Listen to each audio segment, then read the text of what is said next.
at that, the Terrifier. Naturally, the first thing we forget. And we're live. We see live, like live. Well, Oh, no. okay. We're here at Twin Cities Con. Oh, where'd you go? Okay. Well, I'm gonna do that a lot. As you can see, right there, the big sign, and us. This is very exciting. So we're gonna go through registration now. Hopefully we have tickets, badges, whatever. We'll see. We're gonna find out. Rahana's first time. This is my first con ever. Any kind of con.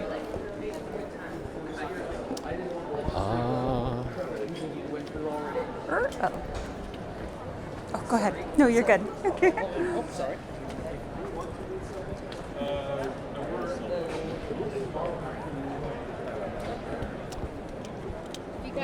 Stay with me. Thank you. Woohoo! Yeah, she gets confused. So press media. Panelist badge pickup. All right, I guess that's us. Which Press. one? Oh yeah. Okay. Media. So this Or one. media. It's so weird. So VIPs and media Yep, and panelists. that's us. Media. A lot of friends we know are panelists Yeah? and Which is VIPs, exciting. So Vips. pretty cool. Pretty chill right now. Thank God. We got our press badges. It's very exciting. Looks Very like, Sailor Moon-esque. Oh no, this is Captain Marvel. Oh, it is, isn't Captain it? Marvel. See? I don't know why I thought Sailor Moon. Yeah. I don't know. See, proves that I don't go to cons. I don't know shit about shit. As you can see, yeah, it's pretty open right now. But lots of people all dressed up. Yeah.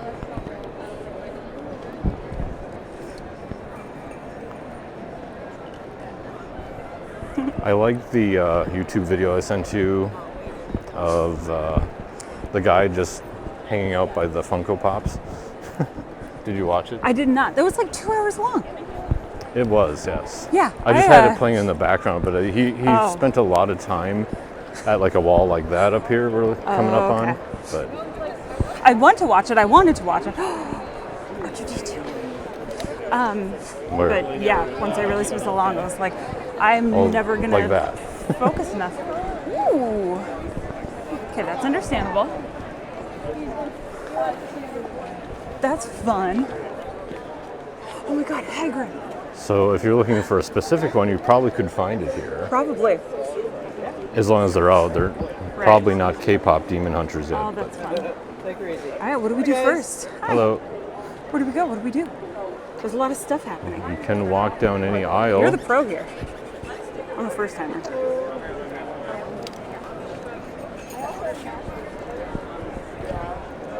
Oh, I'm definitely gonna want to buy shit. Damn it. Yeah, check out This is a problem. the stuff. That was a big, big problem. Oh yeah.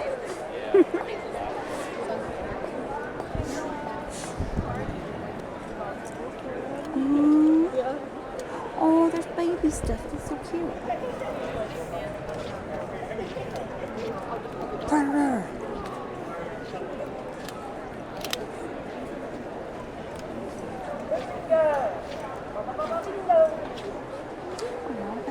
Ooh, Should stickers. we go Rescue Rangers? Or- Aristocats, come on. Come on. Oh yeah. Yes. That's what I'm talking about. This is Golden Girls. Oh, yes. Okay. This is very exciting.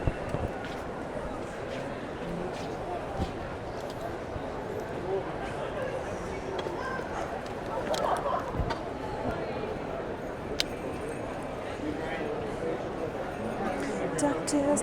Woo. Sonic the Hedgehog. I think this is like the vendor stuff, not Yeah. like last year. I think it was flipped. Oh, the really? artist stuff and then vendors. I'm not sure. This is very fun. There's so much cool stuff. Yeah. So if you're looking for a specific T-shirt, just ask. That is amazing. The Enterprise? Yes. You guys want me Buffy? Oh, Okay. just get out of here. Oh yeah, like if you, I'm sure they have the Ahsoka or something. Like that's why I got my Star Wars shirt at this one Okay. last here's year. the packet. Yeah, It's right in there. I love it. And it's all down there. Okay, thank you. Oh, I see a badge right here.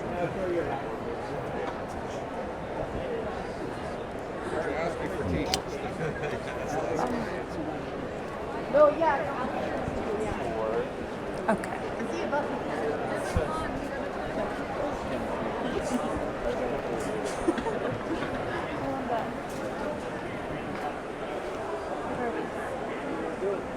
Doing good. Good. Right. Okay.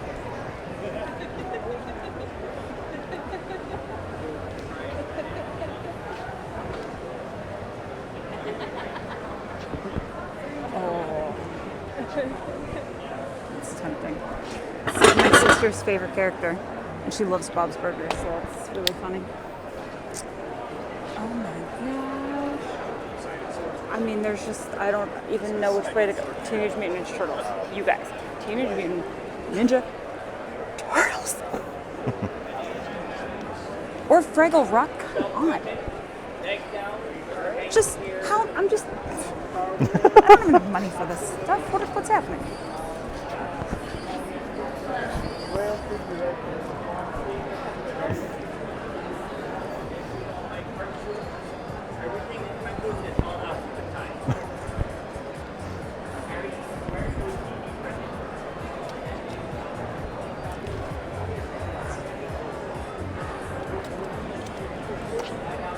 This is a problem. Oh, Jinx! Yay! Star Trek, what are these? These are like if you do like they're like mystery mixed boxes of stuff. Ooh, Cyberpunk. Hello. So it's like random stuff, I think. Okay, all right. Although that does look appealing, Cyberpunk. I don't know what it is, but anything Cyberpunk, I'm sold on. I'm obsessed with this. This is hilarious.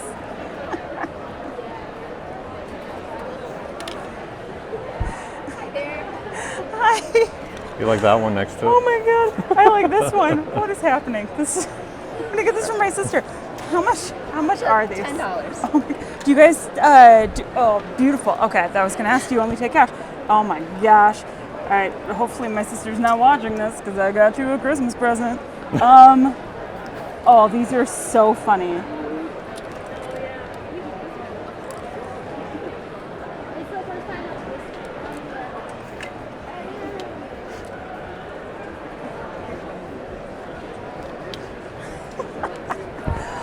Oh, these are so good. Oh my gosh.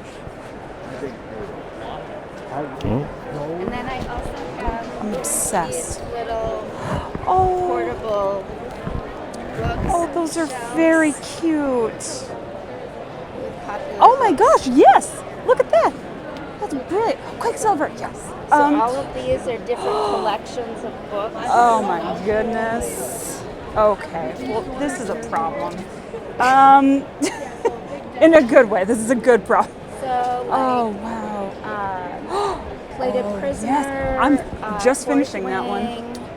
Oh man. These Oh, are man, oh, dark man. romances. These are more regular romance. My Book goodness. counter. Book. You're a problem for me. That is excellent. We Yeah. like that. Oh my gosh, I love these too. That's incredible. Oh, this is so cool. Okay, how much is everything? How much is the whole stand? Oh goodness.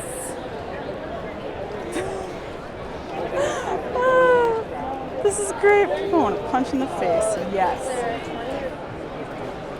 Okay. This is so good. Yes. pop. Okay. And then, how much? How much are those? So these ones are 25, 30. Scott, the book counters. Don't mind the prices. No, that's okay. I make things. Oh, I love. You make all this? Yeah. Okay.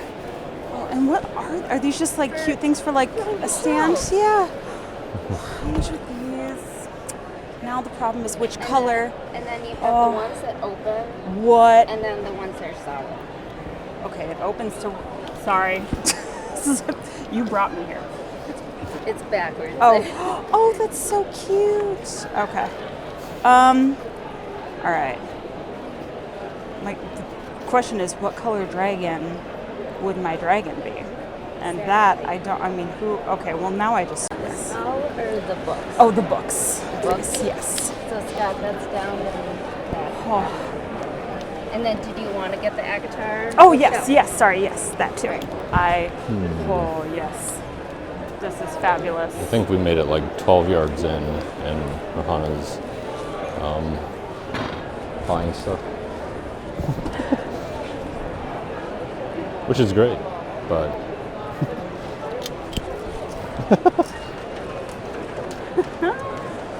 This is my favorite stand. Like, when we're done, might just have to come back here just to pick up a couple more things. I don't know. We'll yeah, see. yeah. Depends on how poor I am by the end of the day. Yep, book counter, the two, the ornament and the bookmark.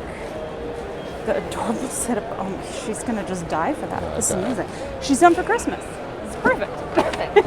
Yeah, for I love sure. that. Okay. Can All right. we stop at We're one back. more thing for me to buy something? And it's literally the one we're at now.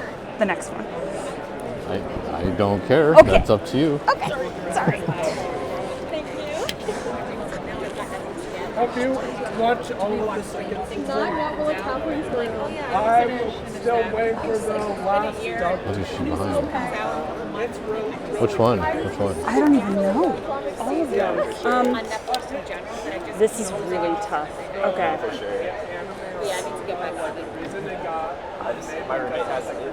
So a lot of these have to do with the book series that I read and love, and so that's why it's tough. Because I've read a number of series that I just am obsessed with now. So like the okay. We Are the 13, that is, although Farah and Rysand and Amran and Morgan and I don't know what to pick. Dragon Without a Rider is a tragedy. Rider Without the Dragon is dead. Welcome to Velaris. Welcome to Harrison. Best guy at War College. Oh my gosh. That should be expiring in like a month or so. I'm pretty good about that. Okay, you know what? We'll come back here. Okay. I have to make a decision. I have a bunch of decisions to make. Yeah, I don't think know. you're ready for this one I'm yet. not. It's otherwise I will do too much. I will overdo it. Oh, cool. Maybe more. They've got like claw machines. That's cool. Oh, cool. Yeah. How fun. Oh man. This is very neat.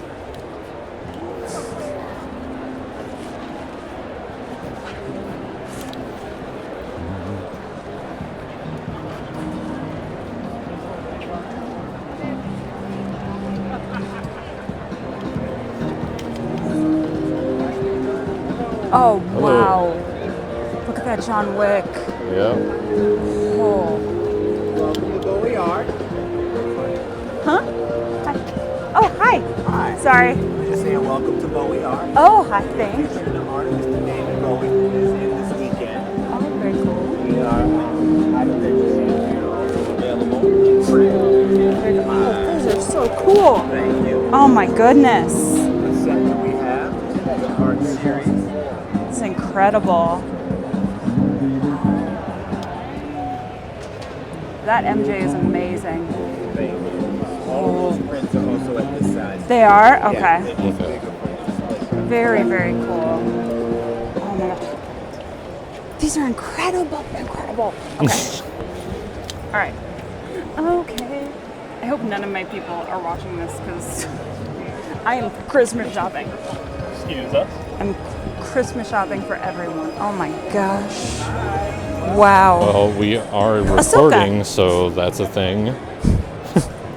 That's why I said I just hope they're not watching. Yeah, we need less viewers, I think, right? Again, you're the one that brought me here. How's it going, guys? Hi. Oh. Oh. What's this? Are those are for like Dungeons and Dragons, right? That's what like all the die are for? Do you have any hexacores? No. No? Okay. I'm sorry, hon. That's all right. So here's the merch. Oh, very you, cool. You Okay. would want to get it before they sell out because they usually do. So Okay, all right. If you wanted anything, all the sweet merch. Sweet.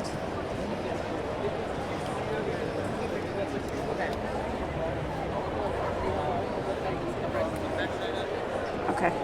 Should we get? Ooh, what's this one? What's that? Oh, okay, that's that one. Oh, that's this year's. So this is the one that you have, just this year's, right? Yeah, I think so. Okay. Does it have the thing on the back? It does not. Oh, okay, no, it's not then. Okay. Mine's Similar-ish. yeah.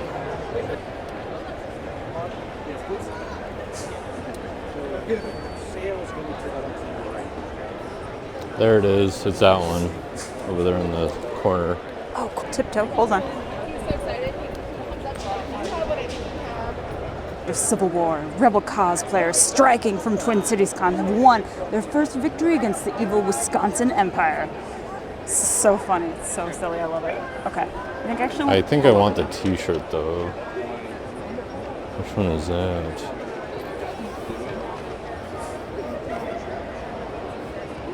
Looks like 33 for shirts. That's not bad.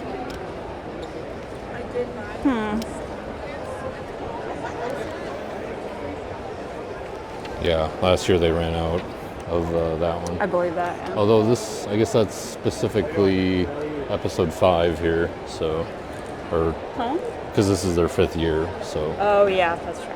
hence episode 5.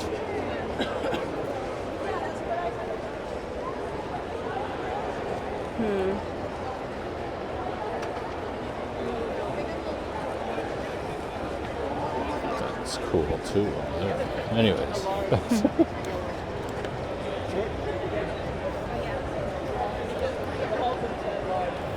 Well, that's a cool one too. Okay. And then there's this one. This is like the regular one. Yeah.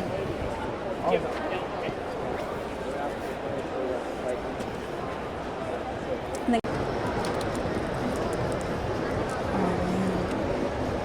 It's incredible.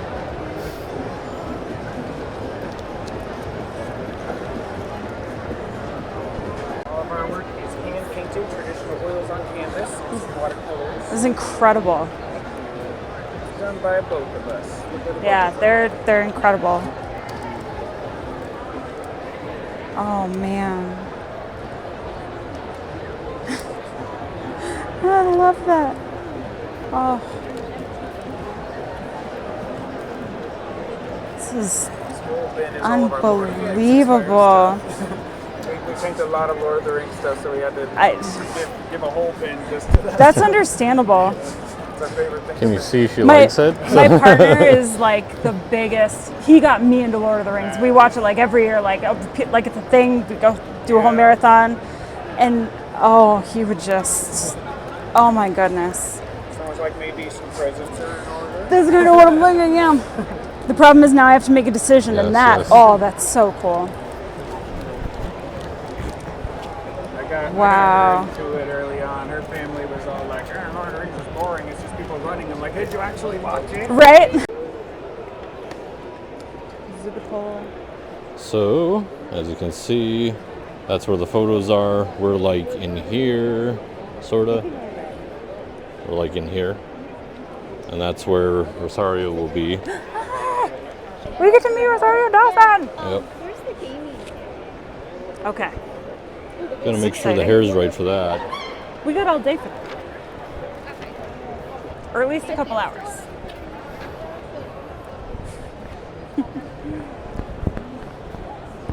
Shit. Uh-oh. More I lightsabers. You can build your own here, That's sort of pretty thing. fun. Oh my gosh.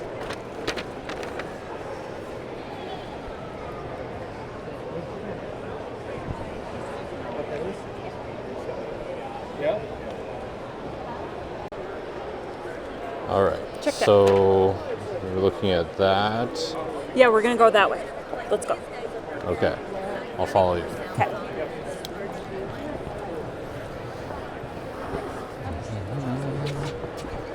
Oops. A little side quest. Oh, this is, I think, this is the one.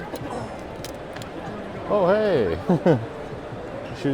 This is the one I was telling you about. Hi. Yes. I'm so excited. We came across.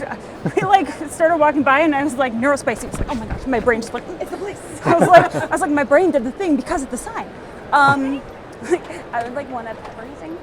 Yeah. If I could just buy the stand, that'd be great. I do have a website. Oh, thank you. Okay. Yes. Love it. Oh. Yes. Okay, go. They're 32 each. Okay. Okay. Try to keep them all the same price. No, absolutely. That is helpful. Okay. And that's all shirts? Okay. Okay. The skeleton one is 35, but you've got a print on the back that says probably. Oh, okay. Okay. I'm going to put this back here really quick, otherwise it's going to get in my way. All right. I'm going to overdo it, and that's fine. It's fine. This is appropriate. It's not Right? Yeah. Like, this is the stand where it's like, I'm going The to... overstimulated tracks for the here, yeah. Especially tomorrow.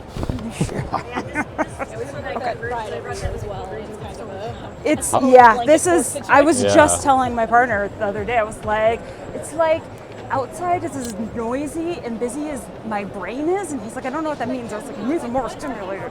So I feel like if I just wear this, he'll just get it. Yes, my brain is loud and everything else is loud, and that leaves nothing. There's something making a high pitched noise somewhere. There is. Yeah. Yes. Yeah.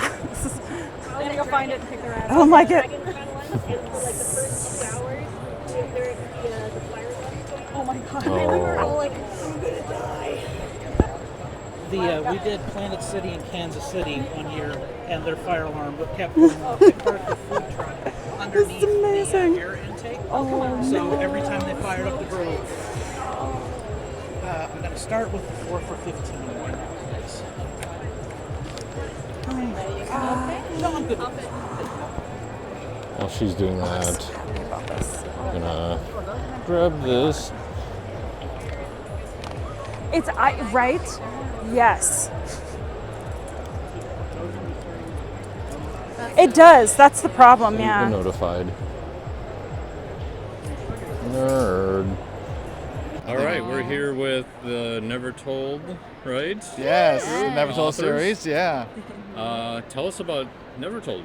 What is it? What is Sure. this? So it's a little bit of my baby. Had been thinking this idea for 10, 15 years probably. Finally came to fruition about 3 years ago to make the first book. And it's if you've ever been a fan of like Final Fantasy or any kind of anime, very much inspired by that. But it's what we consider tribal fantasy, where it's actually a group of half beast, half human creatures called the Minyari, as you can see on this here. Right here, these are Minyari. This is the first book called Mother and Son, and it's basically about a coming-of-age story about the boy who's born into this Amazonian-type tribe, where he's trying to find his place in the world, knowing that he's been treated differently, that he doesn't know his place, and just trying to be normal, while everyone else is not treating him normal. But it's also a story about the mother and her struggle to be dutiful to the tribe or to her son. So it's very much a struggle for her and whether or not she knows what she's going to choose. And and I always joke about that, is that as much as I love these books and I was writing about the son, I finally quickly found out that the mother was actually the main character. So I had to go back and actually wrote the mother's story. So that's kind of fun. And her story, it's her coming to age story too, but it's more like found family, and she's going through some trials for the next chiefess. So it's kind of cool that way. But if you like fantasy and beasts and like magic in the form of elemental energies, and crystals and stuff like that. Very holistic kind of idea as well. So a lot of fun things with that. Again, anime and Final Fantasy is a big influence for me. So yeah. Definitely would recommend for sure. I've read at least The Mother so far, Yeah, so yeah. very excited about it too. I think it should be a movie, 100%. I appreciate love that. the visualizations, like it's so good. And I would highly recommend for sure. So. And we're definitely trying to build out the world too. Hello. And that's okay. If everything's gonna go wrong, it's all gonna go wrong at once. Yes, and by building out the world too, I do have a book that is a collaboration in the Never Told series. It's a spin-off book that we're saying is adding to the world building, but doesn't take away from the narrative of the story. And it takes place about 100 years prior to the main storyline, where a researcher from the more civilized side of society is commissioned to go through the wilds and document beasts, creatures that she finds along the way. We call those beasts in our world Valkis. And so as she's going and she's finding these mysteries, some things go a little off the rails. And so I won't say too much about what happens. Yeah, no spoilers. No spoilers, no. But it is a first-person journal, what we say, instead of the third-person narrative that are in the other books, and has a bunch of pictures that the journalist is documenting as she goes. And so that's how we're starting to continue these stories or never told stories, is what I should say. Yeah. So, and more to come, more to come. and we actually have, other than these three, we'll have a third book coming out, but we actually have our first author that's outside of our realm writing for us as well. So it's kind of cool to have another voice and another different kind of perspective that we're bringing into the whole giant world of Never Told. So, and hopefully it'll grow to be even more than that. You know, there's always stories to be told, and that's that have never been told. Yeah, the empire. Yeah. We're building the Never empire. told. Yes. That's awesome. Yes. So thank you so much. I hope Yeah. you have a good rest of your con, everything. So Yes, thank you for having us. Yeah, have fun. I thought you meant the middle aisle.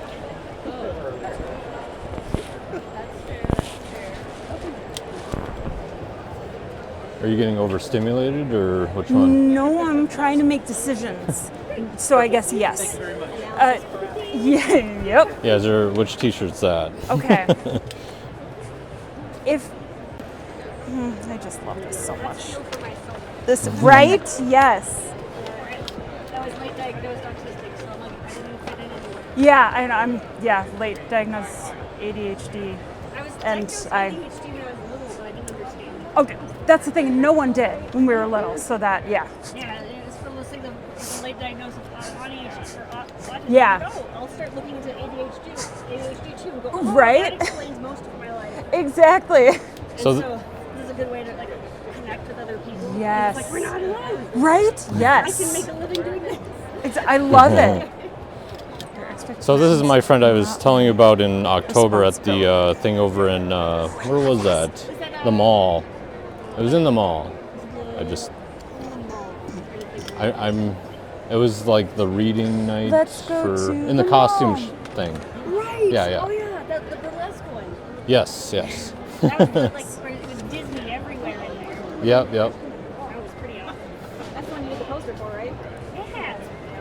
Oh, you- not that one. That was for Mountain View. Oh. I forget what the name of the event was called. I forget. A friend of mine, Amanda Day. I know so that. I know. Yes. That's where I met her. Like John is my friend that did the Muppet Show. Oh, okay. Yeah. Yep. They had a funny, sexy Muppet Show. Yeah. Of course they did. It's what Dawn does. Yeah, she sure does.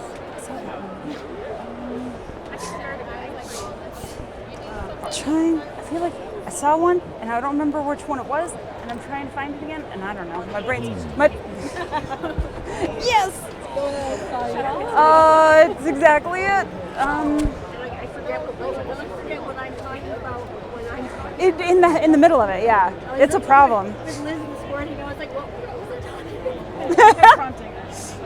I was surprised you could keep track because I was telling you so fast. Okay. Oh, this is.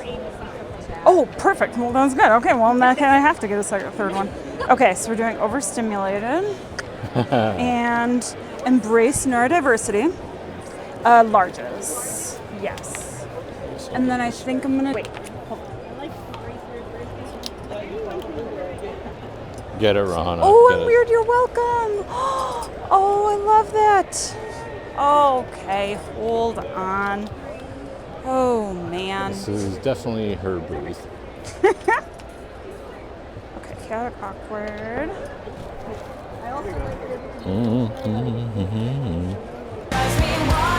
Yes. Stay weird.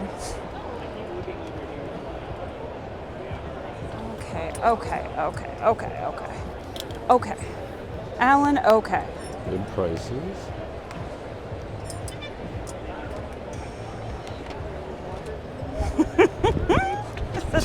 Amazing. I'm so happy in this. I just want to stay here all day.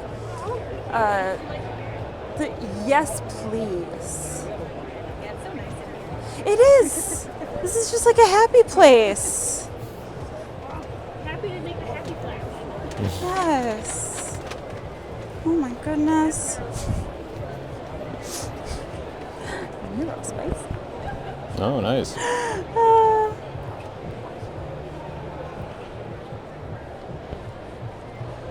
This is just wonderful. Yeah. And I would like a My Brain Itches sticker. I'm out of control.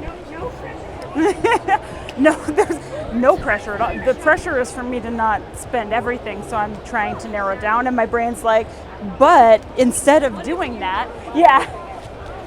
They're like, you could narrow it down, or you could just Ooh, I wonder. not have the brain. I know. It's like, it's cheaper to not get it. It's right.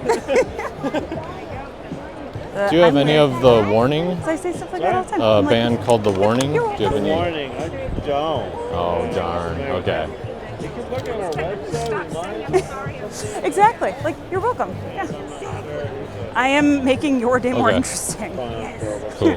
Oh, great. Thanks. We get a lot more. Okay. Yes. Oh, yes. Really? I love that. That's brilliant. Well, Can I use this? yeah. A lot of Chapel. Right, exactly. There's Billy. Okay. And then, did you get this guy too? I guess these are alphabetized.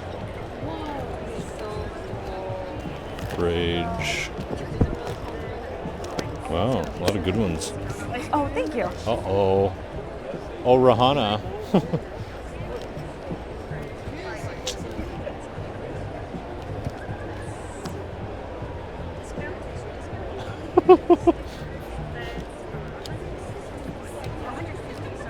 No, you're good.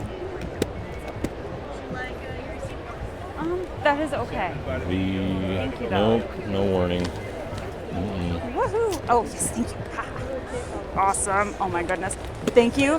They came out with purple shirts the time I was working on My Brain. I'm like, that's the shirt. That's the shirt. Yes, that is absolutely.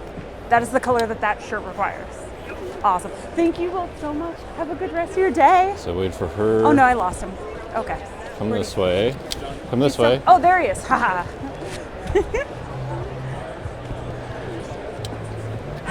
Look at that. Oh my gosh. Alan, why are you doing this to me? All your favorite things are here. They are.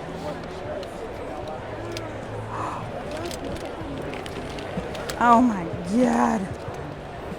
What is what? And they're all these. Those are 3 for $25. I mean, that's pretty good. I mean, you went to that, so you know. I it's a thing. did. How big of a fan are you? If they had the warning, I would buy one, but The thing is, we have so many posters and like pictures and things Oh, at yep, home yep. to hang up that are just on the floor because we are like, we don't have frames for them, we don't have wall space. but you so paid a lot of hard. money to go to that, so it's a That's thing, true. right? That's true. I also have a lot of Taylor Swift clothing. So, like I have this on Oh, you do a have shirt. it. Okay. Oh, yeah. I have Oh, it on a shirt, I not on can the wall, wear though. that. Okay. It's a problem. Oh, God, these are so cool. The way she's sending those videos is so well. Those are so cool. Is that a blanket? What is it? Like, are they just... I'm very confused. Curious. Confused. See, there's a Cyberpunk over there. I see that. A few of those. Do it. All right. Okay. Let's go to Daddy's here. We were going to the Pedro Pascal stand, and I got distracted. Overstimulated, was it? Yeah, my neurodiversity kicked in. Please stand by is the shirt. You should be wearing that, really. I should. It's fine. Did you get that one? Which one? The overstimulated one? Oh, yeah. That's a good one. Absolutely. I like that one. Absolutely, I did.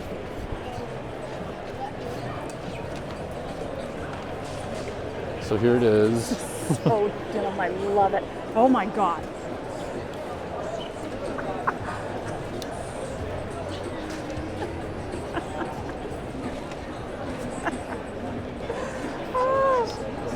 What?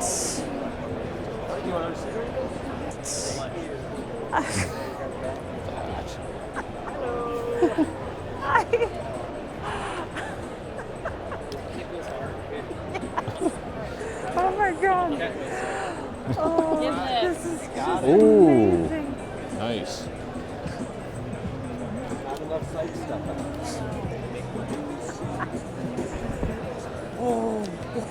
Oh, you dropped your card. Oh no.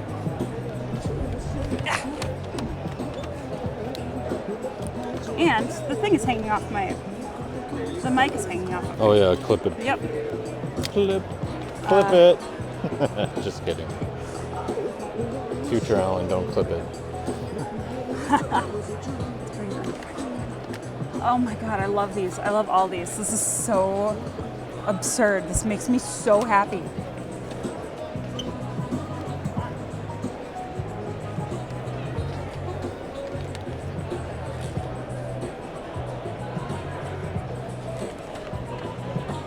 It's so good. It makes me so happy. Oh.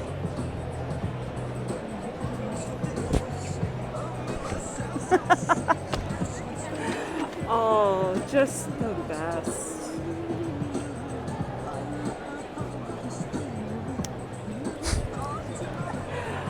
Did you used to have the blankets here, or is that not? I never had blankets. No? Just Okay. the pillowcases and the bags, yeah. Oh, okay. The pillowcases, that must have been it. Oh, wait. Could have sworn there was like a big blanket of Pedro, at least. My banner, a lot of people thought it, because it Yeah. used to be like a 12-foot banner. Okay, gotcha, Yeah. gotcha. You did pretty well last year, I remember, right? Yeah, Yeah. It's always good here.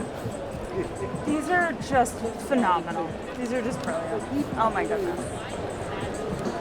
So happy. All right. I'm Okay. trying to go through. Yeah. And then we'll thread back if we need to. So what G9. letter? G. Yeah, he's on G9. I don't know what that means. I don't So know where we we need to are. get- No way of knowing. Okay, so this here we go. This is the artist alley now. This is the divide. Okay. So where's G? E, F. Where do you see E and F? Right there. Oh, C, D, E, F. So G is this way. Wait. So G9 is right here. This So way? it's down that way. Okay.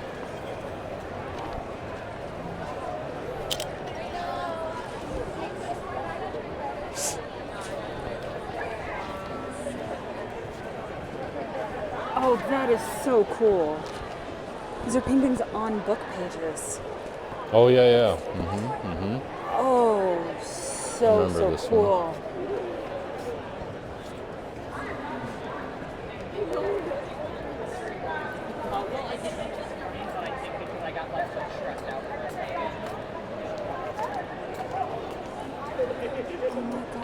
On the book pages, the scene that's taking place on it. I was actually going to ask that. Yeah, if it was like, oh wow. These are all originals, and then I do have the prints of everything. Okay. Oh man. Is this Hey, Blue. Polaris? Oh my. Good. I think it's my last It's one too. It is my podcast partner Okay, is her well first in con, that case, so we're gonna go ahead and make that not yours anymore. we're here for Take that and podcasting. then- So Oh, nice. yeah, Does that mean free badges? yeah. Yes. We got to go in the VIP line. Fancy. Yeah, it's like Captain Marvel, I think. After another excursion and diversion by my neurospicy brain. And this here is Blue. You have to meet Blue. Hi, Blue. Oh, She was in the movie These are you did the incredible. poster of. Yeah. these are incredible. Oh my goodness. And I do blame you for getting into Mahjong, because there was a Yakuza or like picture of him playing Mahjong, so or Riichi, so. Oh, that's so fun. So Oh, so cool. did you hear what I said? She's the artist for. Yeah, for okay. the Dana and the Okay. Nightmare. I heard. Yeah, it's incredible. I think she said so she good. saw Gael around here already. Oh, really? Yeah, she like ran by, and then I was like, it took my brain a second. Oh, to be so like, cool. Wait a second. We'll bring her back to you if we find her. If we find her, yeah. That's awesome. Because she doesn't know yet. I love it. Oh, this is very cool. So I have that Jinx up there. Yeah. I think there's a Vi too. I sold the last of my vibes. Vi's gone. Okay. She got replaced. Not on people got it. That's good. That's good. You ran out of it. Okay. Amazing. Google art. All right. I love it. Okay. Catch you later. We'll be around. Yeah. All right. Oh, so cool. Like that's someone we could interview. Oh, sorry. Nick is not here today. Come on, Nick. Come on, Nick. Nick, we're here for you. Why aren't you here with us? It even says That's podcast hosts. Yeah, it's got St. Paul Filmcast down in the down the bottom.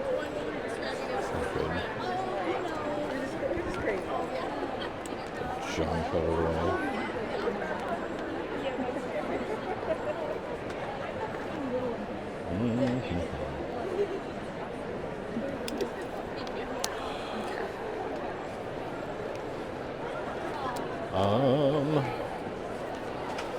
So we have to find the cost, but well, let's see where Rosario stuff is set I know up. they just finished that.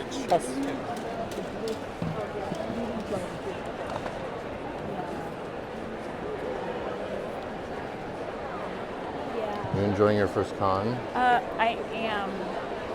Too much. Obviously. I've But got. it's totally up your alley, obviously, so.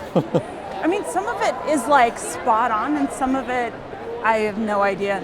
Although that helps. Otherwise, if all of it hit, then I would have no 401k left. So. Yes, I'm pretty much at that level too since last year, so. Yeah.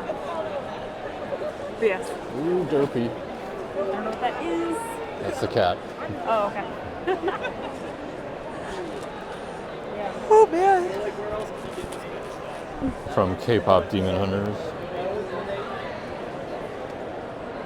Okay, what? Huh? Derpy is the cat from K-pop Demon Oh, Hunter. okay. Tiger. Which I still have to watch. Jocelyn and I need to watch it. Yeah. So this is where we get lined up for the photos. Ooh. And last year was like body-to-body walls in here. I believe it. For, Hayden Christensen.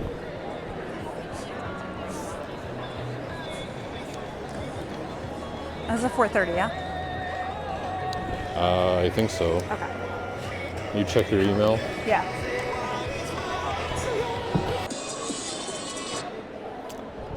So we're here with Simon Blaze from Blaze Manga Productions. Yep. And you have a manga you're working on, right? Yeah, so my brother and I were working on our own original manga. It's called Iridescent.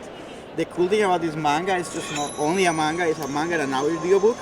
So it's going to be a manga audiobook and possibly a motion manga that we're going to put on YouTube and TikTok and all social media. Nice. And you have a trailer we just watched, and you have one of the voice actors that's here. Yeah, one of the voice actors that's part of my cast is Ray Chase. He plays Emaru in my manga, but he plays Tengen in Demon Slayer, Sukuna in Jujutsu Kaisen, and so many characters. He's very, very famous. Great. It's a good career. But yeah, he's here, and I have a bunch of other voice actors in my cast, like Sino Robinson, Bryson Barrios, and many more that are gonna be included in the future as well. Awesome. Well, I look forward to seeing that come to life, and you have a great art setup here. Of course, yeah, we also do fan art for conventions. If you go to your local con, you probably are gonna see us there. We travel a lot into a lot of states as well. So. Yeah, and I do have the Cyberpunk one, so I recommend that. So that's a nice one. Yeah. I love that show. The foil is really good touch. I like that. Yeah, that's like our specialty, foil prints, Mm-hmm. and we're dwelling into more acrylic. We're just released some wallets right now. And oh yeah, I like that. We are also doing and magnets. Plexiglass. Yeah. Yeah. Very cool. Well, thanks for coming to Twin Cities Con. Oh, I love this con. It's awesome. I'll possibly be coming back in the future as well. Great.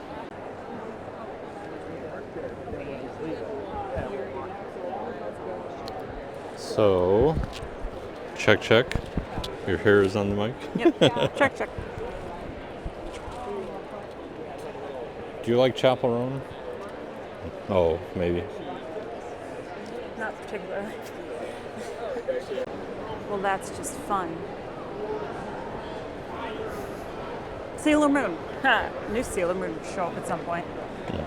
Check. Okay. Good. Found her. Sailor Moon. Oh my God. Yes. Okay. You were saying? Sailor Moon. So I realized that I thought that Captain America on our press passes was Sailor Moon, which I admittedly stupid, but Sailor Moon's here. There she is. Captain Marvel, not Captain America. Okay. Yeah. Why do you have to contradict everything that I say? All the time, Alan. All the time. Look at that. Every time. Every of the times. Okay, here, can you... I don't think you understand how difficult this is. educate me on who Jeff is? Because I have seen Jeff the Shark 7 trillion times today, and he's adorable. I don't know who he is. From Suicide Squad. Oh, duh. Okay. No, I knew that. Is that Gunn? That's Is that embarrassing right? now. Gunn? Yeah. Something Gunn. Now I'm embarrassed. I knew that. I think it's this way. And then again, there are cosplayers this way. Yeah, who knows? It'd be fun if there was something saying what number certain booths were. All the characters, all the characters, everything.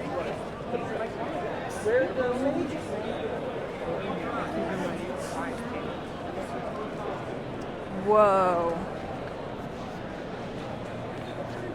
I mean, this is what...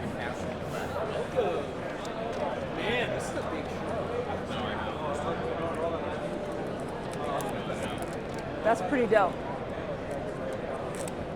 That is really cool. Yep. Hello. Oh. Wow. Hi. So cool. Yeah, Did you see what signings go for? It's just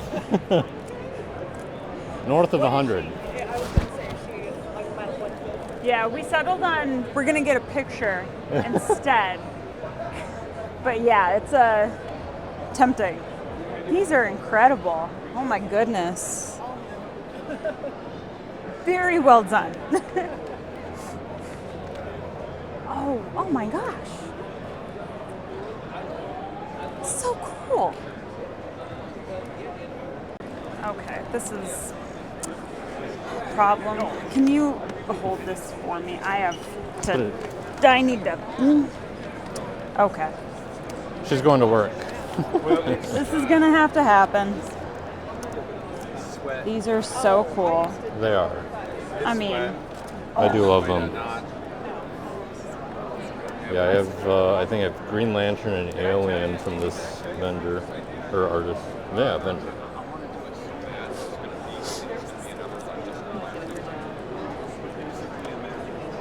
I like that one.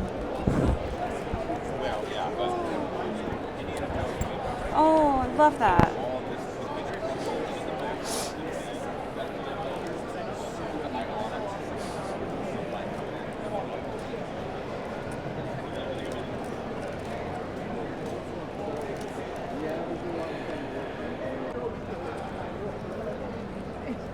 You can see the Joker here. And you can see that Joker right over there.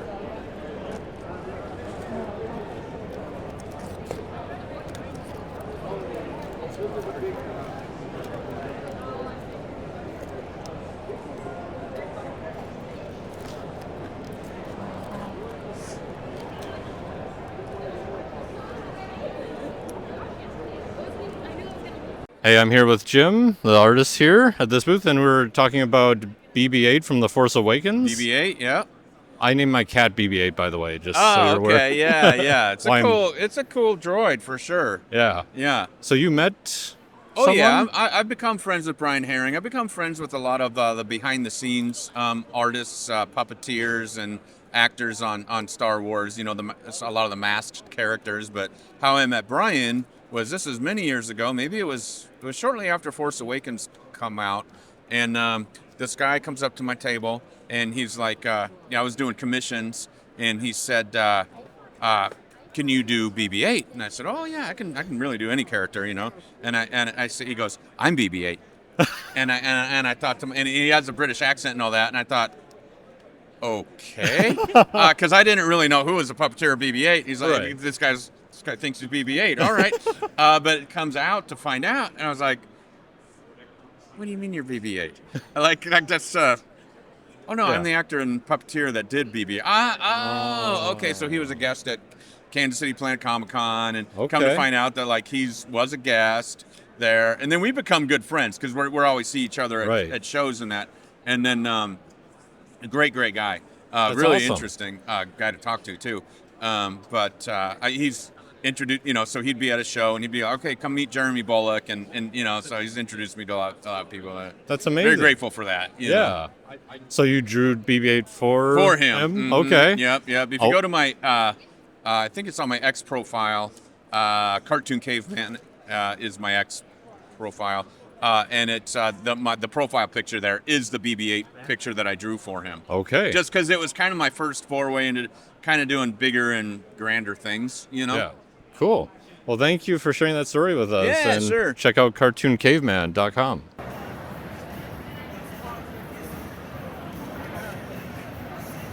I saw McDonald's first. And Okay, I have been looking at all of these. The first thing that immediately caught my eye was Lisa Frank.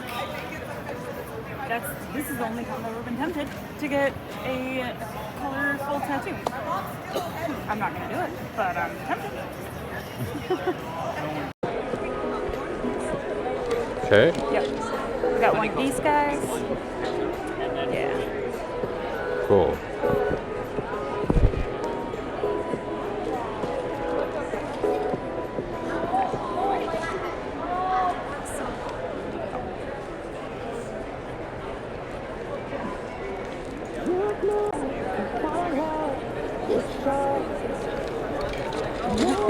Oh no.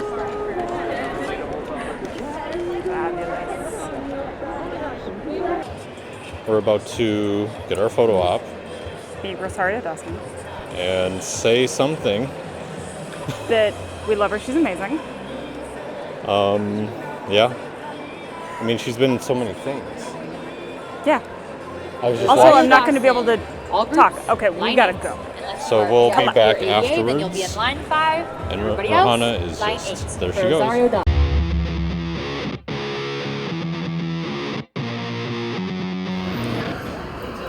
So as you can see, this is where VIP can enter. I think this is Hall D, I want to say. Yeah, Hall D. Over there. So that's definitely worth it for anyone who gets VIP. Obviously not a line like the one over at B. One of the funnier things when we were leaving Rohana, I was leaving with Rohana out the door, she was saying, the security guard like beeped as we exited, of course, because of my camera. But then it was like the guard was like, "Take your bomb with you." It's like, we're leaving. You don't need to check yourself on the way out. So, so funny.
Righty.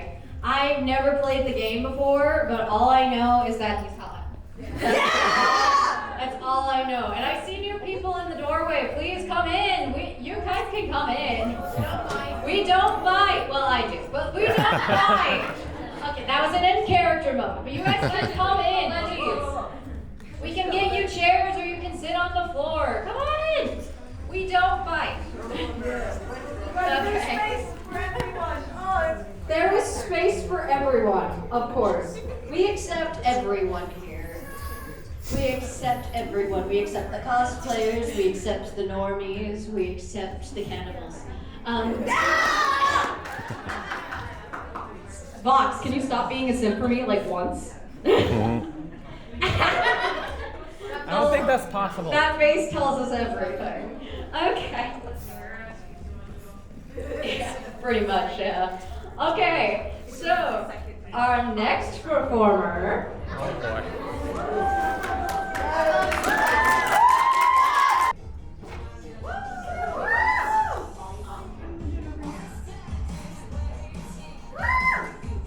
Yeah!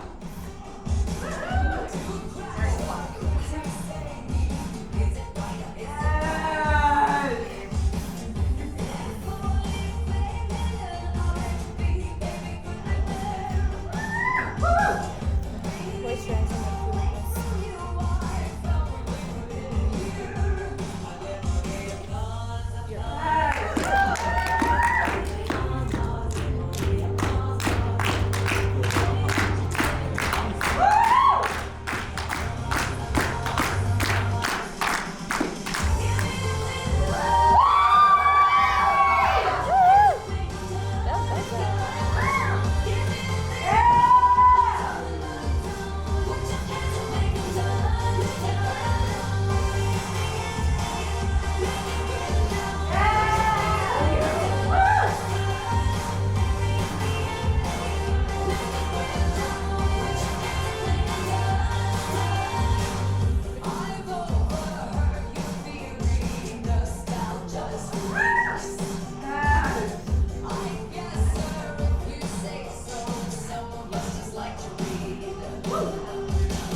Hey, Angel.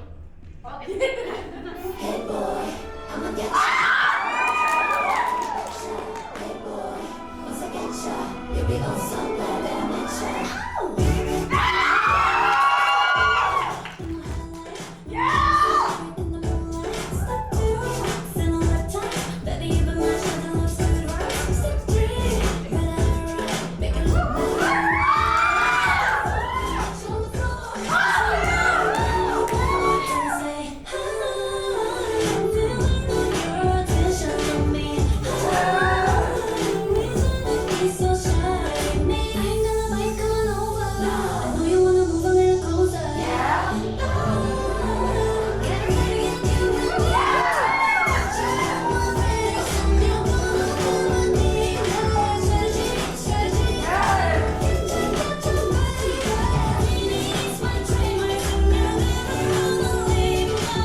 I'ma get you real good and I betcha.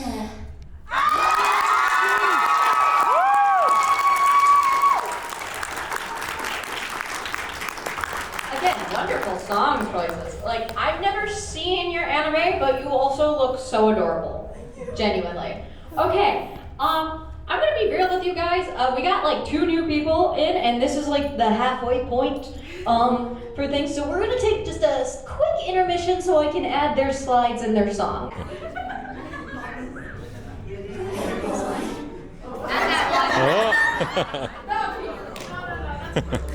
Okay, everybody, I am the guest announcer. Hello. We have Vox and Alistair performing next.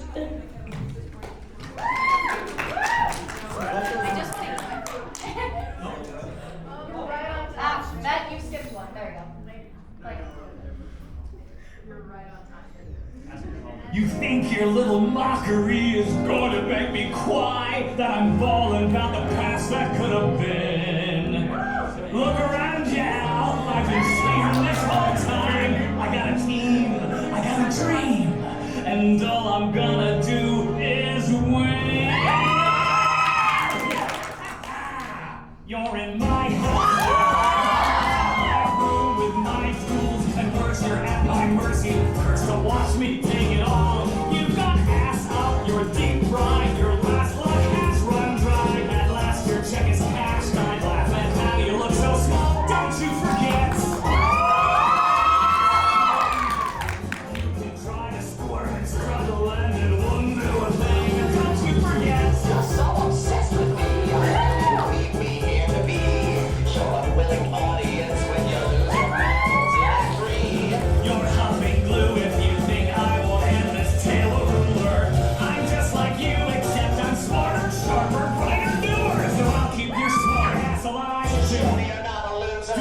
shut up. So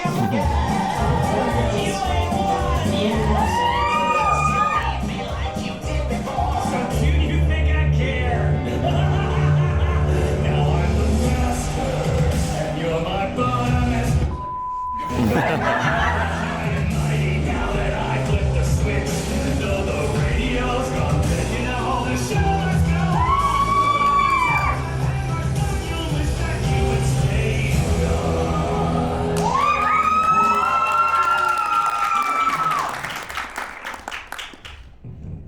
Very nice. Okay, you're getting back to your regularly scheduled programs. Thank you to my best friend Mia for doing that. Thank you. You're the best. Okay. So yes, that was my yeah. I don't like blocks. Anyway. Next up, we got a pyramid head design in. There we go. Okay, we won't need the chair again.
blades are all aglow with roses for our mission. The thing Jess Berman mustn't know is what she puts us through. She makes directors wait all day, one line for hours, all she'll say. Still, she thinks we're gonna pay, she needs a talking to. Tomatoes like her must be put in their place. If she don't share it, she will walk in. Cause the buck stops with me. Yes, you're right, we agree. Don't say yes until I finish talking. She's got them all tied up in knots, makes each producer faint and plot. She thinks she's queen and calls the shots as she sits on a throne. She needs to waiting for a spin. I made a star of red Tintin and traded with a bow. Tomatoes, seeds of pie. We throw them out as soon as they start squatting. So get me some younger dish with the curves you wish. Hey, don't say yes until I finish talking. And while you've got me on a roll, let's find a role for Nat King Cole. Tell Mankiewicz his strength to strike. A little lower, to the right. I think that Brando is his cast on television just won't last. But I'm the king of Hollywood. Back to that dumb blonde. To her demands I now respond. Somebody rags when I'm not calm, you better fall in line. You're two bazooms and nuts to boot. I'll keep you in a bathing suit. When you stop bringing in the loot, we'll go back to the vine. Tomatoes like you, they all wither and die. My power show will never be diminished. So don't bring me to my boiling point. You're just a fraud. I own the joint. I'm in control. You're just a face. Allow me to cut to the chase. I'll make another movie star. You should light my damn cigar and then say yes. 'Cause yes, man, I'm finished. Yes!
Okay, third place goes to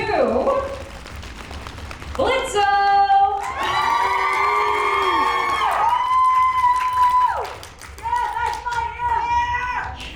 That's my imp! Okay. That's my sister! Second place, I am going to butcher this name because it's an anime name. Itazumi.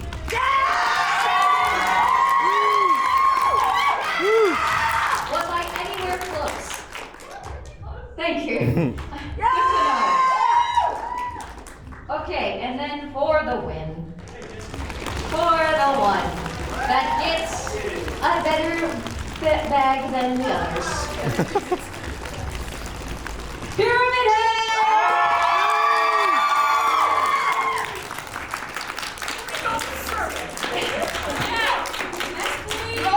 Thank you all for participating, for enjoying the show. For the people who've been here the whole time, thank you very much for sticking around with us. So,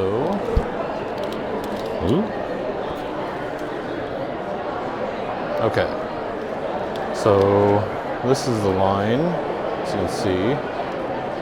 It's like a triple stack line for the Mummy channel.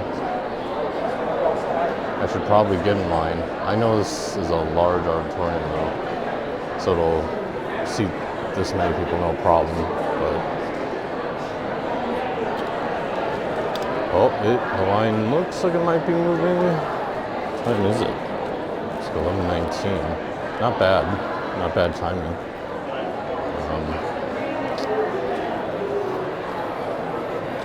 So yeah, just starts in about 40 minutes or so. But as you can see, everyone's here early.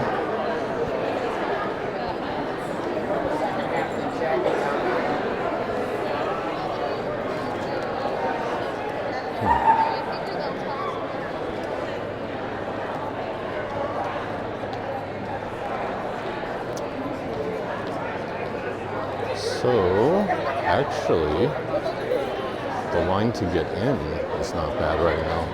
It was snaked around just to get into the exhibit hall last year. And now, looks like it's pretty good right now. Definitely not as bad as last year.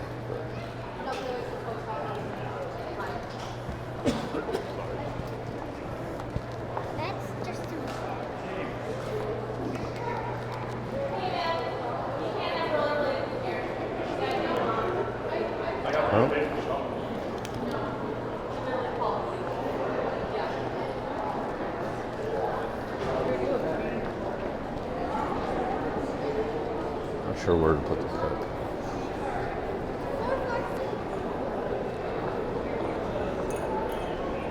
Decent. I think because there's also a VIP entry on the other side, so that would reduce this line. I think it's hall D, C or D, as the entry for VIPs.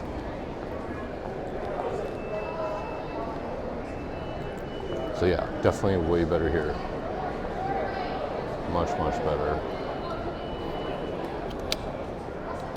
Although it's still bottlenecked in a way, so it's like 4 lines.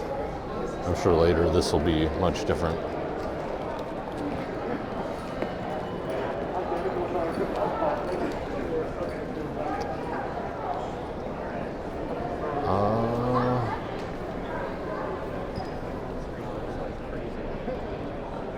I'm gonna try to get to a panel, I guess, but not sure if I have enough time. It's always a pain to go through security just to get to a panel. They have it laid out pretty different this year, which is kind of good.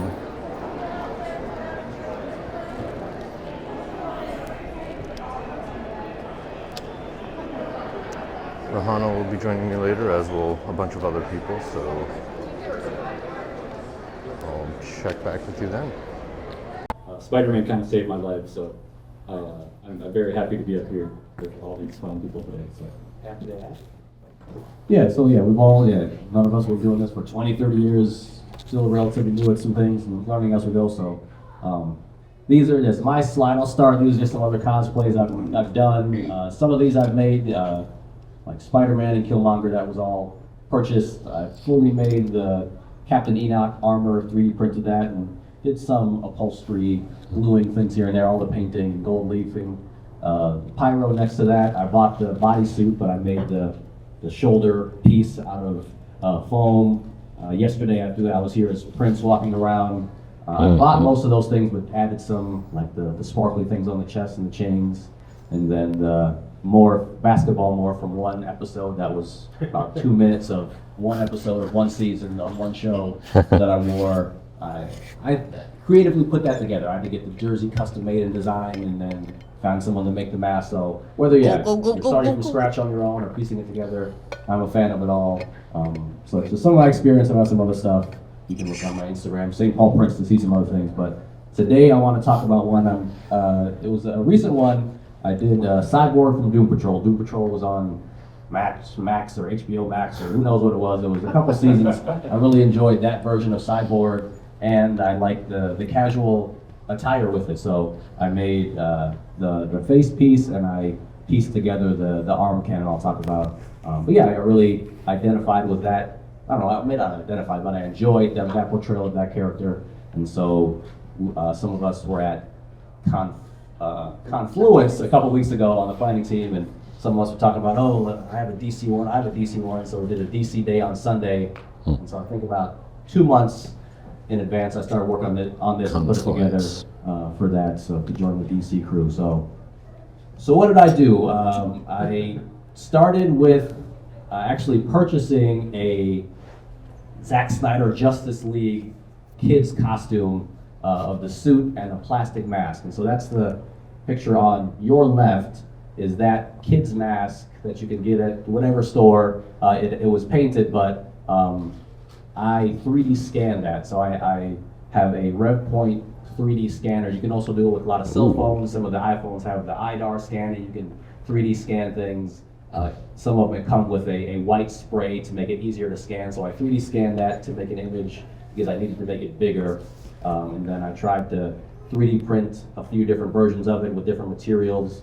I have a 3D printer. I've been doing that for a couple years, but it's pretty easy to scan it, turn it into a thing, and print it on there. But the materials weren't working. They weren't flexible enough. I couldn't get it to stick to my face. So I decided to make a mold, basically a invert of the image, whatever the word is, of the physical medium, and make a mold to then paint in. It's Art Molds, Cream Text, Latex. It's just a paintable latex. Blicks other places, and you just paint a bunch of different layers in there. I think I did maybe 9 or 10. It has to dry for like 8 hours. So paint a layer, paint a layer, and it peels out pretty nicely. And then so as you see in the peeling of that, it doesn't stick at all to it. I think on most any materials I've done it on, other plastics and different materials, peels right off. And then I ended up just painting it myself with Posca paint markers, like basically big Sharpies you can buy at art stores, in the silver, then a little black stuff on there. And then the red eye is a computer fan screen, a little white one. You can mold it with heat or just bend it or cut it out, and then I just spray painted it red to do the eyepiece. That's the same eye thing I did for the Enoch mask and the pyro thing, so it's pretty easy to do, easy to see through. People, oh, can you see out of the eye? Yeah, it's very clear. It's like those bus decals that have the holes in it. You can see clearly through it. So that's how I put that together, and then I glued it on my face with, what was the glue I used? There was the other one, not the stronger one, of the medical adhesive. Prozade. So I used Prozade to stick it to my face. It's a very strong adhesive. Worked through sweat and all of the things. So yeah, worked out for me. I might do some improvements later. And then for the arm cannon, another thing that many of us do is take pieces that already exist and add things to them, edit them to make it fit what you want. So the Transformers Bumblebee plasma cannon from one of the movies is a kid's toy. They probably sold at Target. I went on eBay and bought an old one for like $20 because it looked like a cannon. It did some movement. It had like a trigger action, some lights and some sounds, and then I 3D printed the 3 blades on the outside. I extended it and put another piece on the bottom out of random shapes you can find online and pieced them together, printed it out, glued it all together, spray painted it silver, and that was all I did. So it was a very quick one. I enjoyed it. The other stuff, I just bought a cyborg type glove from Amazon. The shirt I'm wearing, again, is something from some other store, just with the screen printed stuff on there, and then got an Adidas track jacket for that, put it all together. Very comfortable. I have pockets. The cosplay today doesn't have pockets. That's something that I enjoy. So yeah, that's how I put together Cyborg. So that's mine. No pockets in all of these. Now I have to follow that up. Great. Obviously, examples of some of my work, much like Adrian, some of it is purchased, some of it is made from top to bottom, some of it is sort of a hodgepodge. The things that were fully purchased and very minimally redone is my Superman there, and Well, that's kind of it, really. The suit for Nightwing here is what we call a dye sub. So there are multiple companies online that produce these renders, these digital renders of superhero costumes. Cyan Man Design is one that I use pretty regularly. I'm really fond of the way that he does muscle texture. So highly recommend him. You can find him on Instagram, Facebook. He's got a web shop. You can typically buy these little patterns for like $15 to $30, depending on the market, right? So not terribly expensive. And then you can send it off to a number of different companies that will print that onto an elastine and quite literally sew a suit for you based on your dimensions. The one caveat to that is do not, if you go that route, do not buy a small, medium, large, extra large. Spend the extra $30, take your measurements, and get it custom made, because then it fits perfectly. When one of these essentially elastic suits that you're quite literally pouring yourself into does not fit, even in one space, the whole thing looks messy. So highly recommend spend that extra time and do it custom for yourself. Pay for the P zipper. Pay for the P zipper and pay for the wrist zippers as well, because when you don't do that, you are stuck and you have to get completely naked to go to the bathroom, which might be fun, but not when you really have to go. That said, we'll move on to something that I built from the ground up. So, The High Republic is a series of novels that Disney started doing based around, get this, the Star Wars property. These two characters that you're going to see on your left, Seer is the Trandoshan there, and then, oh my goodness, I can't remember the human's name. Anyway, what I wanted to do is I wanted to make my own Jedi. I did not want to copy a design that Disney had already done, but I wanted it to be very obviously within that world. So I took some elements from two different characters that I really enjoyed and kind of hodgepodged them together to create my own character, which you will see on your right. Next slide. So on the far left, you'll see this is how I started my tabards. The tabards are quite literally just a muslin cloth that I sewed together into big long strips, right?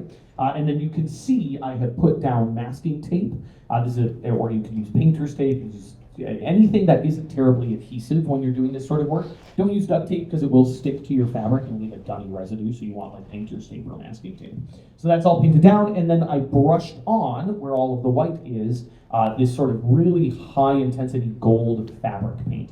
You can buy any number of gold fabric paints. You can buy pens. I do recommend a brush version as opposed to a pen if you're doing larger spaces, simply because those pens do tend to bleed into the fabric depending on the fabric.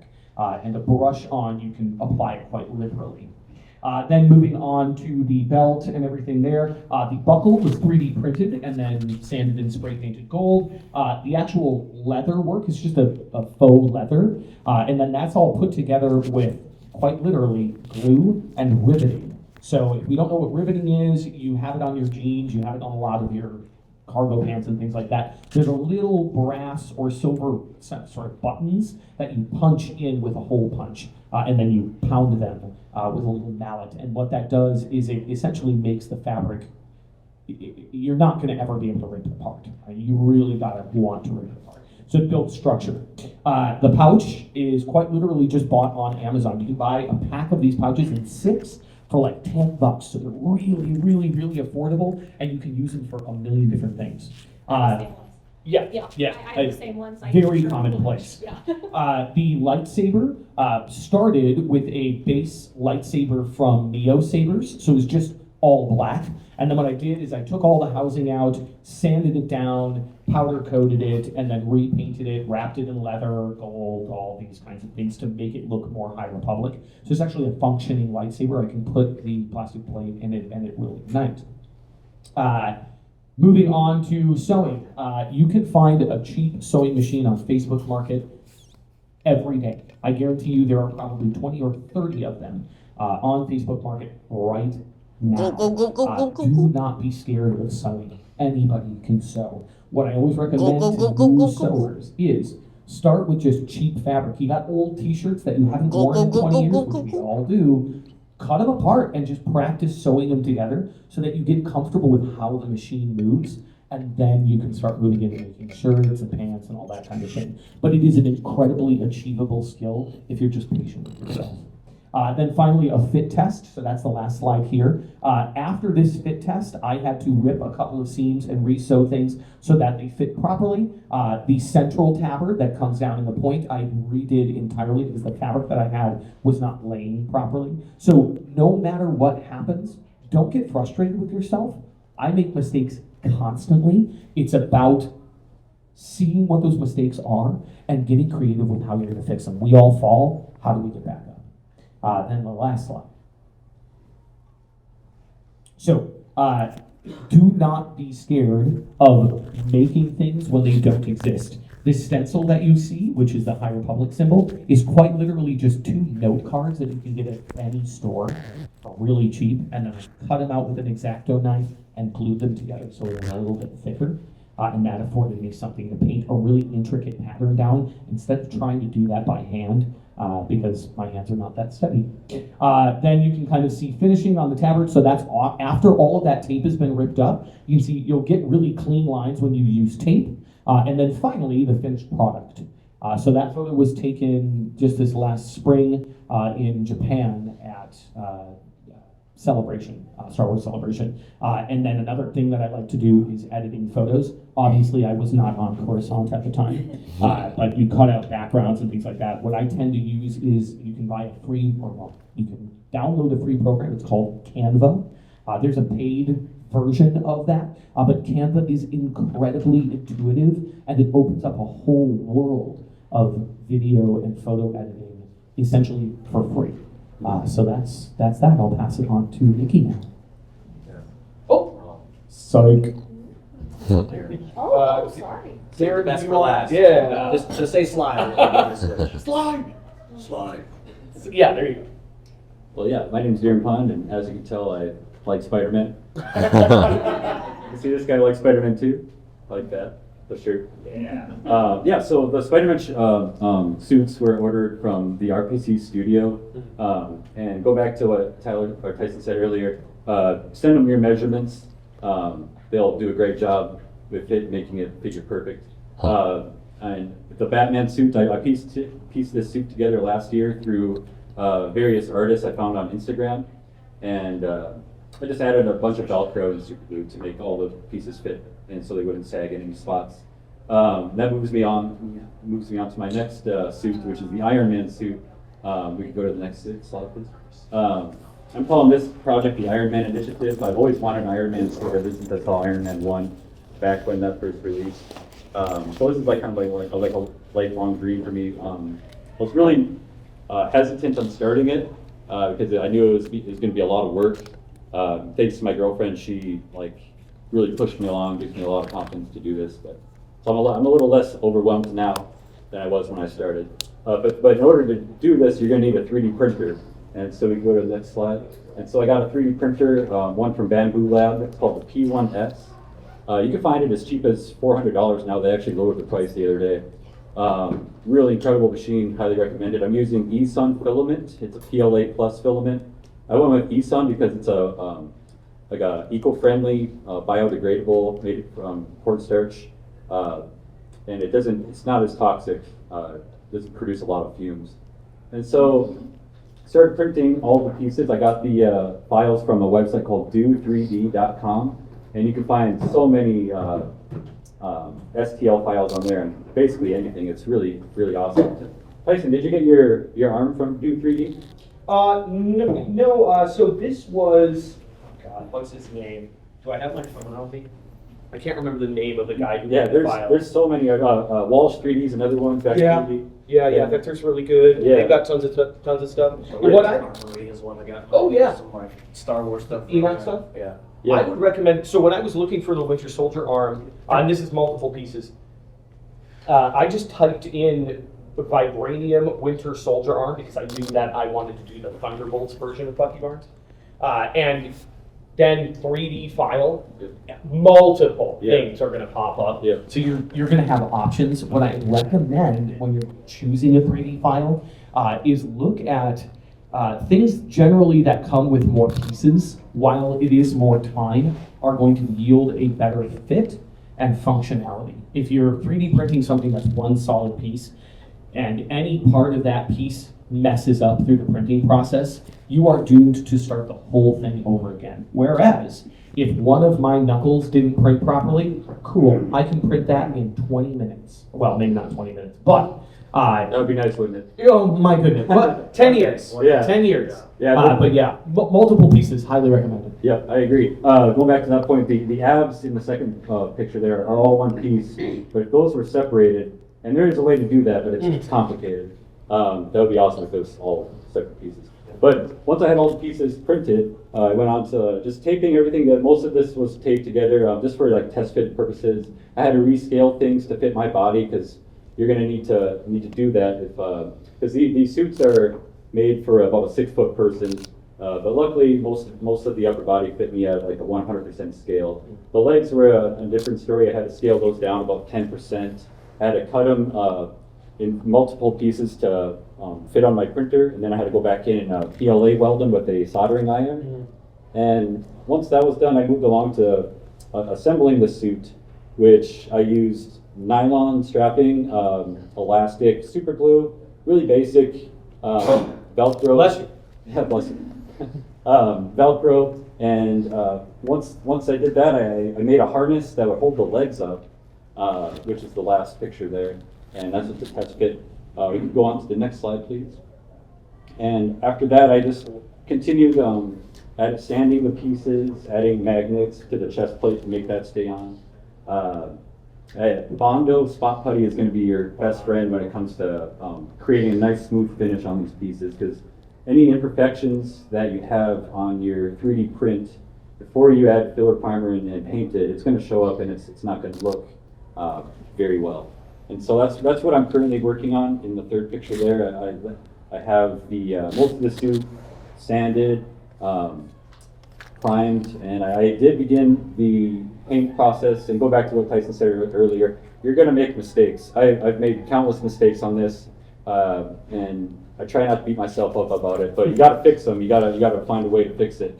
And so that's what I'm currently working on is printing or painting the suit and adding the electronics.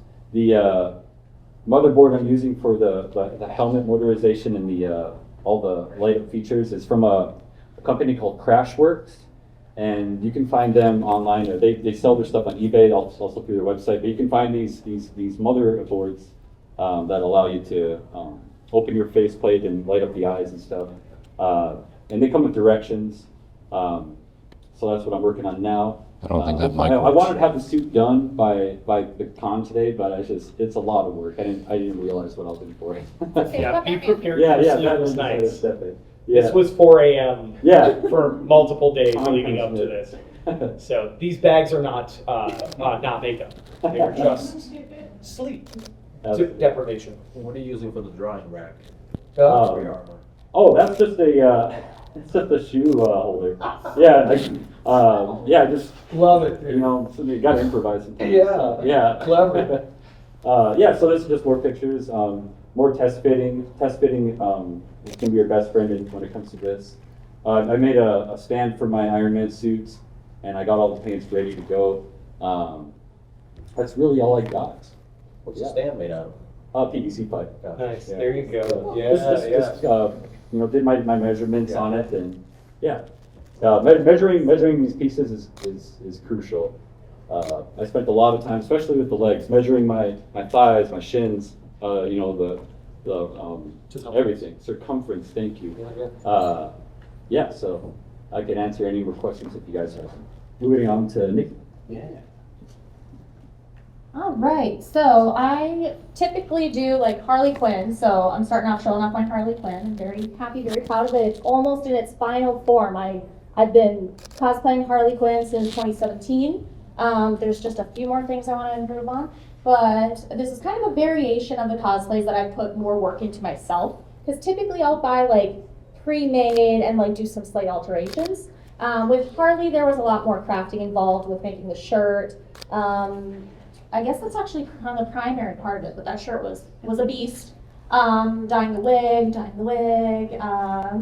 And then for the Twilight, which I was wearing yesterday, that one is my brainchild, and so that was kind of a Harley Quinn Twilight mashup concept.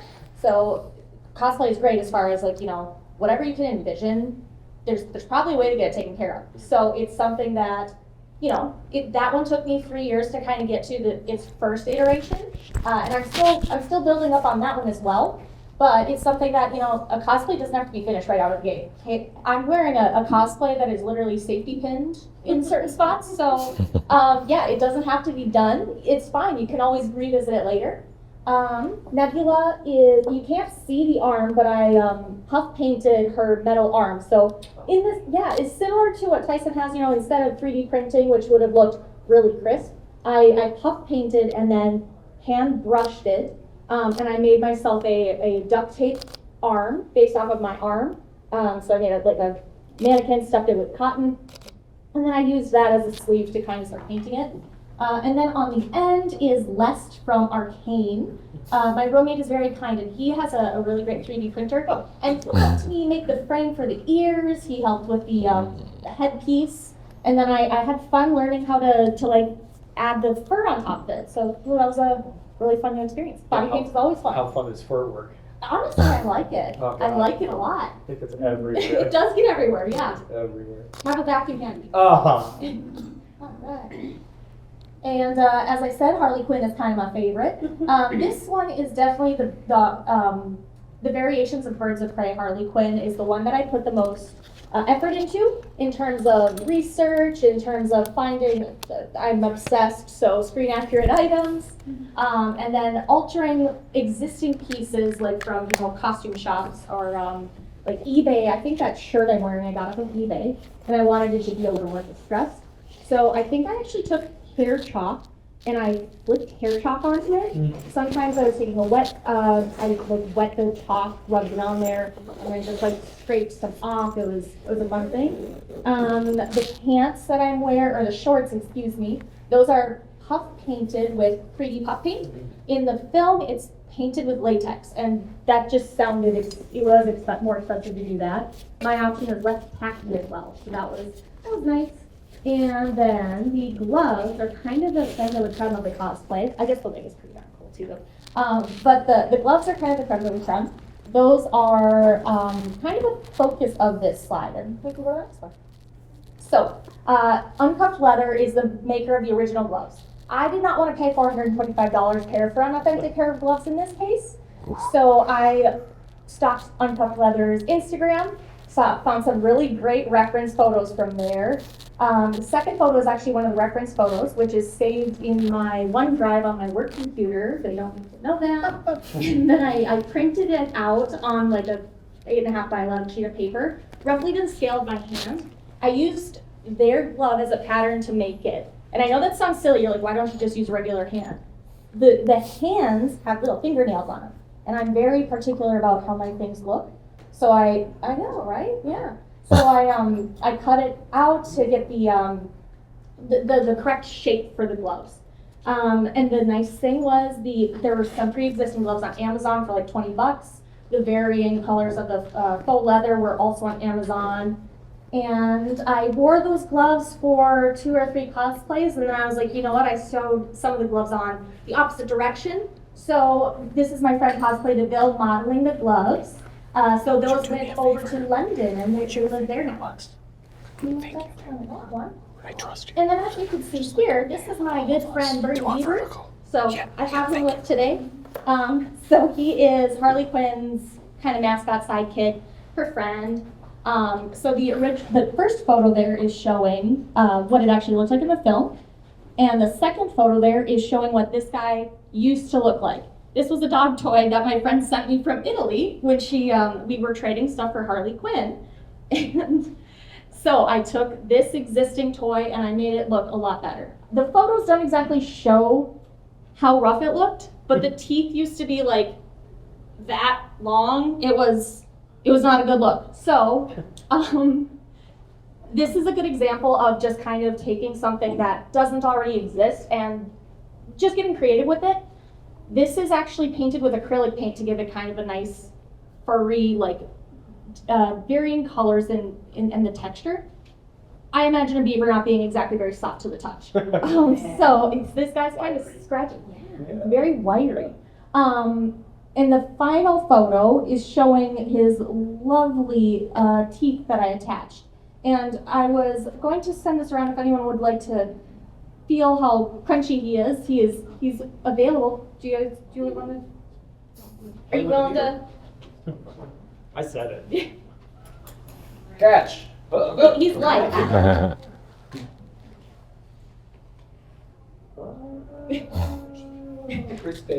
So yeah, it's just a nice example of you don't have to necessarily do things in a way that everyone else does it. Because a lot of times, as a cosplayer, you may compare yourself to other people. I still cosplay do it for myself.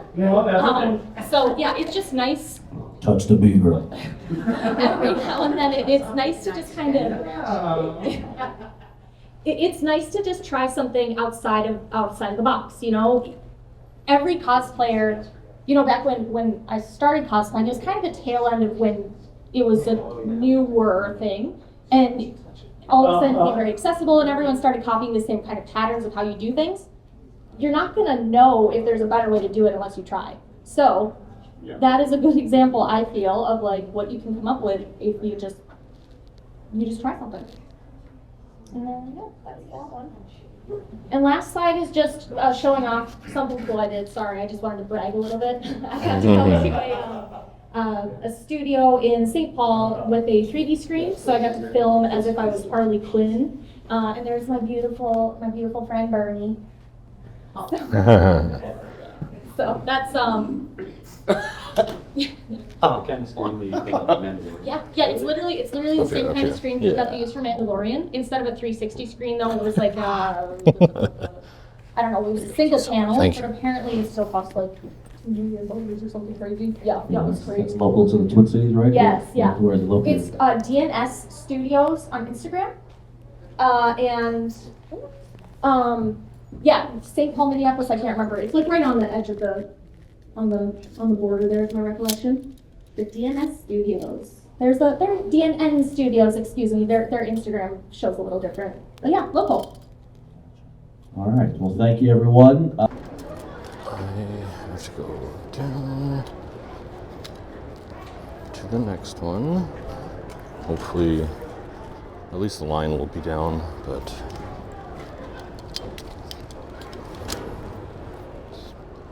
definitely going to be busy.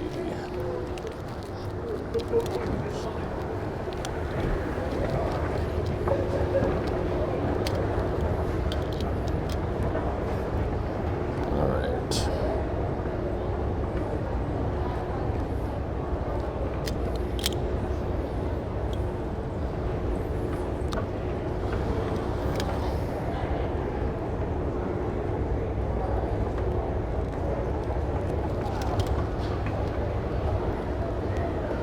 Okay.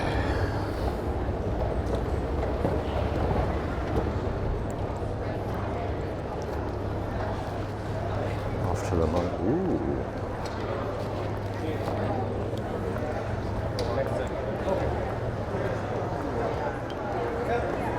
Hopefully we can get into the mummy panel.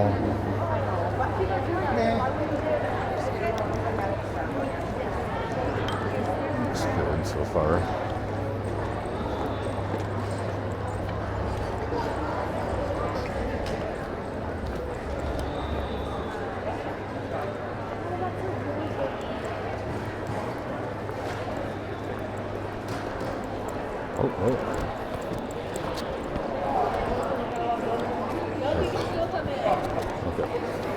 That is a good cosplay. There isn't any seats. You gotta come right back. Ooh, this one is full. I've never seen it this full. Ever. Holy buckets.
You guys, one more big round of applause for the cast of the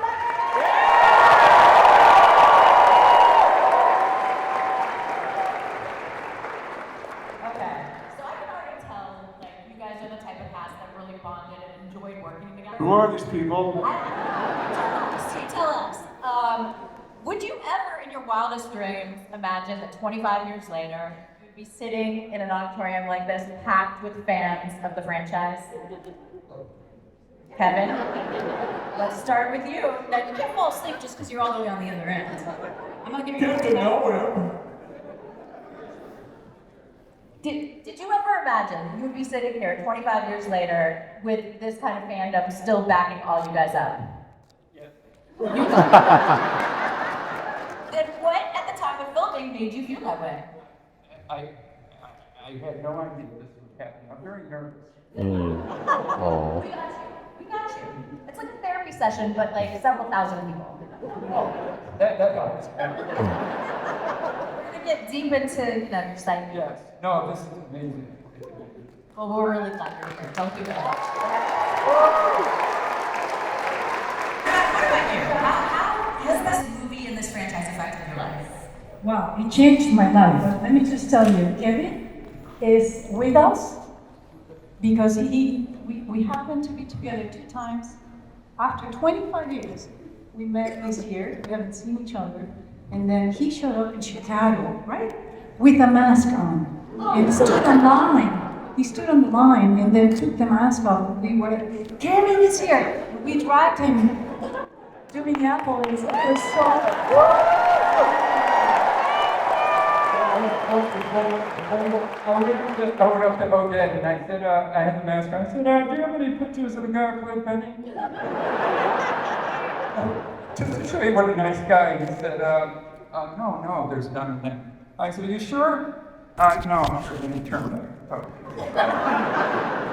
And then I went to John Mann and I said, do you have any pictures of the guy who played Benny? I want.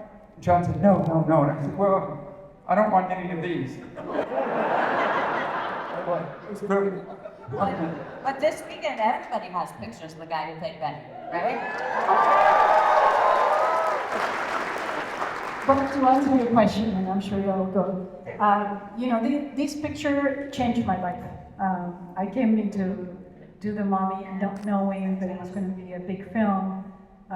It just happened. And then I find myself in London, reciting lines in ancient Egyptian, and Brendan Fraser being in the middle of it. And I have to tell you, this movie, 2 things. It taught me the power of kindness. Because when you have a leader like Brendan, that is inspirational. And that, it spreads. Everybody, this is what you have to look out for. That was your experience. It was, okay. But I tell you that the reason why 25 years later we are here is because Brendan has led with heart and vulnerability and courage. And when you see the film, you guys are the ones that are responsible because you share it with your family, you share it with generations, the next generation, and it's a way of telling you, you matter. Because he faced, and we all face adversity in the film, with that vulnerability, with that courage, with that strength, with that curiosity, and you're doing that. So just know when you watch the film, keep watching it, you feel that you do matter. You matter to us. So yeah, that's what we're talking about.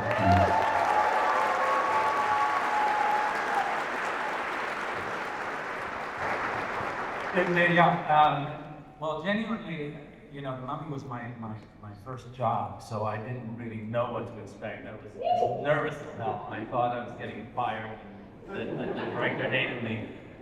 It was a wonderful experience. Everybody's absolutely lovely, and but I was so nervous, I couldn't appreciate it, to be totally frank with you. Definitely the first one. But, when you do something in life and it's people enjoy it and appreciate it, that's what we do it for, and being here, I don't think any of us expected it at all. I didn't know what to expect, but This is amazing. To see a full room full of people who love this movie is we love it just as much. Trust me. That is very well said. The vulnerability aspect of the Rick character. I mean, Brendan, what, action hero, romantic lead, then we see him become a husband and a father and maintain that sense of innocence and that vulnerability. How did you approach the character and how did you lock in?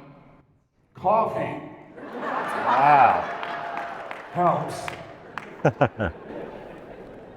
We had no idea what kind of movie this was going to be. Like you said, all those genres. I can still hear Rachel saying, they're going to confiscate our equity cards.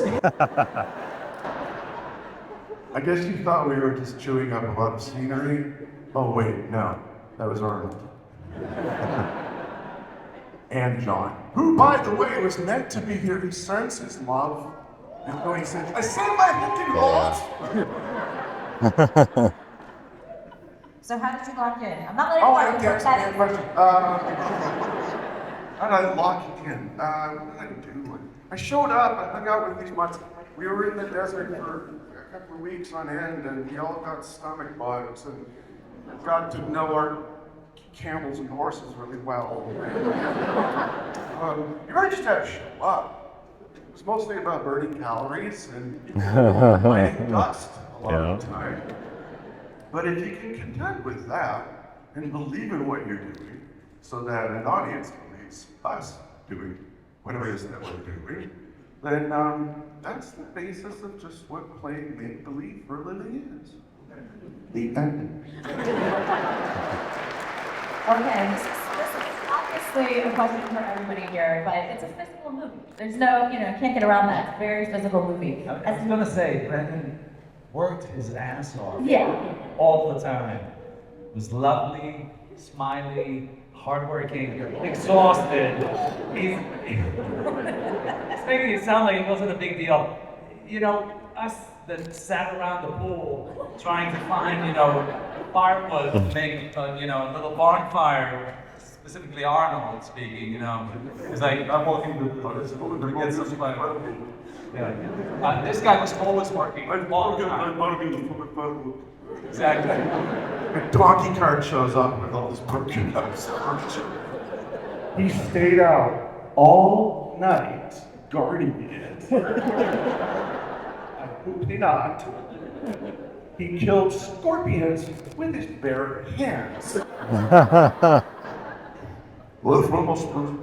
Another Arnold thing, so when we were in Marrakesh, you remember this? We were in Marrakesh and we were in this hotel and all of us had our rooms up there and then Arnold's like, no, fuck this, man. I'm gonna sleep by the pool. Closer to the ground. My son, it's not a very good accent, but no. So on set, on location. You want to hear my almost getting electrocuted anecdote? Yes. We were at a party in the pool, right? There's a pool, and beneath the pool, there's it looked like a tomb. It had a staircase going down to the pool. There was probably, there were ductworks on top. There were probably like 8-12 inches of water there. And we were trying to get some kids pay attention. This is how we did it back then. I went around the hotel clerk, and we were rounding up like extension cord after extension cord so that I could run a stinger up to the campsite, to the fire pit. But I couldn't find anywhere to socket it in, so I'm poking around down there, poking on ductwork, and there's water, and like I said, and I'm looking for looking out, you can see where this is going. Looking for a socket, and I'm about to put it in, and I look up, and our producer, the late great Tim Jacks, he's watching, he puts his head around me, he goes, Brendan, what are you doing? And I said, it's cool, John Hamm is here.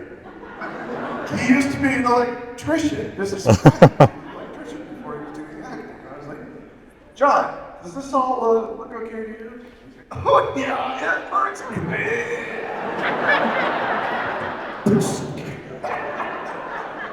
Put on Oasis on this, not let him go. So I did. And it did go bang, by the way. I'm an idiot. Well, I'm glad you're here to tell the story. I was just thinking, can you imagine? Yeah, I mean, that's a different movie, different day. So we won't go down that path. But one thing, yeah, I mean, the script, when you initially read it, I mean, it does kind of touch on all the different genres. It's kind of this wonderful mix of different worlds coming together. Did you guys have initial thoughts, and what was the audition process like for each of you? Or the I'm coming aboard and I'm now creating this character process? Odette, you can kick us off. Well, listen, I came out of drama school. Anybody who'd see me, I was happy to be seen. I just told them I'm auditioning for this big Hollywood movie. I had the long hair, the accent. Gorgeous.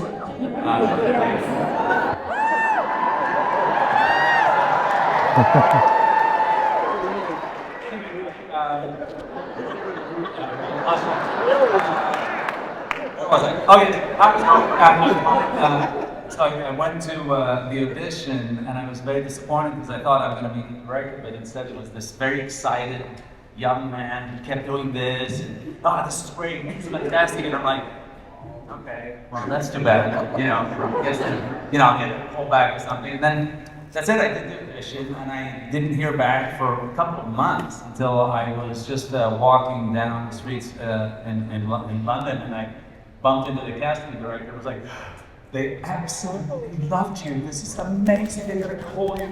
And sure enough, that night, I got the call. Come to find out that it was the director. It was Steven that was in the room, and I had no idea. He just was just so excited. Who, by the way, is a son of Minnesota, I understand.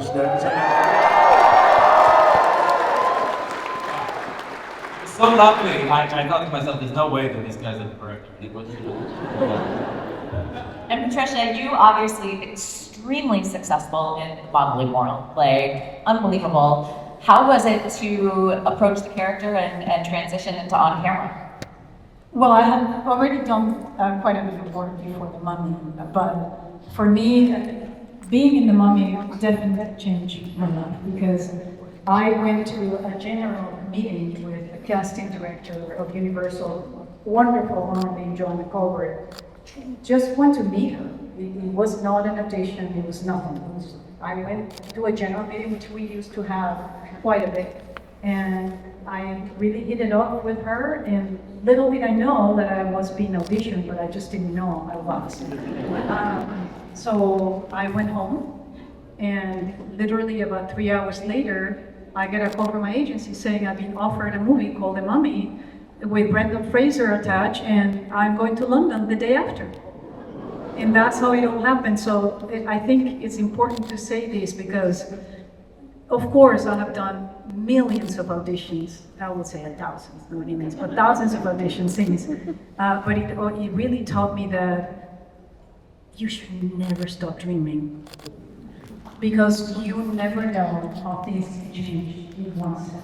And if you have curiosity, if you're doing the right work, if you have hope, and you're also aware that every action that you take, it has a ripple. It affects you, it affects the people around you, it affects your family, it affects your community, and maybe that one person, that in this case was me, who might need a reason to believe in themselves. Someone who sees in you something that they can't see in themselves, like Joanna saw that in me when I didn't see it. So I am incredibly grateful that this happened. Oh, we saw you, Patricia. Welcome. That is such great advice, though, for upcoming artists. In general. Yeah. All right, Kevin, we're back to you down there. The question was, when you first read the script, what were your initial thoughts, and how was your onboarding process to the movie? Well, mine was a little different because I worked with Steve on a movie called Deep Rise. Don't go crazy. No, so Steve said he might be doing a film Mummy. There is a part of a short, roly-poly Frenchman that I would be perfect for.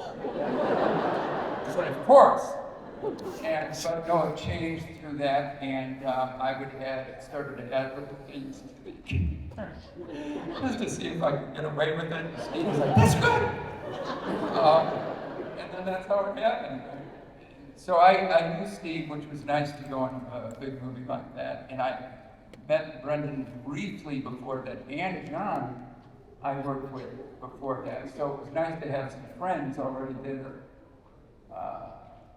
on the movie. So it was a nice, very nice experience. Kevin and I worked together on a film called Gods and Monsters. Haven't seen it, check it out. It is a fantastic. He's terrific. I'm chewing scenery. He's great, really great. Ian McCall, great, good movie. Very good movie. And Rick and Benny have, an antagonistic relationship. So how did you guys develop that dynamic?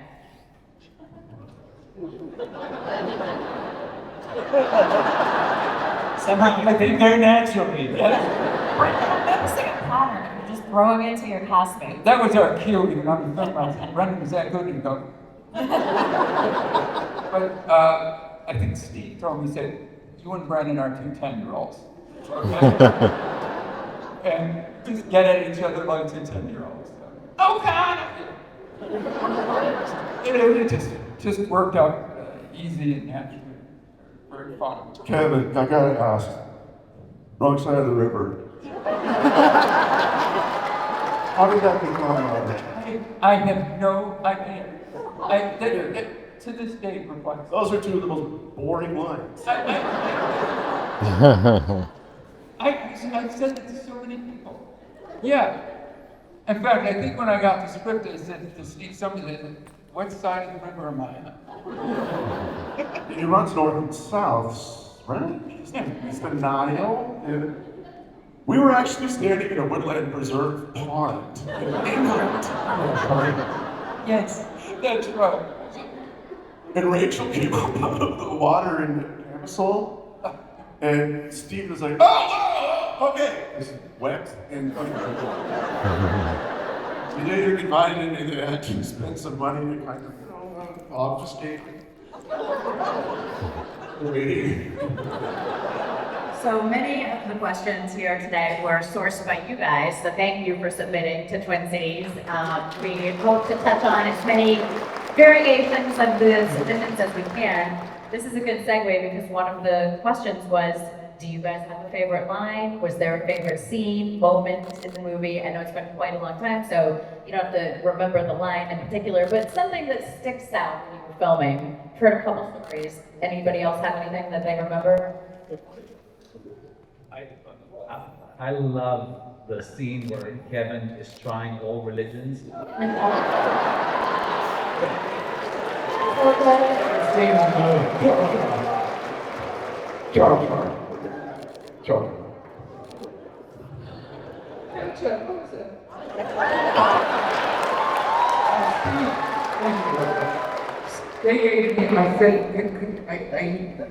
said, someone give me a paper. Can I meet people that know these languages? So they sent me a tape. This is true. And it was like, I think a rabbi and the older man is doing one line, and then a Chinese girl who was a student. She did. So in my head, I started and I sort of mimicked their voices instead of just that. So it was cha-cha music. And I just did it. So yeah. I did not. That is completely true. On that tape. I remember one time, there was we really had to be, though, ancient Egyptian was never recorded, so we work with linguistics from UCLA, but really there's no record, so they tried for us to all sound as accurate and the same. So did you know that in the ancient Egyptian, no, it was ich? And Stephen really wanted it to be very truthful, so there's this one scene when I'm running down the stairs, going, literally no voice left. And then suddenly I see Stephen coming from really far away, a big set, and he said, "Why are you saying yeah?" Well, that's no. Oh, forget about it. Forget it. I did it one time and I have no voice left. I can tell you about a line that got cut.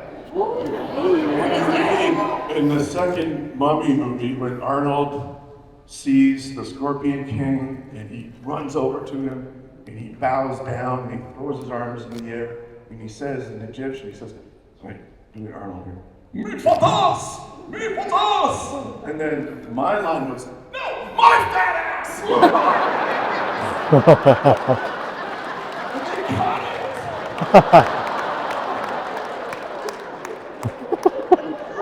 I'm glad you memorialized it here today. Yeah. That is your soundbite for social media.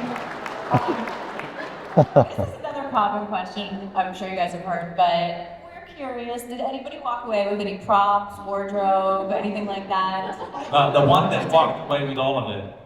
Hannah, who's not here, so I will answer in the voice of John Hammond. No, I'm not taking a couple of things and putting them out in case I want to make sure I felt like I was at work, you know? So that reminds me of the time when I went up.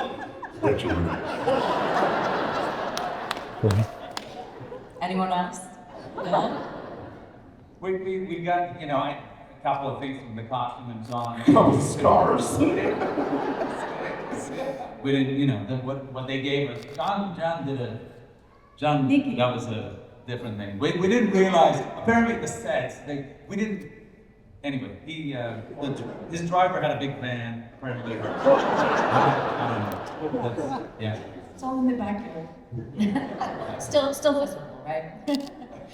Brendan, what was it like filming the video pieces for the Mummy ride at Universal Studios? Well, it was fun. The movie was coming out, and Universal said, hey, let's do a ride. So they built a roller coaster, and they're going to put it in Florida. And so they said, okay, well, people are going to be standing a long time in the line. So they had put together a skit, for those of you that don't know what you're talking about, with me trying to get a cup of coffee, being a really snobby actor, you know, behind the scenes. And, oh yeah, and then there's like production assistants, and then somehow they all start taking on this, like it's kind of weird actually. They join a cult, and the whole time I'm like, where's my cat? My cat! And things start out like mummies and people disappearing, and then at the end of I get mad because a creepy hand comes in holding it. Finally gives it to me. Oh, because I'm a skeptic. That's right. That was the joke. That was the joke. I'm remembering now. Anyway, I became a believer and freaked out. For some reason, it's been playing on a loop in Florida ever since then. I don't even know if I get a residual. We need to look into that for you. All right. Trisha, you gave some great advice to, like you said, not just upcoming artists, but like about life a little bit. So, you know, I'm sure there are a ton of people in the audience that would love to hear advice for people who do want to break into the industry. It's changed quite a bit in the last couple decades. But any advice for an up-and-comer? Odette, go. What? Oh, no. I mean, it's just the way you said it, that the industry changed. Hear this. Yo, what? Advice for an up-and-comer. Yeah, come on. You got this. I think the only advice I can say is just keep doing. Keep doing. You know, when we started off, it was very difficult to get a camera to shoot something. It was incredibly expensive. We didn't have iPhones. We didn't have the ability to cut things together. Just keep creating, get your 10,000 hours under your belt, and just start early. And yeah. In a word, have courage. Have courage. This is what you want to do if you think you're an emerging talent in filmmaking and screenwriting and storytelling, acting. If you have aspirations to decorate sets, there's so many talented people in this room right now who build costumes in your spare time. I mean, come on, we love you, we need you. Besides, everything's going digital, so it'd be nice if somebody actually handcrafted something.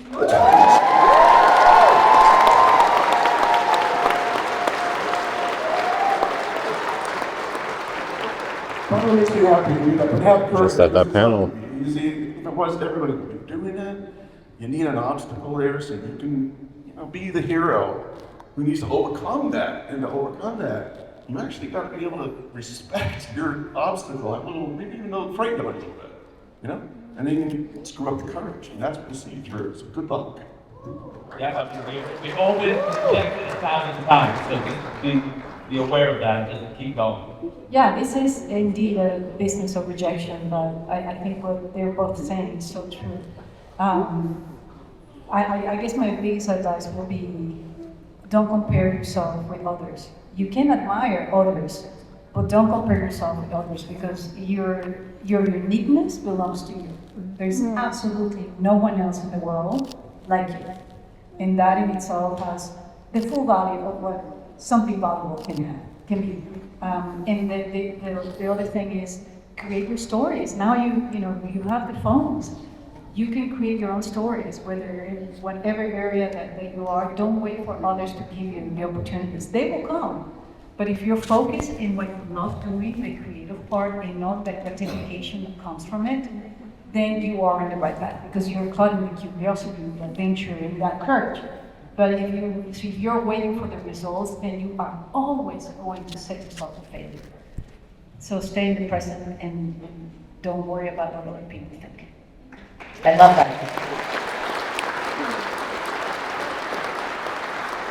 So Brenda, you mentioned courage, and as I mentioned, all questions are crowdsourced. A lot of questions about the whale. We're not going to diverge too far into other properties, but what is the difference in your approach for a character like that versus Rick in The Mummy? Well, makeup for one thing. But a guy like Charlie, who, for those of you who haven't seen the movie, it's a man who's quite unhealthy. He's been overeating. He's been stuck in a room in his apartment for too long, and he wants to reconcile with his daughter. So it's a piece that obviously required a lot more focus. I could not have done that if I hadn't enhanced his experience, made mistakes, fallen down, float around obscurity for a couple of years, and then get retrieved by a director who saw something obscure that I did and said, that's my guy. So, yeah, that part's the dumb luck part, I guess, but rehearse is the answer for that. For doing a Mummy movie, show up on time, take your Imodium, and just know that Steve Summers, who I will always have an image of him holding the monitor. And there was like one monitor, like a TV screen, put on it was the sun. And he's got his face buried in the shadows of this thing. And he's got his tongue out. And he goes, ready, and don't suck. Oh my God. Mayhem ensues. Never underestimate. Don't suck. This is infectious. Love it. I think that's also a famous speech Mike Nichols gave cast before going on Broadway. It's like, thousands of people here and just don't suck. So good advice also for upcoming artists. Yeah, also because then he has to reset. Those set pieces were big. We had to go again. And nobody wants to. So everyone here loves The Mummy. What are some of your favorite franchises, just as people that you love? If you're putting a movie on, relaxed, chill, what are you watching? Fawlty Towers?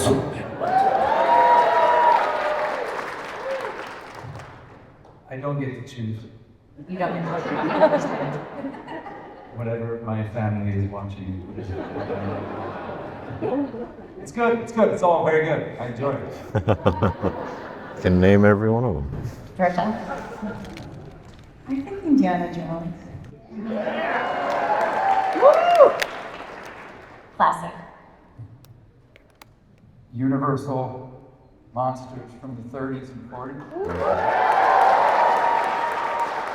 Have you seen the original Mummy from 1932? About 15 times. In fact, when the movie came out at the premiere, I remember walking by myself. I mean, that's where I usually show up with it. I premiere myself. But I remember seeing, I looked up and I saw Universal presents The Mummy, Our Mummy.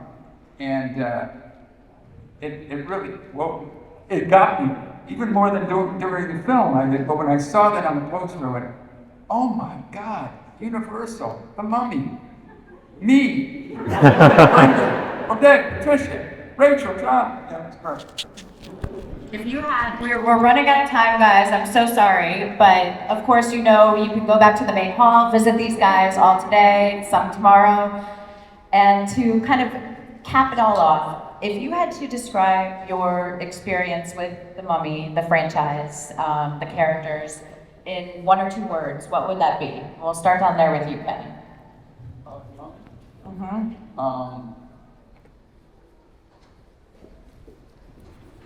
Fun.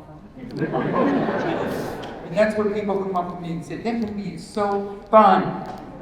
And I always say, so are you. I love that. That is amazing. Yeah. It's an underrated word in a way, because now it's needed, isn't it? Yes. I love that. I think Mom, the movie, for me, is family. Because it's a film that we have watched for 25 years, and thanks to you. I mean, we had Brendan, yes, he was at the center of it, and he brought that enthusiasm that was contagious. But the truth is, none of us knew that this was going to be, and we were going to be here chatting with you all today. You connected with the film, with your family, and you have, you brought your children, your grandchildren, and the movie will continue to feel like a family bonding, adversity, but with love and vulnerability and courage. So yeah, man. I love that too. I mean, it's my experience. It's I feel lucky and blessed. It really made me into a working actor. It was the best experience to start off with. A very, very positive experience, and the fact that it carries on in this way. We love the movie just as much as you guys do, and it's just wonderful to be celebrating it and to keep seeing each other. I don't know about the getting old thing, but it's really amazing.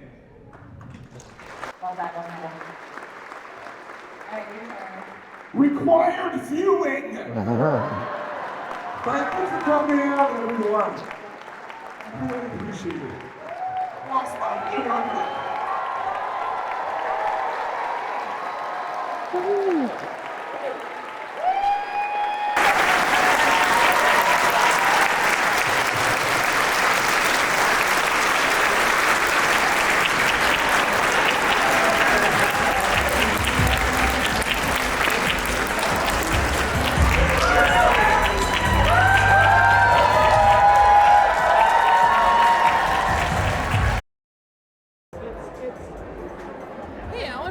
Hey, how's it going? It's going good. How about you? Good. Dude, I love this Squid Game outfit again. Thank you. Dr. Cox this time. Hello. Say hello. Eric, you're on the pod. Welcome. Yeah. Welcome. Welcome. I'm excited to be here. Welcome. I'm excited to be here. I am Dr. Cox from the show Scrubs. Nice. How are you enjoying your con so far? Oh, I am doing absolutely fantastic. I saw some pictures with Giancarlo. Yep, this is my pal Damon over here. How you doing? Professional photographer at its finest. So what'd you think of the Mummy panel here? I thought the Mummy panel was fun. Brendan Fraser was full of energy.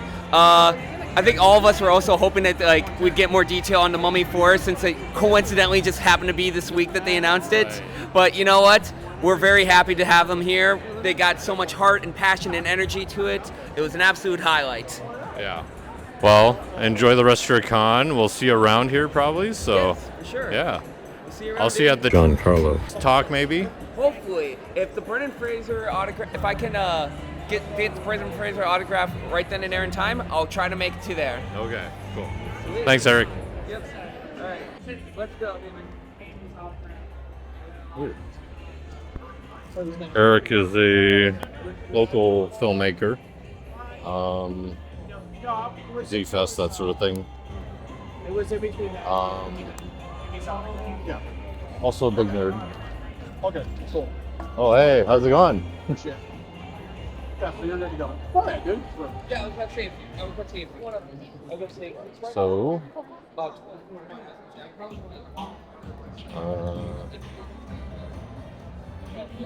yeah. Just gotta roll over this way. So, The second one. okay. Right now I'm having some technical difficulties, so might have to go handheld like this, but we'll see. Alright, I'll check back soon, but this room was full, as you saw when I got in, but good panel. Worth it, well worth it. Mr. Rogers. Oh, I don't know. Do Can you you have a just can you preference? tell us about your art? Oh, yeah, sure. Yeah. Hi, my name is Nick with The Art of Nick Lanza. My art here is a collection of all my favorite games, movies, TV shows dating back to like childhood with like Club Penguin and Wii Sports up until now with stuff like Helldivers and Baldur's Gate and all the other kinds of games in between that. I've been drawing these for the past 5 to 6 years now, but it's just all my favorite stuff. I don't know. That's awesome. And I got the Yes, thank Stranger you. Things thing from him, and then Yeah, now he he has like Piltover Arcane. I have the song. Stranger Things one Yeah. in Yep. here. Oh, so cool. But yeah, it's all like the movie shows and whatnot Yeah. that you always wish you could visit, or maybe not want to visit. Most of them probably Mushroom not. Kingdom. Yeah. Rapture, stuff like that. You probably not have a fun time. But yeah, it's like a look into the worlds of the games and movies and shows and stuff like that. Absolutely. So yeah. Very cool. Thank you. Thank you so much. Yeah, appreciate it. You guys having a good weekend so far? Yeah. Alright, amazing. Well, the weekend's about to get so much better. This is going to be an amazing panel. Before we do get things underway, we do have a microphone located right over there for whatever questions you all might have. Start thinking about your questions now. Are you guys ready? Yeah, what? Yes. We're clapping for the microphone? I appreciate that enthusiasm. Hey, why not? Let's clap for everything here today, folks. All right, but let's especially clap extra loud for the one and only Amy Jo Johnson. Woo! Is the mic on? Is it working? If not, we can. Do you want to do it? Amy Jo Johnson, everyone. Yeah. Yeah. No, is that it? Hello. How are you, Amy? It's so good to see you. I'm good. How are you doing? I'm so excited. I'm really excited to meet you. I'm excited to be here with fellow fans. Yeah. I was mentioning to you backstage, I feel like you do it all, right? Like you direct, you write, you do music as well, and I kind of wanted to pick your brain about a little bit of that stuff, if that's all right. I love that. So I'm curious, like, growing up, like, were all of these passions simultaneous? Like, did you always want to direct? Did you always want to sing? Or did one spawn from the other? You know what? When I was little, when I was younger, I think I just wanted attention. Honestly, yeah. I think like at the time, from the time I was like 7, and then I started gymnastics at 7. So gymnastics was my first passion and my first love. And then as time went on, I was like, I think I want to perform, or I want to, like, not knowing exactly what it was. But the thing was, guys, is I had crazy stage fright, like debilitating stage fright. Like I did a school play once and I just stood there spaced out while my friend Johanna jumped in. And we were doing Willy Wonka and the Chocolate Factory and I played Mike TV. Not one line came out of my mouth. I just stood there like, and then I went to school in New York to the American Musical Dramatic Academy. Because I thought maybe I wanted to like sing and dance and tap dance, which I learned very quickly. I'm not very good at that. Because my like feet were too tight from gymnastics, I couldn't tap properly. Anyway, that's really boring. I didn't get asked back because I had such a horrible stage fright. Isn't that crazy? And so then I like moved out to New York after I went to Lee Strasberg. Sorry, I moved out to Los Angeles. And it was there that I got over my stage fright by doing this like showcase, this acting showcase, and I really fell in love with acting at that point. And I would literally almost throw up every time I would get on the stage. And honestly, to tell you the truth, I never really loved it, acting. And so I did it for so long, and I was so blessed and so lucky to have Power Rangers and then Felicity and then Flashpoint and The Division, and I worked the entire time, and I something was always missing for me, and it was while I was doing Flashpoint that I started to write, and then I did my first short film, and then I realized, oh, I don't want to be in front of the camera. I really want to be behind the camera. So I loved writing and directing, and that's what lights me up now. And I realized I was just a mess as an actress. I was just so insecure and so heady. Probably not what you guys want to hear right now.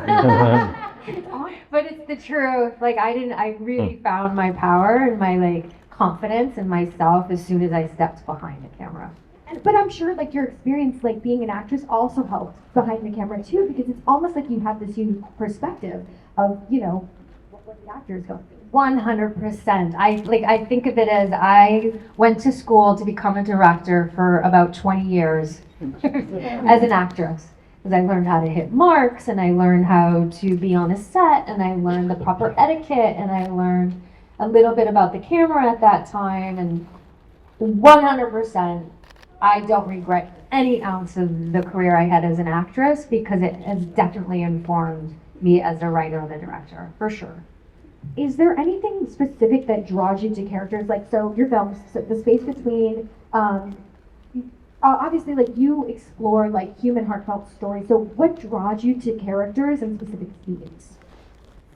Yeah, I think for myself, I can only really write a bit of what I know. So even though I ventured off in the last couple of years to write stories that are separate from myself, but still there's a little piece of me in everything that I write, I think. And for me, I mean, I don't know about you guys, but life can be really hard sometimes.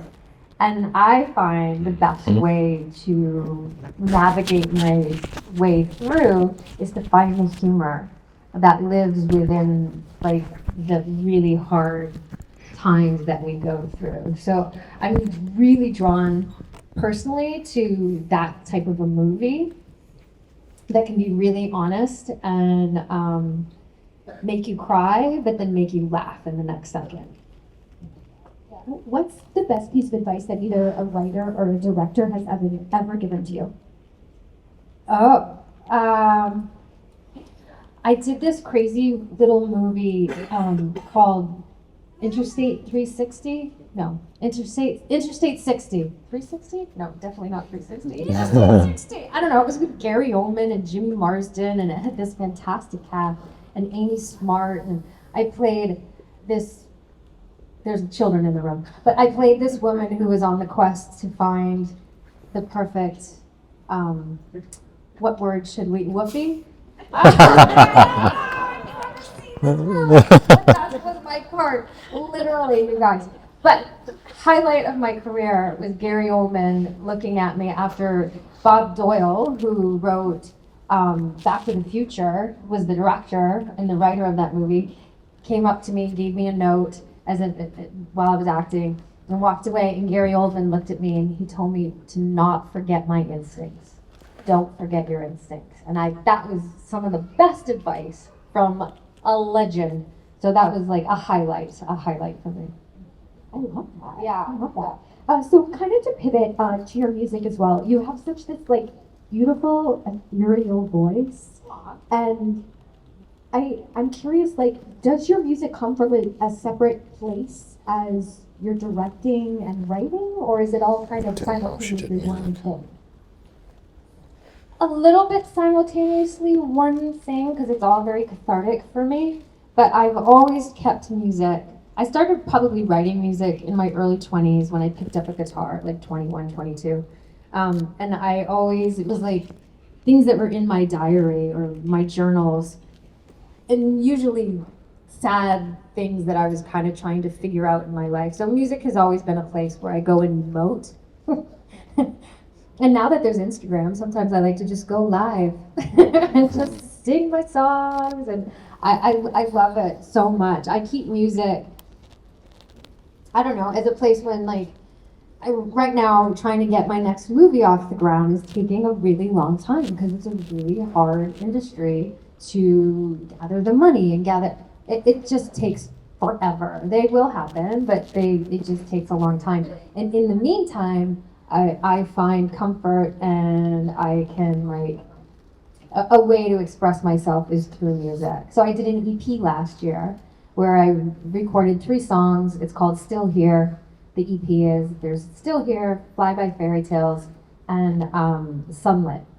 So that was just a way for me to stay creative and stay putting something out there and making stuff that I need that in my life. So that's what I use music as. Yeah. Do you have like a dream collaboration, someone that you'd like to present with? I don't have a dream collaboration, but I like the producers I've worked with, and I've loved what they've done, but I'm finally starting to figure out, when you attach yourself to a producer, they're gonna do their sound, and that's why you pick a producer, to do their sound. I don't know why I never really realized that before. So it's like, I would love to record the music the way I hear it in my head, not the way somebody else hears it in their head. Still haven't figured out how to do that yet.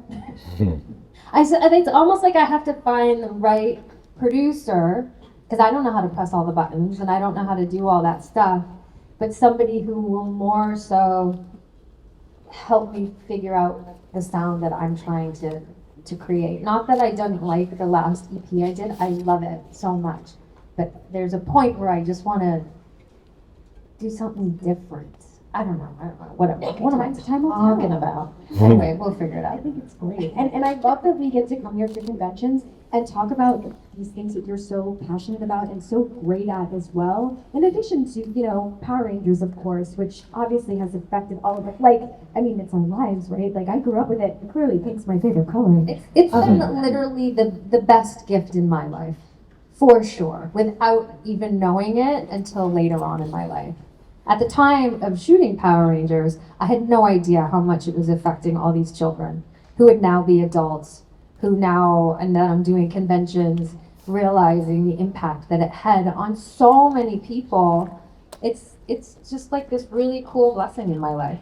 It's generational. It's wonderful. So how have you seen the fandom evolve since being part of it and now coming to conventions?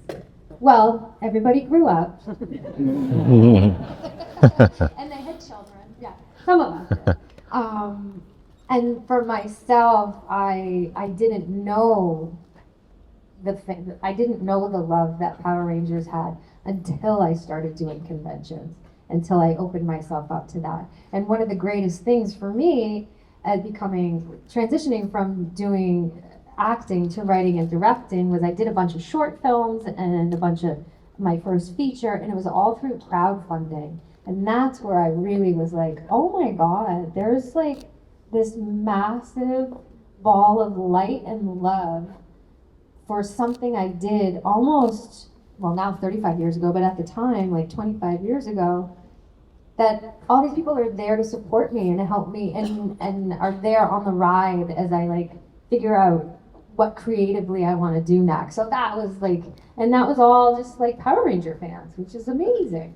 That's incredible. So if it's okay with you, like I mentioned, we do have a microphone for whichever question John might have. Now's your opportunity to ask any of this. All right, here we go. I love it. And you know, while somebody's getting in line, you know what I love too? It's like there's Avi, and then like I go to conventions, and then I have my website online, amyjojohnson.com, and I do like web parties and stuff, and a lot of these people have become like my friends and my family. Like I just like I got Joe Van Ginkel, and I can name like 35 people that I know only through them being kids who are like now adults who still love Power Rangers. I think it's so cool. Anyway, great taste. Don't forget the lives with David reading your book. Well, your comics. Yeah. Oh, right. We do that on Instagram Live, but we've started to do them on privately. If you guys join my website, just to let you know, I'm starting to do. I just did one last week. These private Zoom parties where there's like only allowed 300 people in, and then me and David. Last time we read Cowboys in New Mesa, which my boyfriend wrote, and David likes to wear wigs, and like it's really fun. So if you guys want to come, join us. I think what we're gonna do next is actually read an episode of Power Rangers. Yeah, we're gonna get like a like switching places or Power Punks, and we're gonna read it, right? So fun. And Avi had a great idea. Is that I think maybe we'll pick like 4 or 5 people from the audience of the Zoom and give them roles. Right? Oh my God, it's so fun. So what is your favorite like behind the scene like prank with Jason? Like Johnny's is when he like farted on Stephen Curtis's head with his bare butt. Yeah. And Stephen's when he locked Johnny outside the van on top of the roof and told the driver to gun it. So and David's is when he ran into a tree after he got pranked by Jason and then worried about it and had to find makeup. Oh my God. I have so many stories about Jason, but the two that go to the top of my head, this one's dumb, but when we were in Australia shooting the movie, he got very addicted to taking a bottle of water and pretending he was sneezing when someone walked by. I don't know why I thought that was so funny. He'd be like, oh, and all over someone. I thought that was funny. And then my favorite story about Jason, I don't know if you guys ever heard this one before, but we were doing the episode when we were on the ATVs. And we were kind of near the studio when we were doing it, and they called action and we had to like ride up. Anyway, Jason takes off while we're rolling on his ATV, is that what he said? And went up and like far away, up and over a hill, and you could see him like at the horizon, like going over a hill, and the whole crew, everybody, we all just stood there. And then like 10 minutes later, whoosh, coming back. I know, it was really funny. Well, he never got in trouble. And the other thing that was my favorite too, he bought a limo at one point. Yeah, Jason Gia bought a limo and hired the security guard to drive him around in it. And then one time Junior, the security guard, showed up in shorts, and Jason was so mad because he wanted him to wear like a suit. But he bought a limo and put it in his yard. So funny. My dad would do something like that. Yeah. First, I want to say welcome back to Minnesota. Thank It's you. a pleasure to see you again. MN Volkensko, we're here. Wanted to know what ultimately inspired you to get into writing the comic realm and all that stuff, because I really want to know what your thought process is with all of it, getting started. Yeah, so COVID hit, and we were all a little bored in our houses, right? And I had an idea for a TV show, actually, and it was basically based off of my idea of Kimberly and Tommy having a child, and her name is Olivia Hart, and I had this idea to have a TV show called the Pink Ranger, which was about Olivia Hart, the daughter. But it's so hard to go down those channels and get a show like that off the ground. So my boyfriend, who was a massive comic book collector, was like, why not let's write it as a comic book? And I was like, I don't even know how to read a comic book. He literally had to teach me how to read a comic book. When he first came to my house, I had been given by Boom all the comic books, and none of them were bagged and boarded. He was very upset. And one of the first things he did was bag and board every single one of my comic books, which was pretty funny. Anyway, so during COVID, we just started collaborating, and we came up with the whole story, watched all the episodes, figuring out the jumping off point and where we wanted to go, where this story would begin, and we decided it was the original Rangers, and the jumping off point is basically when they left to go to the summit. We just had them return. They went to the summit and then came home, and then we kind of built it from there. Oh, I just noticed you. This is so fun. I love it. Okay, I really wish I knew more sign language. I did that one episode, and I loved it. And like the only thing I remember now is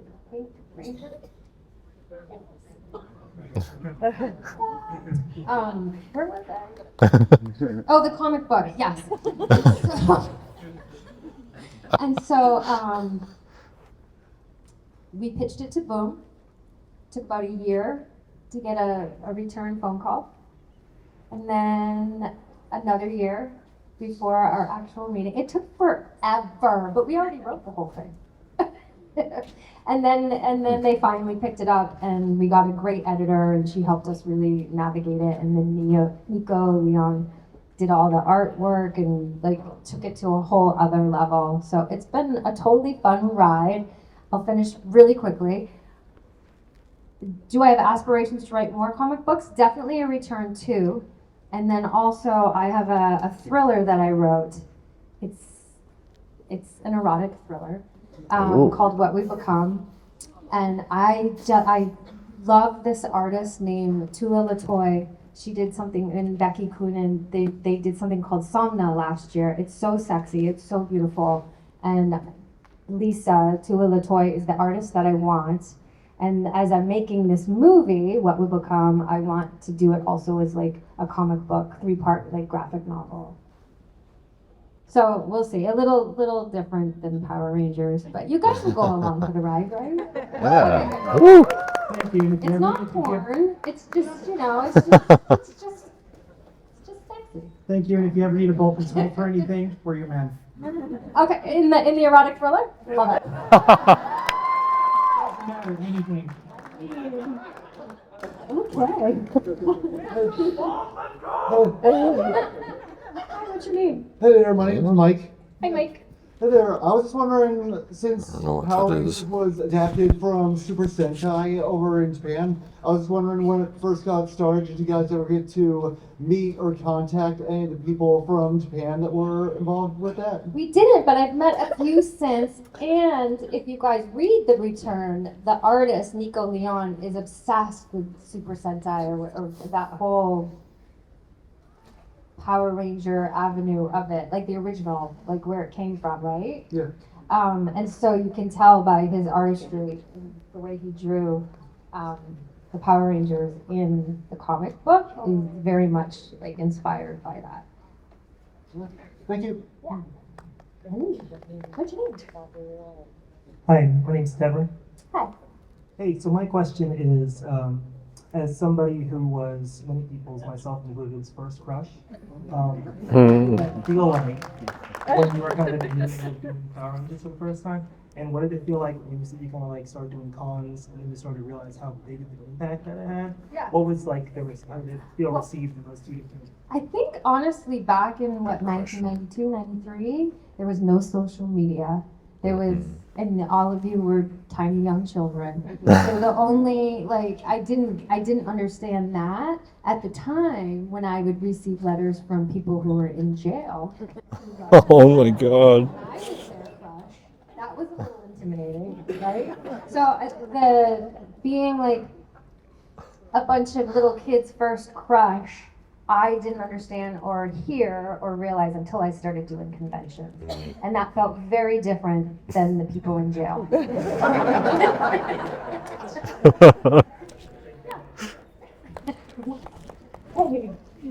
Hi, my name is Corey Diesel. Oh, she's great. So for like all the other Power Ranger shows, besides Mighty Morphin, which one would you like to be in? Well, which one would you like me to be in? What? Any you want besides the one you read, because that doesn't count because you were in there. All right, I confess, I don't know any of them. Because when I even wrote the comic book, remember, like we stopped watching after they left. No, I'm just kidding. Yeah, I don't really know much about any of the ones that went on. Are they still filming it? Yeah. I mean, it's still going, right? Oh, kind of. It is? Huh. Yeah, I'm sorry if that answer disappoints you, but Yeah, it's okay. okay. I just want to see more. Super fan. Hi, my name is Alex, and I am a creative as well. I've done a bunch of different short films. So my question is as a writer and director, how do you keep yourself inspired, and how do you find the right idea? And if you get stuck, how do you kind of like bring yourself back to so you can guys keep the project going so it doesn't lose momentum? Yeah, right? Yeah. I get stuck all the Right? time. I have a bunch of scripts sitting in a drawer that will stay in a drawer. And then I have some that sit on a top shelf of the drawer that are there for when I get the next one and the next one, and then I'll pull that one out. I feel like it's such a hard industry. Doing shorts is super inspiring, and I haven't done one in years, and like that's the way to go right now. Like just keep doing the shorts, right? For me, like the next story that I'm gonna write, I ruminate. Like I just thought of a story last week, so I'm all excited about it. I'm on page like I don't know 14 or something like that, but I'm very excited about the next story I have in my head, and I think that. Sorry, recently I've been getting really into this one particular person online that is all about using gratitude to manifest things in your life. I don't want to get too woo-woo here, but I do think that that's super important, and to like not, I think the more I try to think of it as a boulder I'm pushing up a hill, the more it stays a boulder I'm trying to push up a hill, and to just like really like to manifest is just to be grateful for the stuff I have around me, and it'll come from there. So I mean that's as far as I'll go into that, but I'm really into this like way of thinking right now that I'm finding very helpful, because it's a tough industry to stay inspired and to stay motivated, right? Right, Yeah, absolutely. yeah. Thank you very much. Very inspirational. Aw, cool. Hey, Miko. It's always so loud every time. No, you're not loud. Okay. Okay, so before I ask my question, actually, I heard you saying that, talk a little bit insecure back as an actress. I just wanted to say, I think I speak on behalf of a lot of people, that we were all so blessed to be able to see you on Power Rangers, but also on Suzy Q and Felicity, and briefly on Saved by the Bell. And I'm telling you right now, there's no one else that could have done it but you, and we're blessed to have the chance to see you. And we thought you were amazing. You brought like a total like love, joy, personality, and like these adorable little quirks that no one else has. So I think like you deserve to be proud of that. Oh, thank you. I am proud of it. I mean, I did, there's aspects of looking back at my, I'll be honest, in the last year, I actually have missed it a little bit. And I'm like, okay, I have friends who are filmmakers. If the right one came and said, will you do this role? I think I would. It's the audition process that will kill you. Yeah. And I just like, I know things like Alright, so my question is, and if you can't answer, it's absolutely fine. If you don't have an answer, that's not a problem. I remember in previous conventions that I'd like seen online and stuff, you had spoken about Suzy Q and how you felt like you really wish it was released and stuff. And I just want to know where that stands for you today and what it would mean for you if it was to be released sometime that way. Suzy Q? Well, you can just go to my website, and I found, because I have a DVD of it, and so I stuck it online. If anybody wants to watch the movie, amyjojohnson.com, just become a member, it's free, and it's inside the toy box. And I'm leaving it up there until someone tells me to come take it down, because then I'll know who owns the rights to it, because I have no idea. Oh. Whoever owns the rights to it should put it up on Netflix or wherever, right? Huh. So I have no idea. I've asked Shuki Levy, who was the producer who shot it. He doesn't know. Huh. It's either What? with Saban Entertainment. It was never a Disney show. It just aired on the Disney Channel. So it's kind of like this weird thing. Like, who has the can with the film with Suzy Q in it? I have no idea because it was shot on film, right? Huh. You would like it to be released still, right? Sure. I mean, you guys would love to see like a good copy of it, right? That'd be fun. Yeah. No idea. Anyway, go to my website if you want to get an okay copy of it. AmyJoJohnson.com. Hey, you just Thank you. Tommy. Hey, Amy. I met you in there. Thank you so much. You were so cool with my son. My name is Jim, by the way. I just had a quick question. All the years, all the different variations of Power Ranger suits, do you have a favorite? The one that little girl is wearing right behind you. Like, honestly, the TV show suit was so comfortable. It's iconic. Yeah, it was so comfy. And then when we went to go do the movie, I don't even think they looked that great, those suits, and they were so heavy.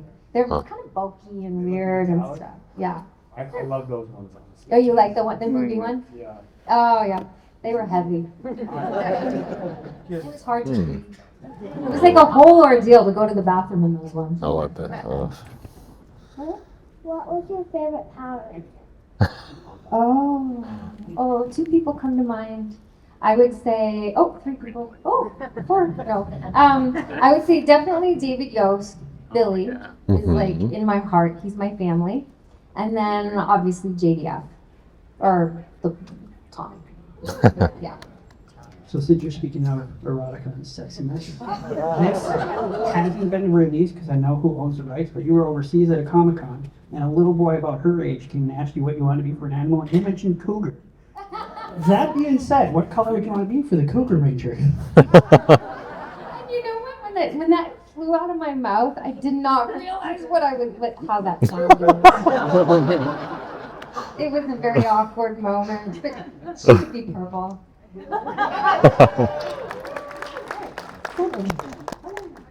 My name is Robert Villanueva. I think for everyone in here, you were the reason why I came to this Comic-Con. Oh. You're the reason why I came. So I'm hoping to get a picture with you later and all that other stuff, but I wanted to say, your music career and what you create, how has it been influenced over the years since everything, since Power Rangers? How has it changed? Thank you, that's so sweet. I always write music from a cathartic place. And like the last 3 songs I wrote were during COVID, or they were iterations of songs I had written. Like Still Here, I actually wrote right after my mom died. And it was on the guitar, and then I pulled it back out maybe 2 years ago, and that one was right after JDF died. And it suddenly had new meaning, but the same meaning. And it just, it was infused with so much more than it was, but even not. I don't even know how to explain it. It took a whole other life. It's evolved. And Fly By Fairy Tales is the other song that was on the last EP I released, was literally about a man, let's call him a boy that I pined over for about 15 years of my life. If you listen to Fly By Fairy Tales, it's you can hear it. I pined over this guy. That I don't pine over him anymore. So in recording it was so fun and cathartic at the same time. It didn't hurt as much anymore. So I don't know. For me, music is like emotion and feeling. That was a perfect answer. And I want to leave this off with the fact that no iteration of a Pink Power Ranger has outdone yours. It's just not happening.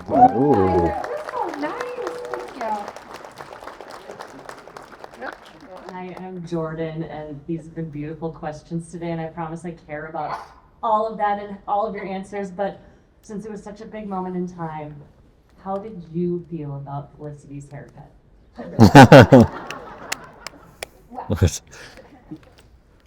Felicity cut her hair right when I was leaving. Remember that? You notice that? Yeah. I thought she looked adorable. Personally. But, people say that like the show lost a bit of ratings after that. But I did leave at that point. Isn't that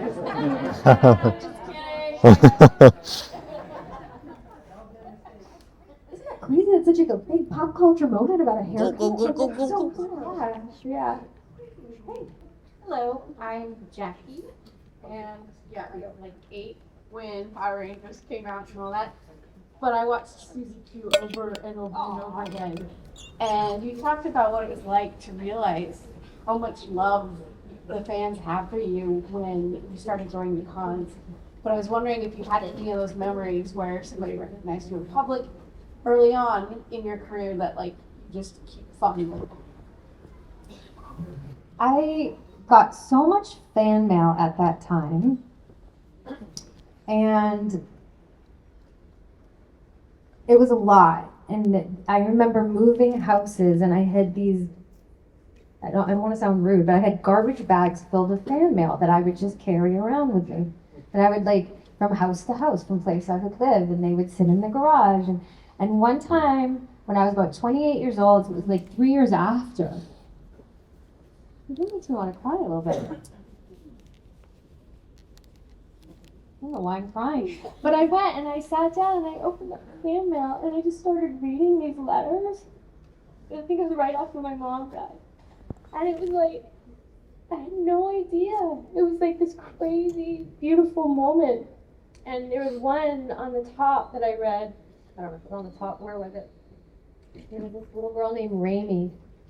For some reason, I decided to reach out to this Raimi girl, and she's still she's like a friend of mine. Yeah. Aww. Yeah. I don't know if that answered your question at all. that does. It's a very touching memory for you. Yeah. I also wanted to say, I had Tommy as one of my first crushes, so you have to deal with that.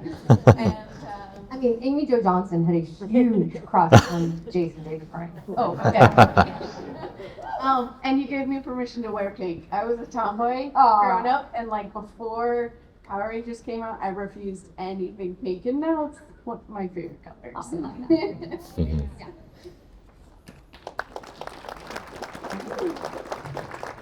Hello, it's Samson. Yeah, we just wanted to thank you again, getting of people here.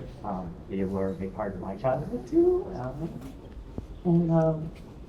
Sorry. So, question: what was your just out of curiosity? What was your favorite monster of the day, or just moment where it was it was what are we doing? Yeah. Really quick stories. I'm sure it's running out of time here. 10 minutes. We're good. Okay, so first of all, I think the scariest one is that eye guy. Very scary. And the pig. That is horrifying, that pig. What was the story I was going to tell? Oh my god. Pig. And then I love the power pump. But who was the villain in the power pump? Oh, terrible. These monsters are absolutely terrifying. All of them. You guys, my mind went totally blank because I was gonna tell you something about ask the question again. Straight one. I guess what I was just curious about was one of those favorite moments, or with in an episode, or like favorite monster type thing? I don't know. For like I had funny such a stuff. cool answer and then I lost it. I'm just trying to think of it again. But I would say, I'm just going to make something else up. I really loved playing Rita. Does that count? That was one of my highlights doing Power Rangers, was being able to like make that voice and everything. That was so fun. So he had the same question as me, so I had to come up with something last minute. As a musician, thoughts on the Power Rangers theme song? Oh. Johnny Young Bosch? This band made a cover, yeah. Somebody play it. Because sometimes I find the original it grates. It hurts a little bit. But then there's a few covers of it where I'm like, oh, I'm digging this. And then some band did a Pink Ranger song, which I love. Does Johnny's band, is it a good version? That's so fun that he did a version of it. What do you think about it? I think it rocks hard. Yeah. Yeah. Well, except that's live. Hold on. Oh, it's a commercial? Anyway, yeah, sometimes, you know, you're on Instagram and it comes up again and you're like, oh my god, I gotta turn the sound down. You forget that a little bit. Yeah. Yeah, you do. It grates a little bit. Yeah, it's like, it just comes at you. I'm more of a mellow or... Thank you. Yeah. Hi, Amy. Hi. My name's Jason. And in the 90s, there was an uprising after Power Rangers, or during, with all of the little children punching and kicking each other in the playground. Yeah. And I was one of them, and it was such a cool thing to watch. And I once destroyed a set of plastic lawn furniture. So I was just curious, what was it like filming those fighting scenes and in the park and whatever? And do you have any favorite memories of that? Yeah, we spent a lot of time filming in the park. I mean, we were on set. That was second unit as well. That wasn't first unit. That we worked 6 days a week. Like we worked a lot in the long hours, and that was my favorite. Was like making up the routines and doing the gymnastics, and it was such like a physical, fun role. And you know what I think about that? Like if you think back, it's so funny how times change, right? Because so you guys were kicking things. It's so much better than like some of the stuff, like this kid scrolling and like the stuff like doom scrolling and all this stuff. Like it wasn't that. It wasn't that bad. You guys were active and exercising. It was so weird that everyone was getting so mad about it. It's so violent because of like a pig is running around. So silly. Thanks so much. All right, we have time for these final 3 questions. All right, what do you think? My name's Campbell. I was just wondering, what's your favorite thing that you've done at a Twin Cities comic? What's your favorite memory? From today? Mm-hmm. Oh, God. Right here, right now. Girl. Good answer. Thank you. My name's Phil. Funny story, my wife and I started watching the Super Sentai episodes, and the episode you talk about with the pig, there's actually a little boy in there that I get to make fun of, and his nickname is Minnesota Fatso. Minnesota Fatso. He was born in Minnesota, but he's raised in Japan. But we're not sure that, but it's actually true. His nickname is Minnesota Fatso. So, and this is in Japanese? Yeah. It's the episode with the pig. It's completely different than what the American version is. Yeah. He's and they all star. And they say Minnesota Fatso in Japanese or in English? Well, Everything else is in Japanese except for Minnesota Fatso? I think actually no, Minnesota Fatso actually is in Japanese. It's just the subtitles. Oh, right. And so I had to look at funny. it, and it's true. They actually wrote Minnesota Fatso. Interesting. Well, okay. It's a weird show. I mean, you guys have to admit it. It's a weird show. Oh, okay. I was just wondering that, and could we get It's Morphin Time? I know it's kind of Oh. shitty, but could we get It's Morphin Morphin time. I must like the song, which I'm not sure if we do. I think. Oh, do you guys want to do just like a quick photo? Yeah. Let me see if I can get my camera. Hang on. Oh, all right, everybody. That's okay. Did you guys have fun? Yeah.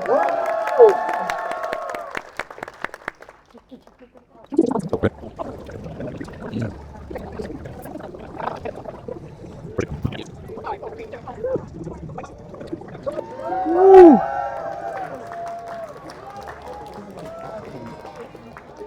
Amy from Johnson, everybody.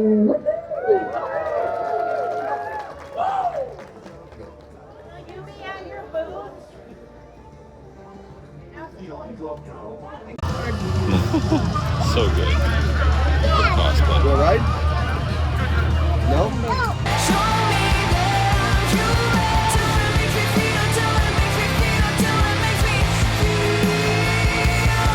Sick.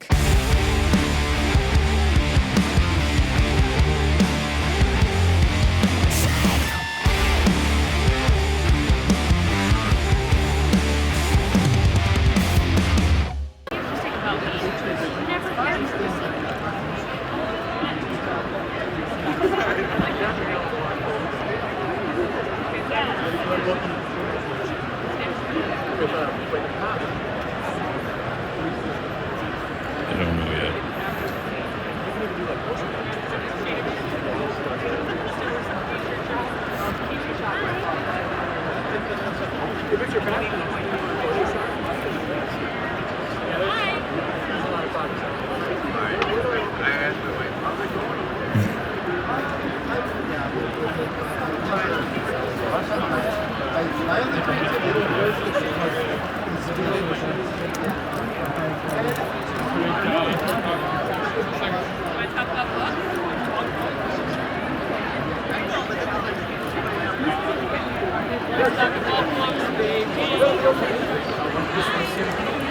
The red hat. You look great. I totally can get on.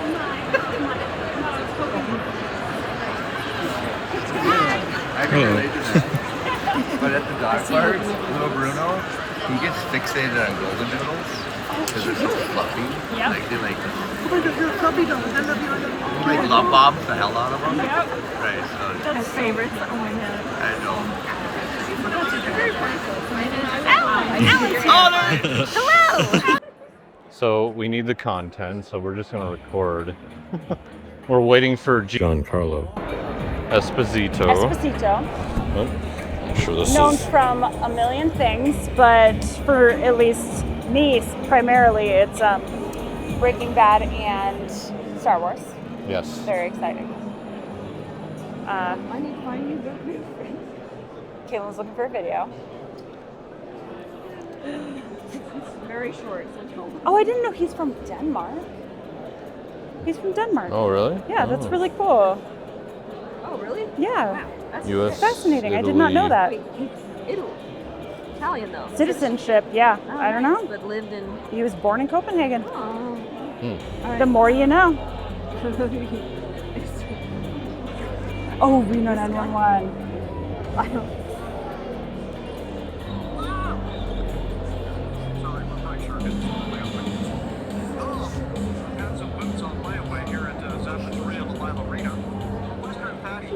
Here we go. Woo. Oh my god, damn. Okay. All right, day two. How many people were here all day yesterday, all day today? I mean, all day is a big thing. By the way, I know I have my questions here, and I know you guys have some, which is why we have a microphone right there. So I'm just going to go over a few things with you. Please, no request. No, can you say this particular line? Trust me when I say I don't know what's going to come out of this mic, but please, no request. Can you sing happy birthday to my grandma? She couldn't be here. Sorry, grandma, I'll be here next year. Rule number 2, there's a lot of you in here, as you can see. So, please no 2, 3, 4, 8-part questions. Find your one best question and ask that so we can get through as many as possible. And rule number 3, really the most important rule, and that is to have fun. Are you guys ready to practice rule number 3? So with no further ado, please help me welcome out at this time. You know him from The Boys, Breaking Bad, Once Upon a Time, and a little show called The Mandalorian. Please help me welcome Giancarlo Esposito.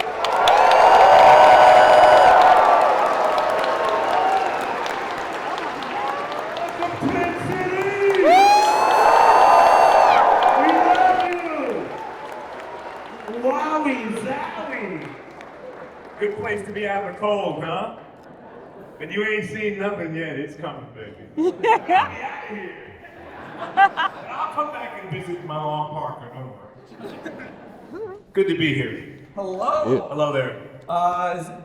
Is this your first time in Minnesota? You know, I've been going through the past as I come to Minnesota downtown and I see these beautiful buildings and I look in the eyes of these beautiful people with this great energy.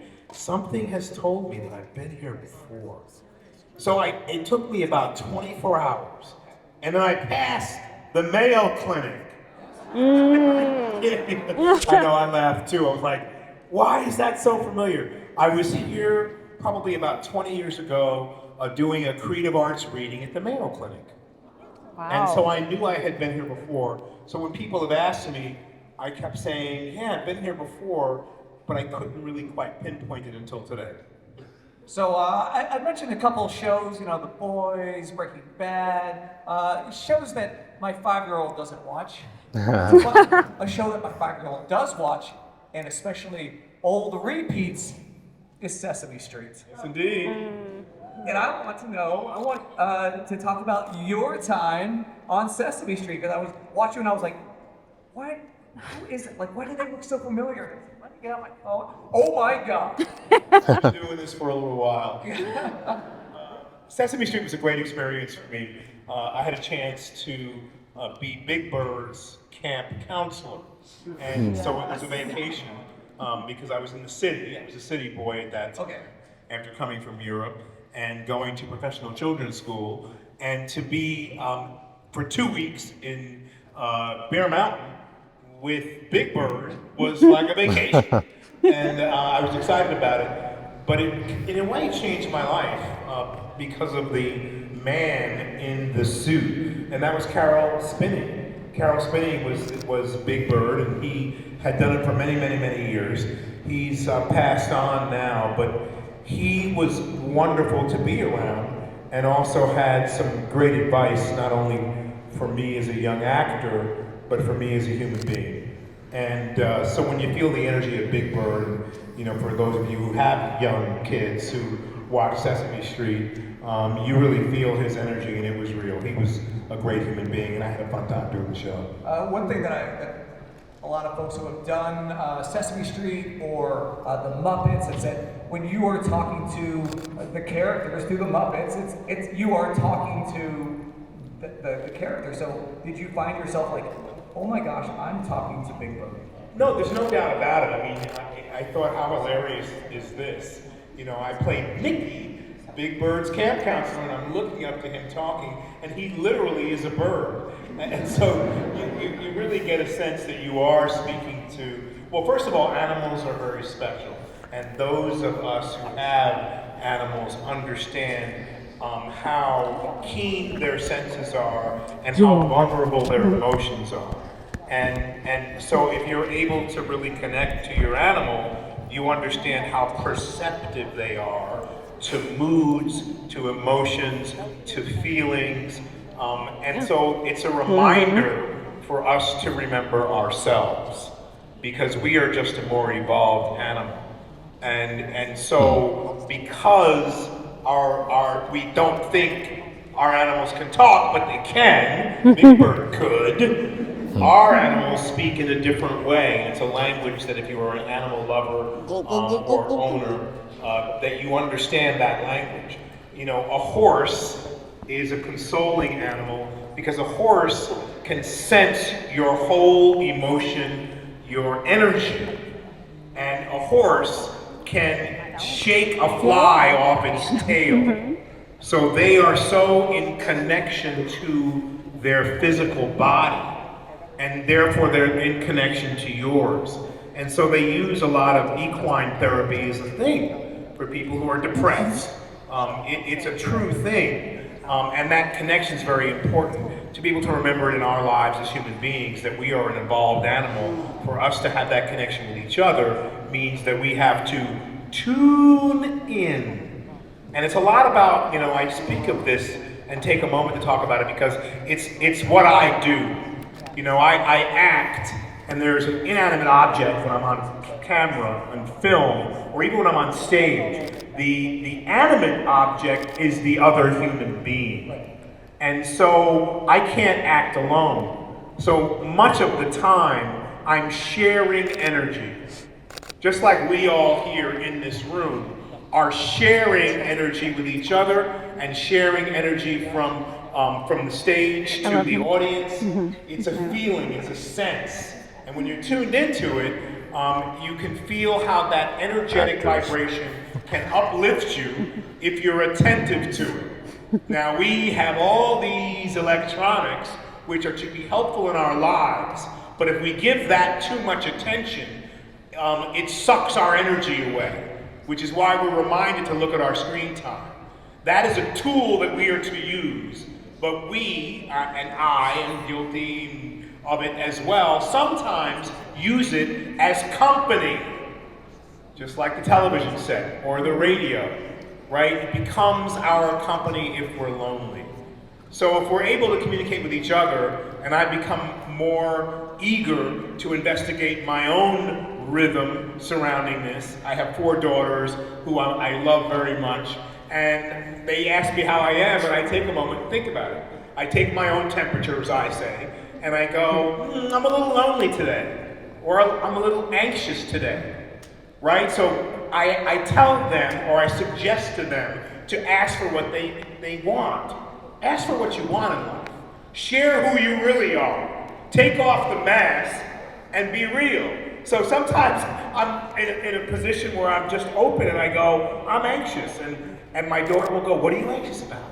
And there's my therapy phone call.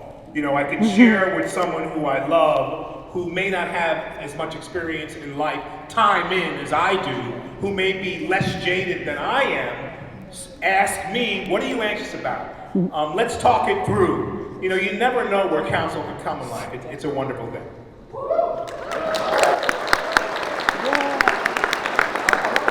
I want to talk about that energy, that same energy, because and how to use that positive energy as well as deflect that negative energy. This past year, in 2025, you were nominated for both an Emmy as well as a Razzie, right? How easy or difficult is it when you have some of these detracting factors out there? How hard is it, being in the entertainment business, being a public figure, to push that away? Don't let it bother you. Well, I feel like we as human beings, we yearn to be seen, right? And I'm in a position as an actor, as a performer, where that validation, if I give it an important power over me, an energy over me, then that becomes, if I get that, I'm somebody. Right? So it becomes for me, I go through all I'm nominated again for the boys, like my 8th nomination. And if I get that, I will somehow be Giancarlo, the guy who's arrived. And so I go through the fits and starts of that, and I realize I've already won. I've already won because I've come into my own as who I am, and that won't make a difference. It will be honestly wonderful to be acknowledged once again, but just to be nominated is a win for me. So when I look at it that way, it quells all of those things that I desire, that anyone would desire, right? To be validated. What I tell my kids is, they're all in their 20s now, and they've had numerous boyfriends, and they're yearning for attention, they're yearning for love, they're yearning for validation. And I remind them that you must try to figure out a way, or I suggest to them, to validate yourself, right? To empower yourself to be all of who you know you are. Just because you hear it from somebody else doesn't make it any more powerful, but that's who we are. as human beings, and that's what our society has developed for us. So for me, it's another triumph. The nomination's a triumph. I didn't get it either one of them. So what did it matter to anybody? I'm spinning over it. I know when it's supposed to happen, it will. Right. And I know that I'm blessed to be able to be in the conversation. Now you mentioned, I want to go back and touch upon something you talked about. You talked about, moving to New York at a young age. Do you feel that being in there, in the center, the hub of, well, entertainment, is what kind of drew you to that world and eventually end up on Broadway yourself? Well, at that time, there certainly is an energy surrounding that city because it has so much theater.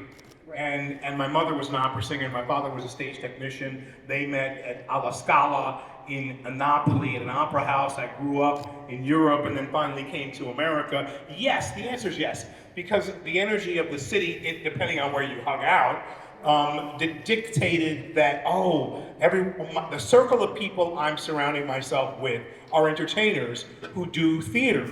And to me, a theater was a great place because my family eventually became broken, and I wanted to create a new family for myself. And the theatrical family in musicals and television, I haven't been to television yet, we spoke the same language. And so I felt supported.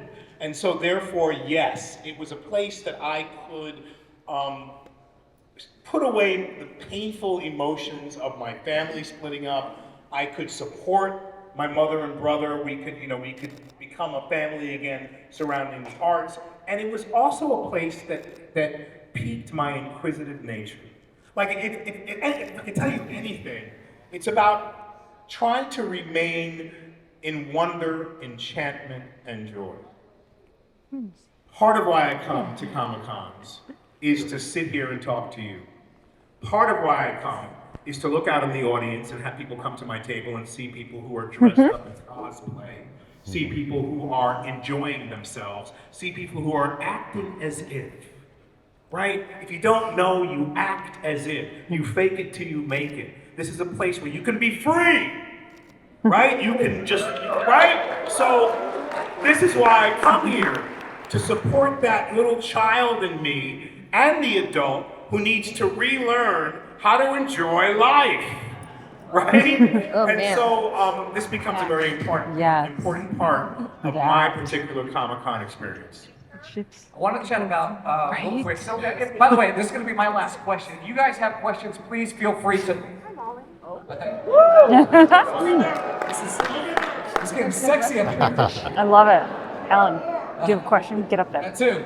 Hey, Batman. Oh my God, I want Batman's to talk coming. about one of those Broadway productions, and it is Cat on a High.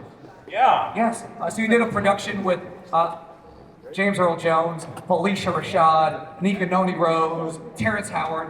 When you were working in live theater with that talent, was there a point where you kind of got caught watching, as opposed to be like, oh wait, that's I'm up now. Like, did you get caught? It's always a fascinating part of working with a master like James Earl Jones, who, I met for the first time when I was 12, 13 years old. My brother had done The Great White Hope on Broadway with him. I was not in that play, but he was an idol of mine.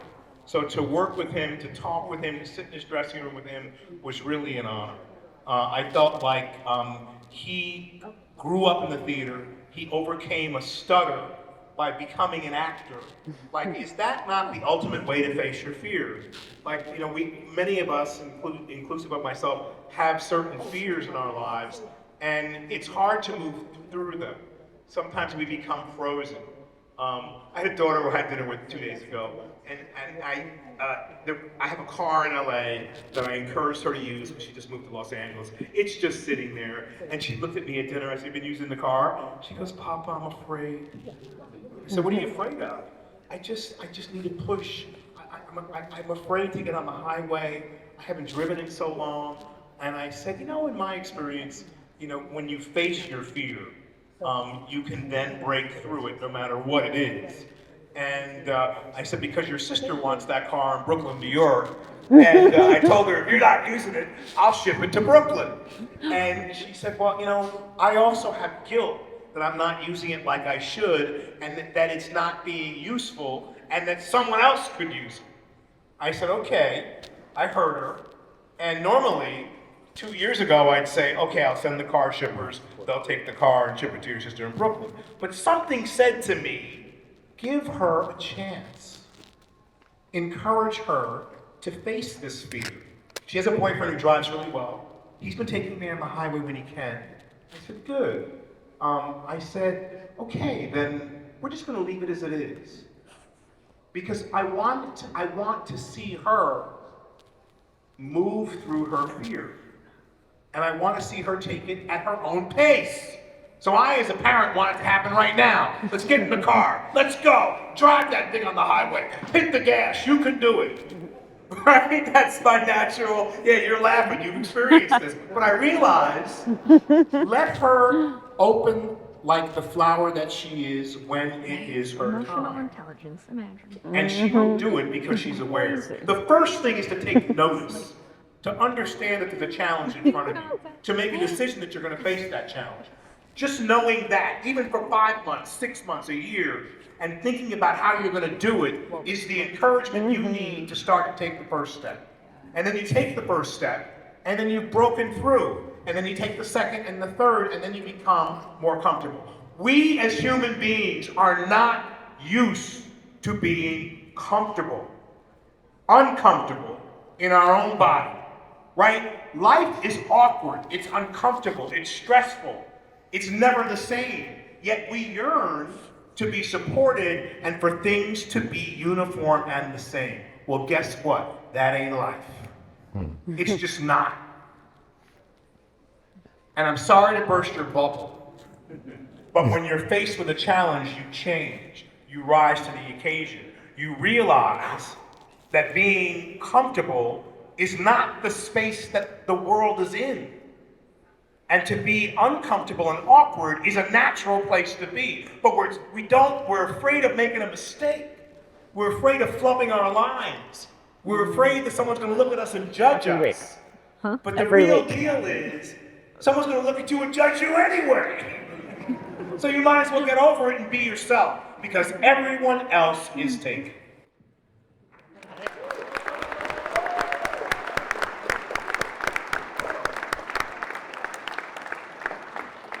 Hello, what is your name? Hi, my name is Mick. Hi, Mick. And my question was that you've played so many iconic villain roles, and that it seems very contraindicative to your general demeanor, and I was wondering sort of what you use to either tap in, or if you feel like you've been typecast, or is it a way of like releasing things that you don't typically get to, and just your perspective on playing villains? I'm really just an asshole. No, you're so astute. You know, I think a villain role or a dangerous, edgy personality is a complicated human being. A human being who hasn't worked through their dark and their light. We are all dark and light. What do we choose to be today? How do we get to be light all the time or dark all the time if that's our choice, right? If we're pushed around by our own emotions and we don't know our mind, we don't know our spirit, then I don't know why I said that. I'm so sorry. I don't know why I said that. Screw you! Get out of here! What are you doing here? I don't know. I don't know why I did that. Right? That means you just don't know yourself yet. So part of what I've learned through playing some nefarious characters that I play is that I needed to do that. Right? It exercised an angry part of me that was resentful and angry that my mother and father divorced. Resentful and angry that I had to grow up poor. Resentful and angry that people looked at me and judged me by the color of my skin. Right? Until I made a decision that I'm not gonna live in that pocket. I'm gonna live as a human being no matter what you see me as. I'm gonna really reflect on who I am, because I believe that you're not who you think you are. You've developed an image of who you are, and that's what you live through. And then when you talk to people and they see something else, your potential, your beauty, your love, your joy, your exhilaration, your excitement, your intelligence, your heart, your soul, you don't believe it. You're so pretty. Oh, no. I don't like my nose, I don't like my teeth. Please don't look at me. You're so beautiful inside. Oh, I don't know about that. I have all these awful thoughts. Well, who doesn't? Right? So I've had the opportunity, and this is my blessing, to play act, to believe it, to let go of that angry man that was seething inside of me by just staring somebody down and giving them all the nasty stuff on camera, and now I can laugh about my whole life. Because that's not who I am at all. Right? Yeah, thank you so much. You're welcome. Thanks for your great question. I love that. Hi, what's your name? Hi, my name is Jeffrey. So, sir, who would you say that your greatest influence was, your greatest role model growing up, and how did their influence on you shape who you became as an actor? You know, we look at history. You know, I love historical characters. And as an actor, I grew up in a musical comedy, so I'm a singer. So I love Paul Robeson. Not only because he had a certain kind of politics that wasn't really acceptable at that time, but he was a man who thought about all people, and he created a great art. I love Sidney Poitier, because he was a man who acted as himself with a great confidence, not leading with his color. You know, he had dignity as an African-American man. He did not shy away from being all he is, and did not define himself through the color of his skin. So I loved him as well. I mentioned James Earl Jones. I loved some of our classic Western heroes in the movies because they were fearless. You know, John Wayne being one of them. Fearless, gruff, you know, walked into a room and controlled the chaos. You know, shot you dead if you talk back to him. Oh, I love that shit. You know? So, but I realized that's in the movies. How can I empower myself to be who I am in life and to lift people up to their highest possible thought, their highest possible experience of themselves, their highest possible energetic level? It's through not allowing the negative to come in. There's nothing you cannot do. I'm an example of that. Nothing. I was told you're not gonna make it. I was told you had too many kids. I was bankrupt twice. You're never gonna dig out. And I told my 8th grade school teacher, who lent me a bunch of money that I eventually paid back, I wouldn't accept it. You don't always have to accept what you're told. She said, you're never gonna dig out of this. You're never gonna make it. Why did you have such a big family? And I went, I'm taking all that in, but yet I'm trying to be positive. And I said, I'm in the one business where I can turn this around. I banked on me, bank on you, bank on what's inside you, bank on what you don't even know is inside you yet. Because it's all there. Everything you need to know is inside you. All of your talent, all of your beauty, all of your aspiration, all of your ideas, inventions that we don't even know about yet, are out there right now in this room. Bank on that.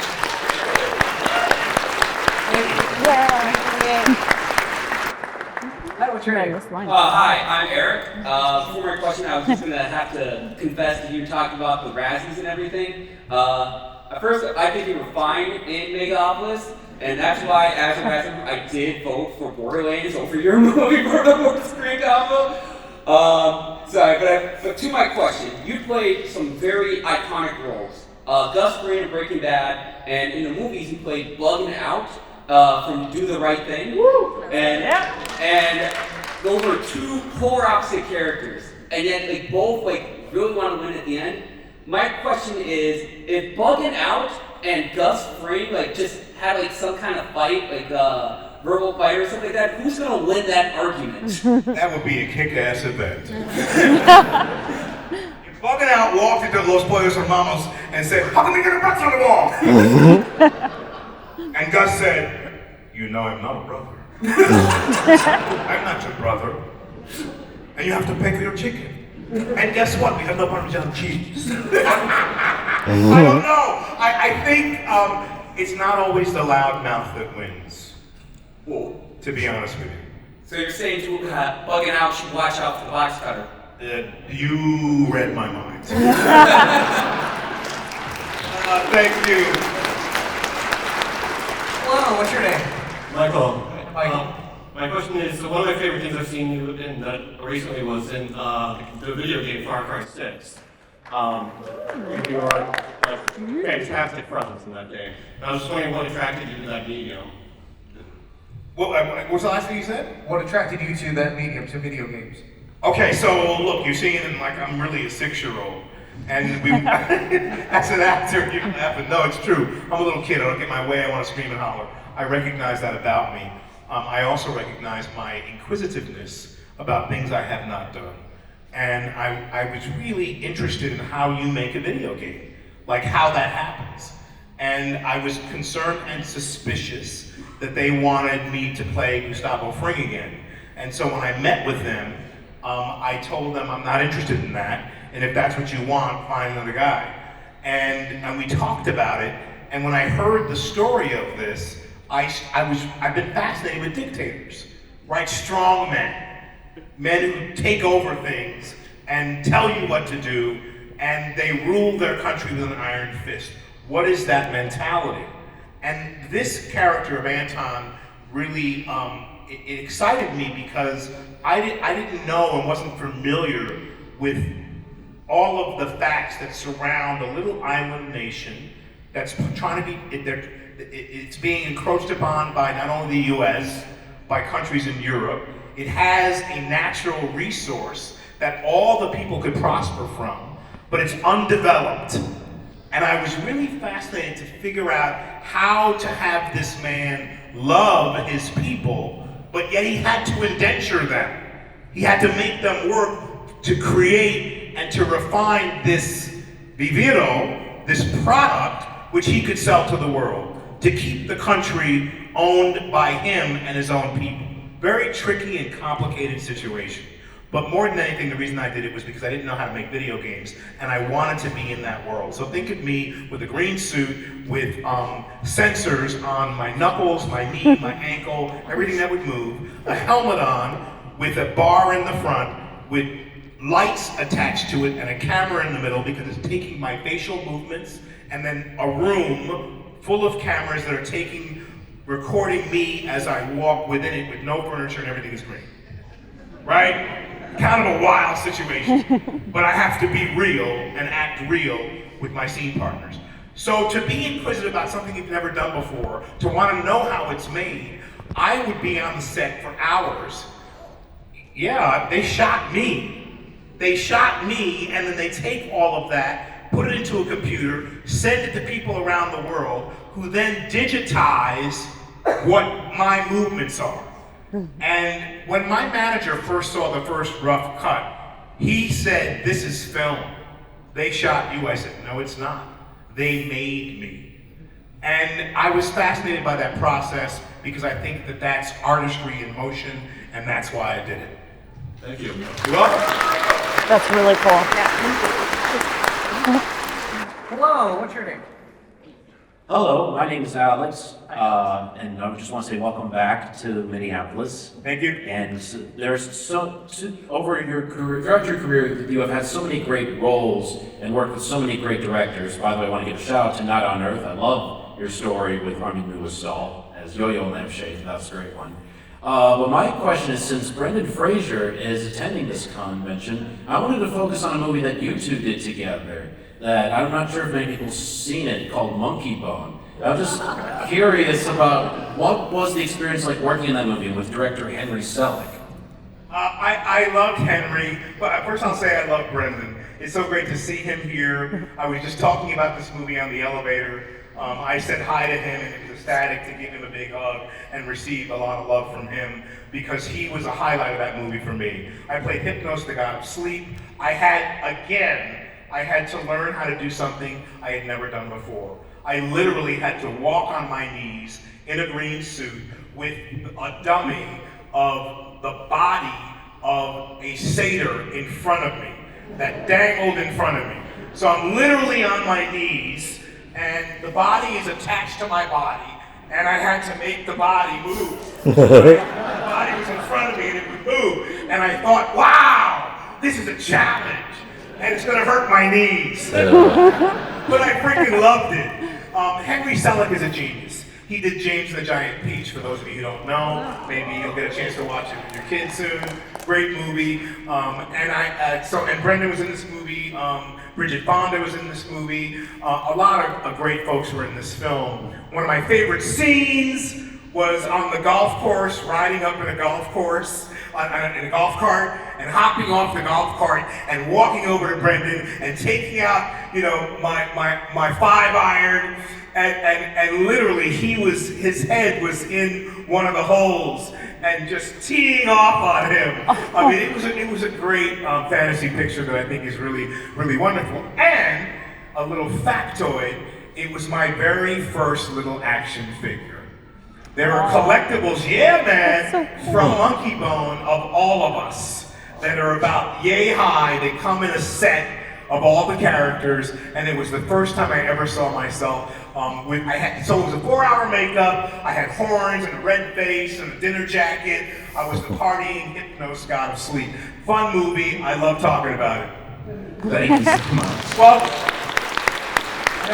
we still have a long time. We have about 10 minutes left. We're going to try to get race through them. Come on, possible. Hello, what's your Not to name? repeat the Far Cry 6 question too much, but you were also in Payday 2. How much did Overkill tell you about the character you were playing and his weird backstory and what you have to do to really find him as the secret final boss? Nothing. Payday 2 was such a quick gig, I had to put it together myself. I had to go back and watch Dustin Hoffman as a dentist in Marathon Man. I had to figure out how I could model this character with an homage to that particular scene. I was flying by the seat of my pants, but I was committed, and I loved it, and I found it somehow in 2 days of shooting. Okay, so you had no idea you were an alien who might be a member of the Illuminati from ancient Aztec, who lives within the secret basement of the White House. I am not making this up, this is the actual lore. No clue. So good. Yes. Hello, I'm Carlin. Met you 2 years ago, Washington State Con. Don't worry, I live here. So I'll make this quick. Favorite bugging out moment from Do the Right Thing? It had to be the pizzeria. How come we got the bugs on the wall?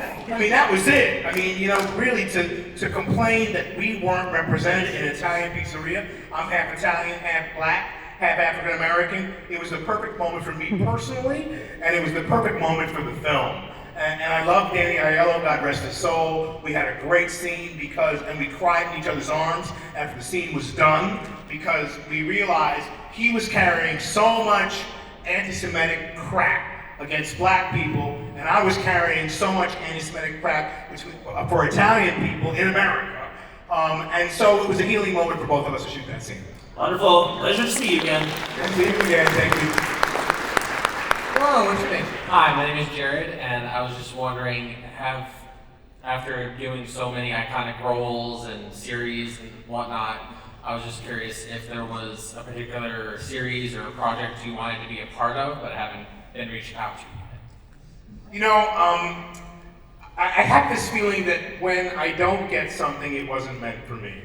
I used to pine and mourn, and I remember back many years ago, many of you might remember this film. It was called Carbon Copy with George Segal, who was a great comedian, and it was between me and Denzel Washington.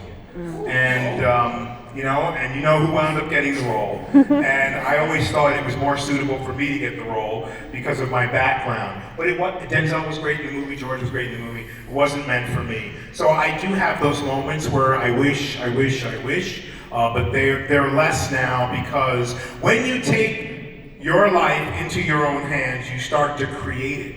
You not only attract it through the law of attraction, through the principle of attraction, you start to create it. And so for me, I produce and direct now. I option novels that I bring to the screen.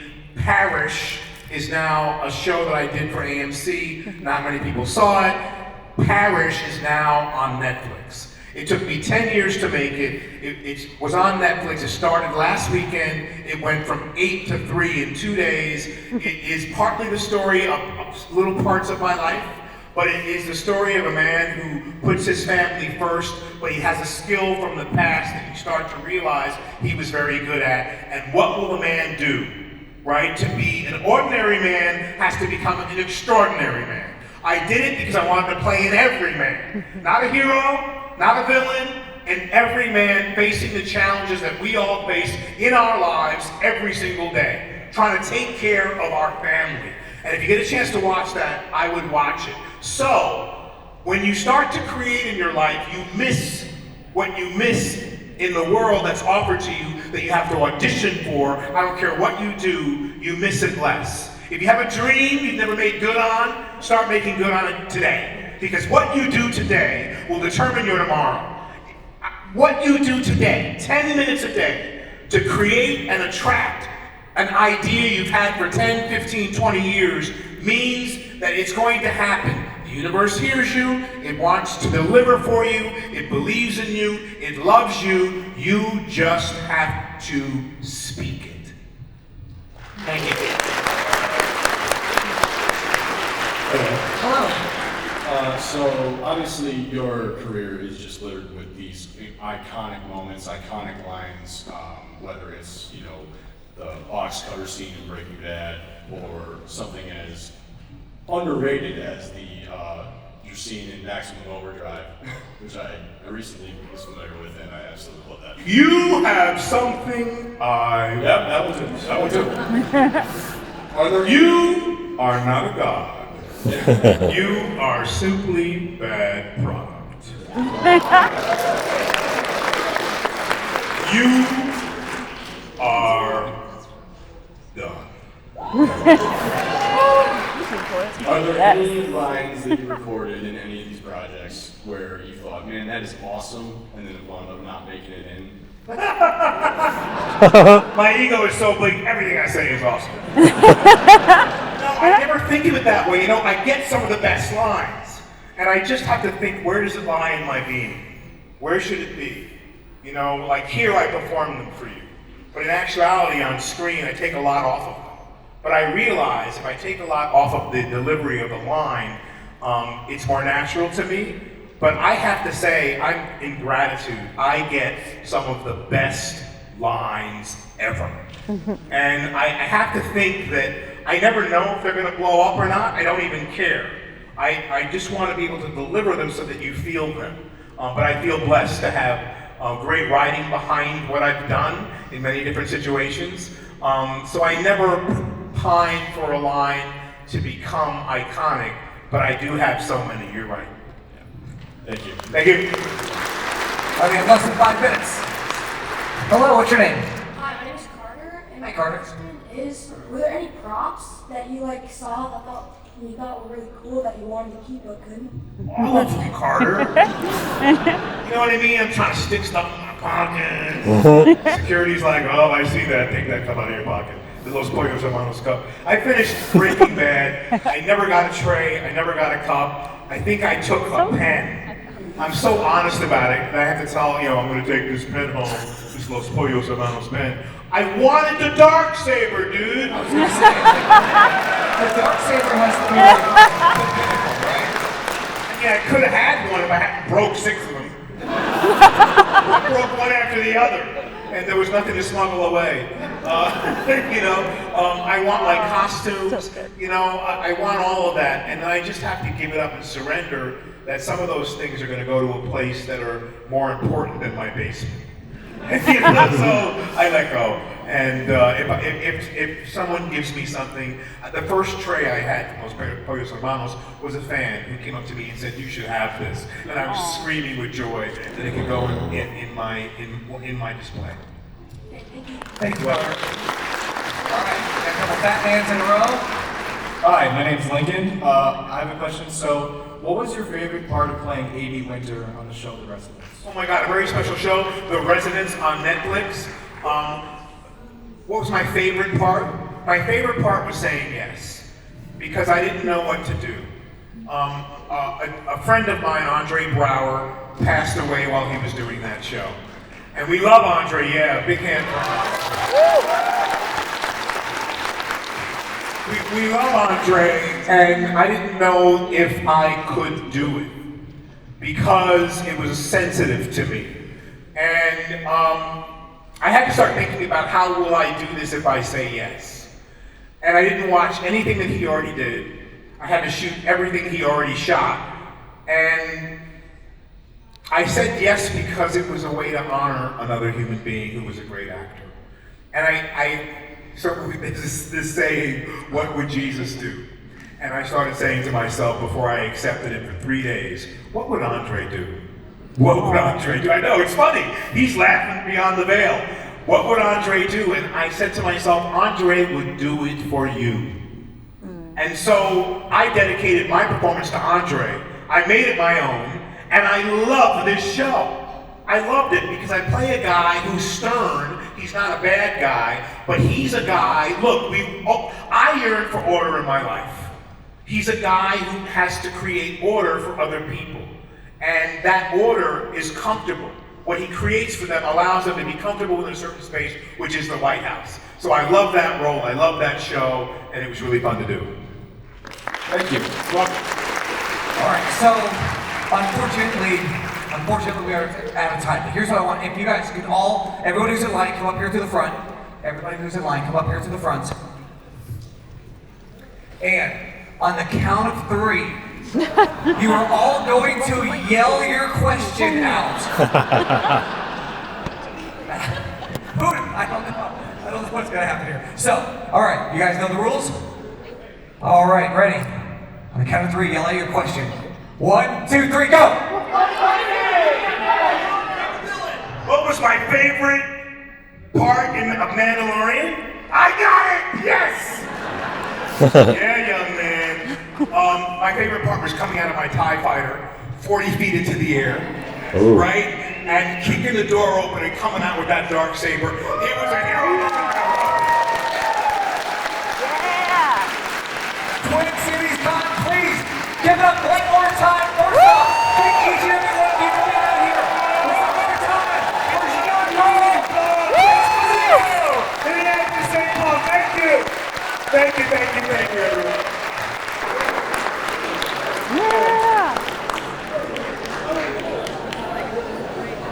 So good. Thank you guys for hanging out with us. Today, by the way, if you plan on attending the cosplay costume contest, we're going to clear out this room. Okay. We're going to empty out this room. We're going to start a new line right outside so you guys can come right back in. Thank you guys so much. Cool.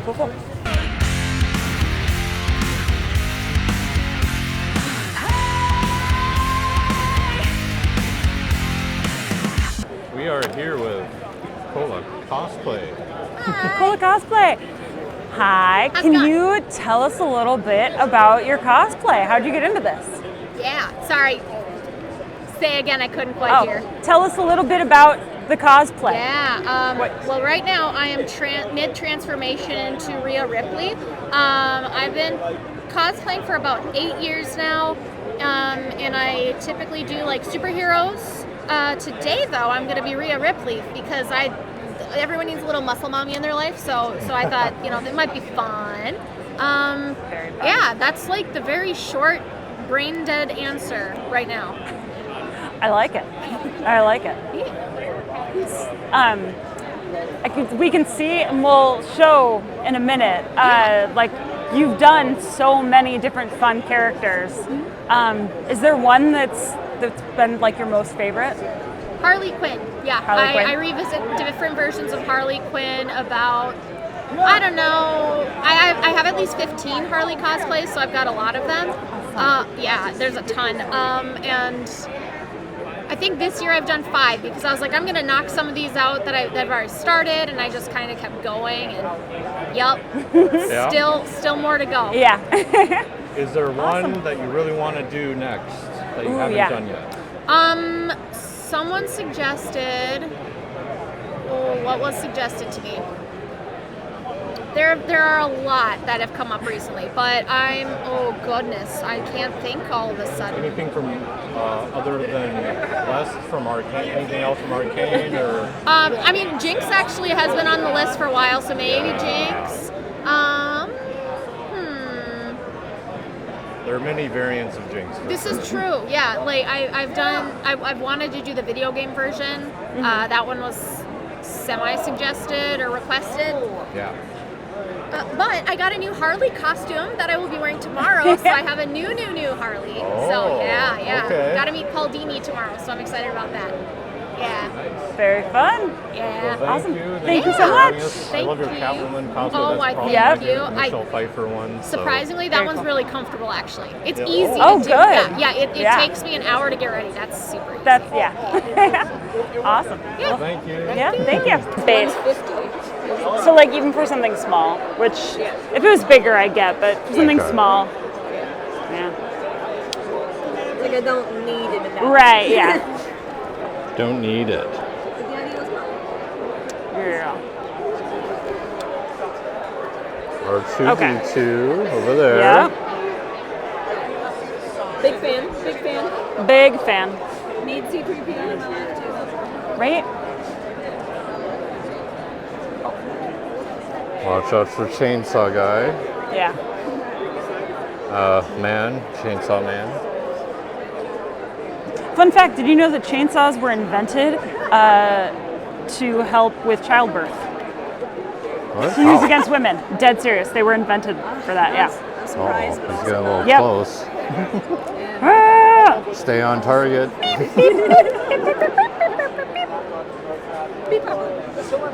Are we in the way? We're in the way. We're in his way. I don't know, but I like it. I'm here for it. I'm here for it. All right, Oh, so there's somebody recording right behind you. where are we going next? Everyone's recording. I don't know. Where do you want to go? This is your Nick rodeo, sure. or Blue? Nick They're or right Blue? next to each other, so let's just Okay. go that way. Baby, All right. I know, right? Like a little one. So cute. I love you. Don't So have cute. to take a picture of somebody in costume. I will proudly volunteer.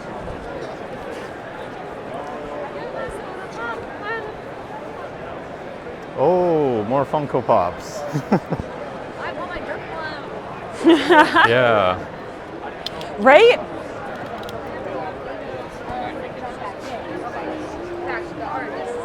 Ooh. Ooh. Okay, this is about to get real crowded real fast. Okay.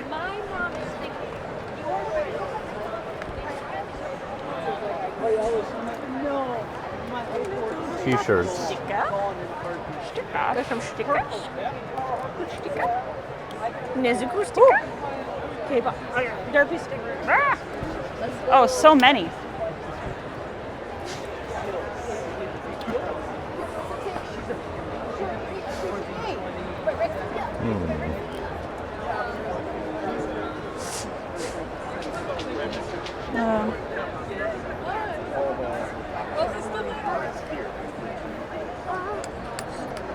Ooh, Matrix. How much are these? Oh, these There's are so the many new stickers. ones. Not the old ones. Oh, here. Yes, I don't more of think them. they have More. So cute. the Succession one here. I would be extremely surprised if they did. Squirtle Squad. Oh my god, I like that. That's cute. That's so cute. Look at this sticker though. Can't get it out. Look at it. Squirtle Squad. Squirtle. Squirtle. Squirtle. Squirtle. Dying. I need to stay my voice. Squirtle. Squirtle. Squirtle. Squirtle. Squirtle. Squirtle. Where's the Los Pollos? The love. Have you seen Breaking Bad? Yeah. Okay. Finally did finished it like a month ago actually. I was a late bloomer. Okay, cool. At least you saw it. I have Okay. seen it all now. Yeah. Did you like it? I mean, Yeah, you it did was see it good. all, I guess. So yeah. It was good. Yeah. Yeah. Big So fan. now you understand. On the record, so even if you didn't, you gotta say I'm it. not lying. I've seen it. I've seen it. I've All right, great. so Pedro's our center. Yep. It's down that aisle.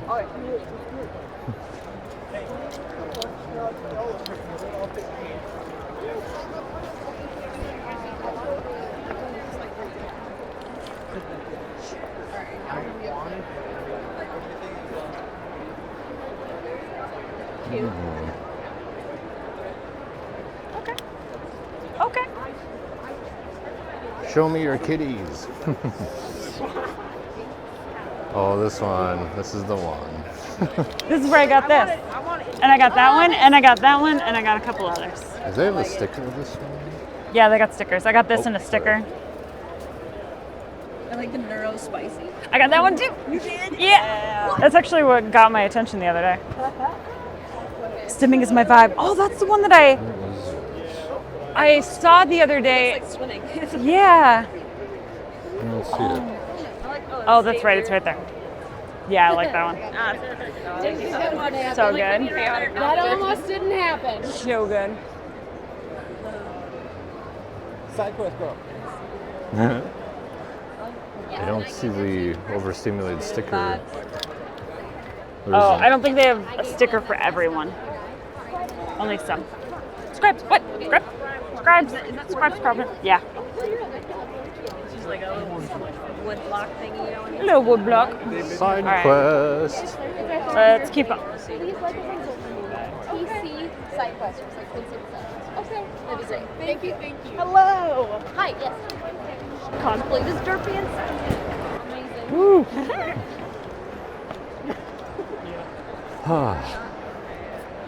The mummy. Ooh, sorry. Oop. Casual rock. Oop. Oop. Oop. Oh, Kaylin.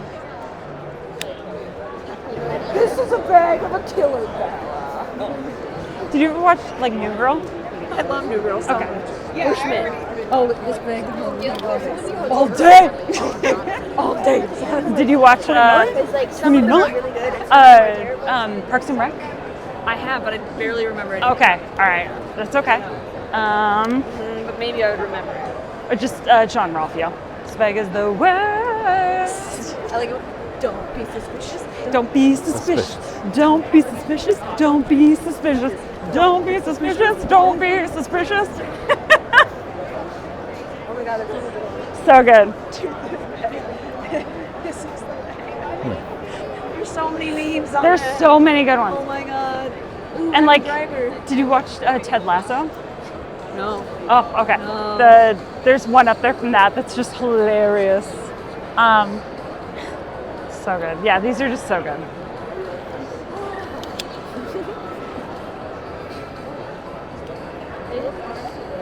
The Cillian Murphy one is really good. Where's the, As big as the mom. Oh. Oh, damn. Nice. Big fan. It's so good. All But yeah, right. these just like made me happy. Oh, cool. It's the garlic one. Oh, shit. Oh, that's cool. Oh, Pikachu. Pikachu. Oh, okay, that's super cool. Yeah, there's two. Yeah. Woo! That's the same way. So good. I love it. Yeah, I really like it. Those are so cool. Saja Boy's Bring here. one of these for what? Who?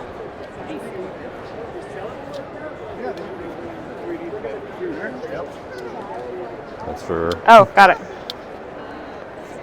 Kaylin right here. This one. Okay. I like that. Ooh, I'm in the way or something. Oh, I like the fourth wing one.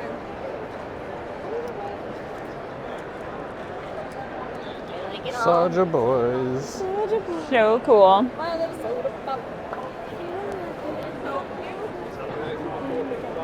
What are these? They're oh, dice tower. Okay. It's like a pen holder. Something I can use. Right? Every day that I work, it's like, oh yes, something good in life, you know. I need those reminders. Yeah, right? There's more to life than this.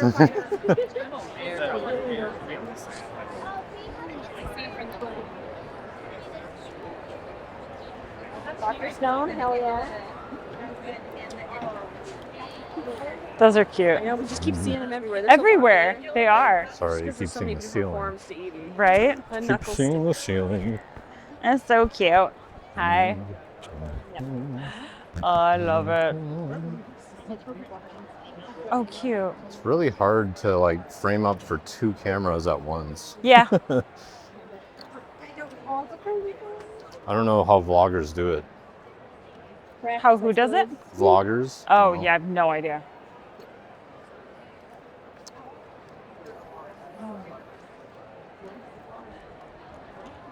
A couple more $15 like that.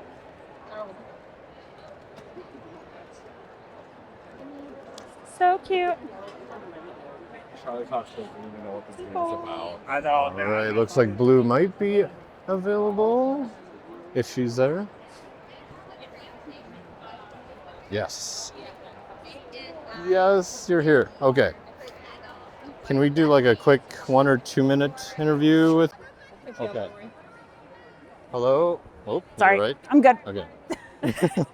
We're here with Blue, who I know from many cons, but Yeah. also she did a commission. So Yeah. yeah, you want to talk about your work and what you? Yeah, I'm a local illustrator from Minneapolis. I specialize in a lot of bright, vivid color play with portraiture, typically. Yeah.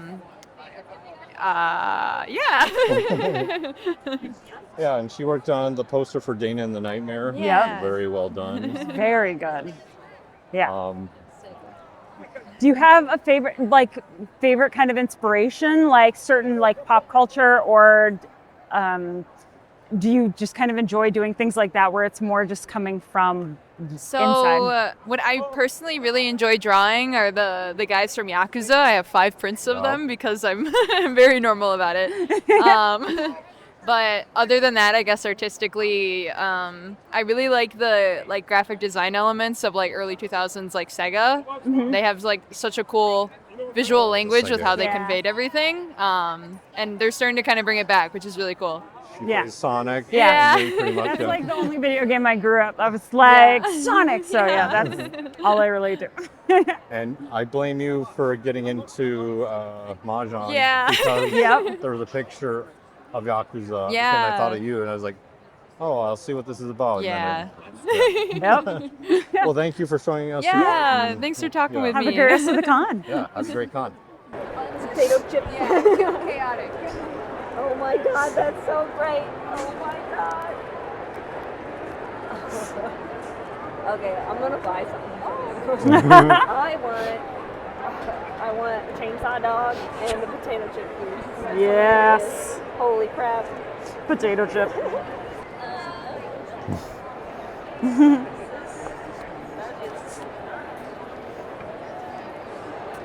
See this game? I haven't heard of it, but it's like Yeah, me either. popular, I guess.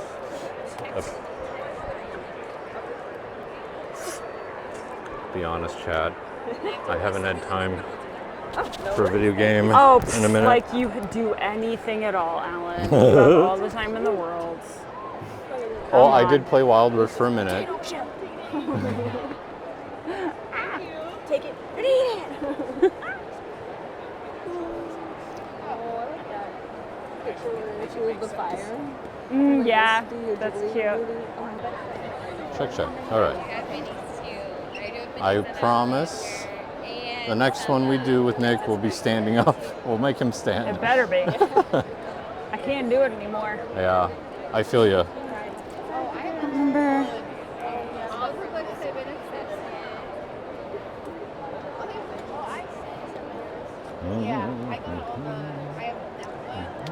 Do you never mind, it's right here. Yeah. Can I do that, please? Thank you. For me, sister. I got that for Jerry yesterday. Yeah. Right? And they're 15, but they also have, so it's Gandalf Grey, that's Gandalf White. So like I had to get them both, because I was like, I don't know which one. Yeah, I got the 2 Gandalfs, and then, what's the other one I got? A different one I got is for me, I don't remember. I don't even know. But yeah, and then I just realized my sister would this is perfect for her, so yeah. Thank you. Oh, thank you.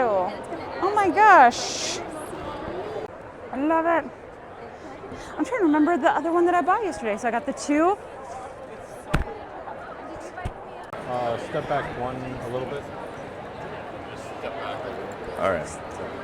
Perfect. Perfect. All right. We're here with Nick Polotichuk. Hi. From St. Paul Filmcast. Yes. Right, yes.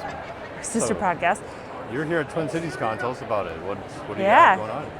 Well, I'm selling my own artworks. Not only do I podcast and interview filmmakers from the Twin Cities area, but I also make my own comic books, and I'm selling them here. And I do occasionally do my own sketchbooks and stuff like that. So I've been doing Twin Cities Con ever since it's been started. Wow. So, I love it. That's exciting. Tell us a little bit about the comics that you have here today for people. right. So I have a noir graphic novel series, a film noir. It's very kind of neo-noir called The Green Way. It's you could probably tie into like historical fiction because it's a murder mystery. It takes place in 1968 in St. Paul. Okay. So I did a lot of research about it, but it took 10 years to finish, write it, and draw it. And then I have what started my comic book company with a series called Missionary Kingdom, which filmmaker Wesley Johnson wrote, and I illustrated. Yeah, a short film, right? From Z-Fest, a short film? Correct, yes, Yeah. absolutely, yeah. Is that on That's anywhere that exciting. anyone can see right now? A lot of people are asking, is there a continuation of Missionary Kingdom? And yeah, I'll have to ask Wes. I've been asking what we want to do, continue on with it. So yeah, definitely. We're always that. asking, and a lot of fans are still asking for more of from the story. So Yeah, Awesome. absolutely. Look forward to that. Anything Yeah. new coming up for you?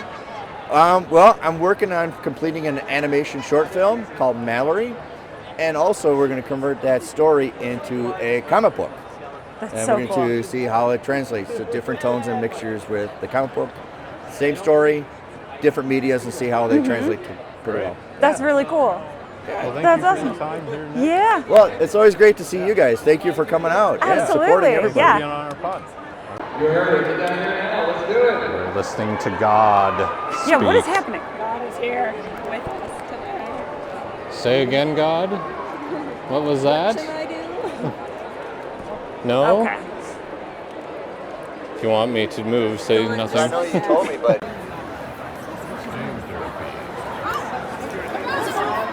Alan. Hi, Alan. Alan does a podcast. He's a film director. Okay. And this is Rihanna. And I was telling him, and this is Kaylin. This is Paige. Paige signed up to be on Minwith. This is we're all part of Minwith. I gotta send for that stuff. So hopefully the next meetup, like the 20th, you're going to come, right? Yeah, this is my last event for the year, so yes. I Oh, have very next cool. time. Yeah. Cool. The Minwith events are always so fun. Is They're the really- drink fun? Right, Yeah. yeah. The drink. Yep. The drink? Yeah. You're right. The PM Yeah, I'm tired. Yeah. The not Is it the No, sleepy for one? sure. or- no, okay. Yeah. Yeah, and they're always a really good time. Yeah, so hopefully they'll probably be there too to meet up and whatever. So, Yeah, it could be really fun. so not everybody's going to be a stranger. Yeah. Yeah. So, and yeah, and Paige and I are working on doing a script together. No, you are okay. Yeah. Yeah, I kind of do dabble. Just yeah. I love that. That's so exciting. And no race came out. It's like no, I really have like I want Like to give all something art. a shot and yeah. that? That's awesome. Yeah. Oh, nice to meet you. Nice to meet you. Your stuff too. Your art. Oh, yeah, I love her vibe. Yeah. I guess you guys got it now. All real monsters? I recognize the characters. Did not Okay. because of that, to be honest. That's understandable.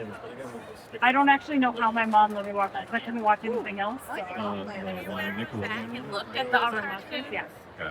So have you ever gone back and watched those cartoons again and then you've been like, holy There are some things that I've done that with where I'm just like, my mom let me. like Angry Beavers So I and slept Rocko's Modern Life. I remember loving those. That one especially Nothing like on there is Cat less Dog. than $10. Yeah, yeah. Yep. Yes. No, yeah. If I went back. You're gonna want my friends. That's awesome. These are great. I just so happen to have it. Yeah. Right. Nice to meet you. See you at a Minwood event. I'll blink and it'll shine. Honestly, that's terrible.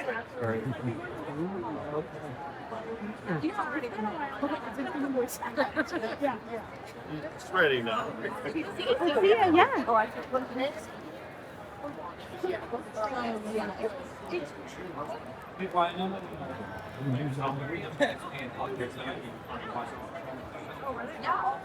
I'm gonna talk to Neverfull people. Reverse box. They were talking of like selling things. You know, right? You can come back after. And Granger Batman. Yes. Oh my god. Now I have something in my eye. Ah, Oh, don't make me say it. don't you dare. Oh my god.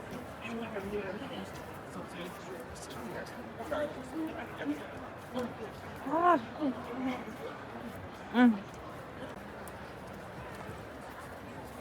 Oh, they still have it. Those T-shirts over there. They actually still have it. That's good. Just 36. Like 30.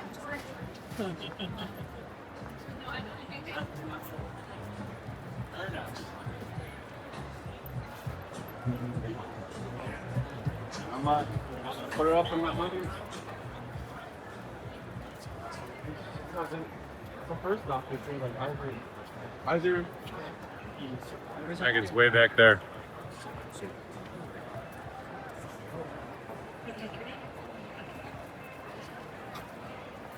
You're not gonna get the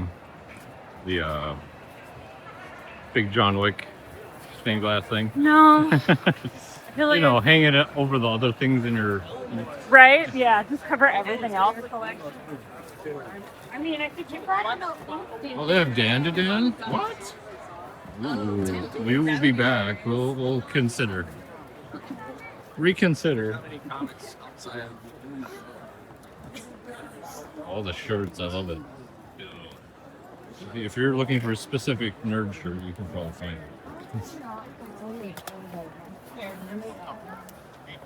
All right. All right. Oops, sorry. Sorry. We're here. I'm here with Kaylin joining me to help me, and we're talking to. But go ahead. I am D-Rad Punks, and this is my brand called Bitsanity. Nice. Very cool. And you also stream. You do art. Yep. What are all the things you're into? Pardon? What'd you say? What are all the things you're into? Oh man, so I'm really big into like retro video games, and pretty much like the aesthetic that you see in the background here is all pretty much what I grew up to, but also for others that like also grew up to, you know, things like this. Even if it's like modern too, people still have like that like, oh, I like this style, it fits my vibe, because Bitsanity is basically just like a vibe. You come in here, I treat it like an arcade. Yeah, with it all the has that bright vibe. colors and everything, so I invite them in here. I think, like, I don't know. Very cool. Very cool. What was your inspiration? I know obviously from retro games and whatnot. Do you go to a lot of arcades, and do you have any recommendations for people in Minneapolis? Yeah, so when I was a kid, I actually grew up to arcades. My dad took me to them. Well, actually, my mom and dad, they took me to the arcades. And I saw these vibrant colors, and I told myself, like, man, if I wanted to, like, become something, I was like, I want to make it to, like, I wanted to do something, like, with video games. And when I was a kid, I liked to draw a lot. So I was able to, like, incorporate, like, my drawing, and I made, like, video game characters all the time. And that's how I kind of like came up with it, like with Bitsanity.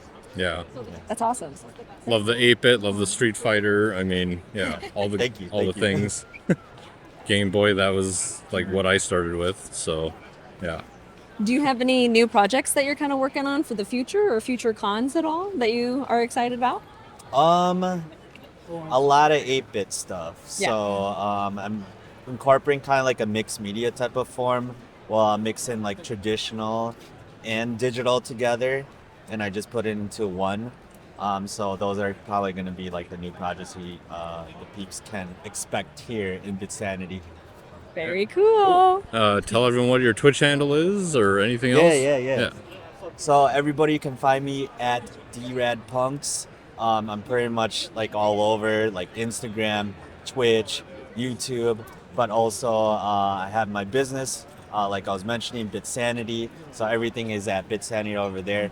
And you can find like the latest works I've been working on or where I'm going to be traveling to pretty much all over the States. So cool. Very Thank you. awesome. Have a great con. yeah. Thank you guys. Yeah. Yes, I do. Like these. Check. I got this one for Mikey. It's the Gandalf, and this one's Fourth Wing, so that's pretty dope. I know Yeah, fuck, I know. You better. Hello. Hello. As you can see, they actually still have the Star Wars one, which is good. Episode 5. Cool. Last year they ran That's out. I reckon. Oh, yeah. I was like, I like, recognize I what it want looks one like. of those, and they're like, too bad they're gone. So did you It's get like- one? This year I did, yes. Okay, good. That's where I've seen it with But like on you. begrudgingly, so. Yeah, fair. I get that. Ugh. Nothing like force buying a hoodie, you know. Just to get the design. I know I'll regret it if I don't. So. Right. Do, do, do, do.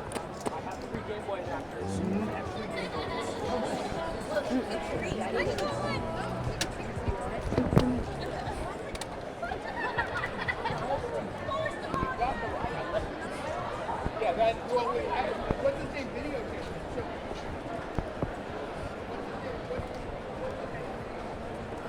Those are cool. So many people. Yeah. The hundreds. Oh. Oh, cool. Hello. Good. Hi. We met. Yeah. Originally met you at Anime Fusion. Yeah. R.I.P. Good. I know. R.I.P. Yeah. So sad. Um, R.I.P. to Fusion. Oh yeah, actually, yeah, I just saw that too. Oh. Yeah. We're here with Chill Worldwide. Yep. Hi guys, we're Chill Vibes. We're a lo-fi anime streetwear brand based in Minnesota. We've been doing this brand since 2017. It's me and my partner here, Michelle. And we like to do like anime inspired, and then we also have like original designs that we create too.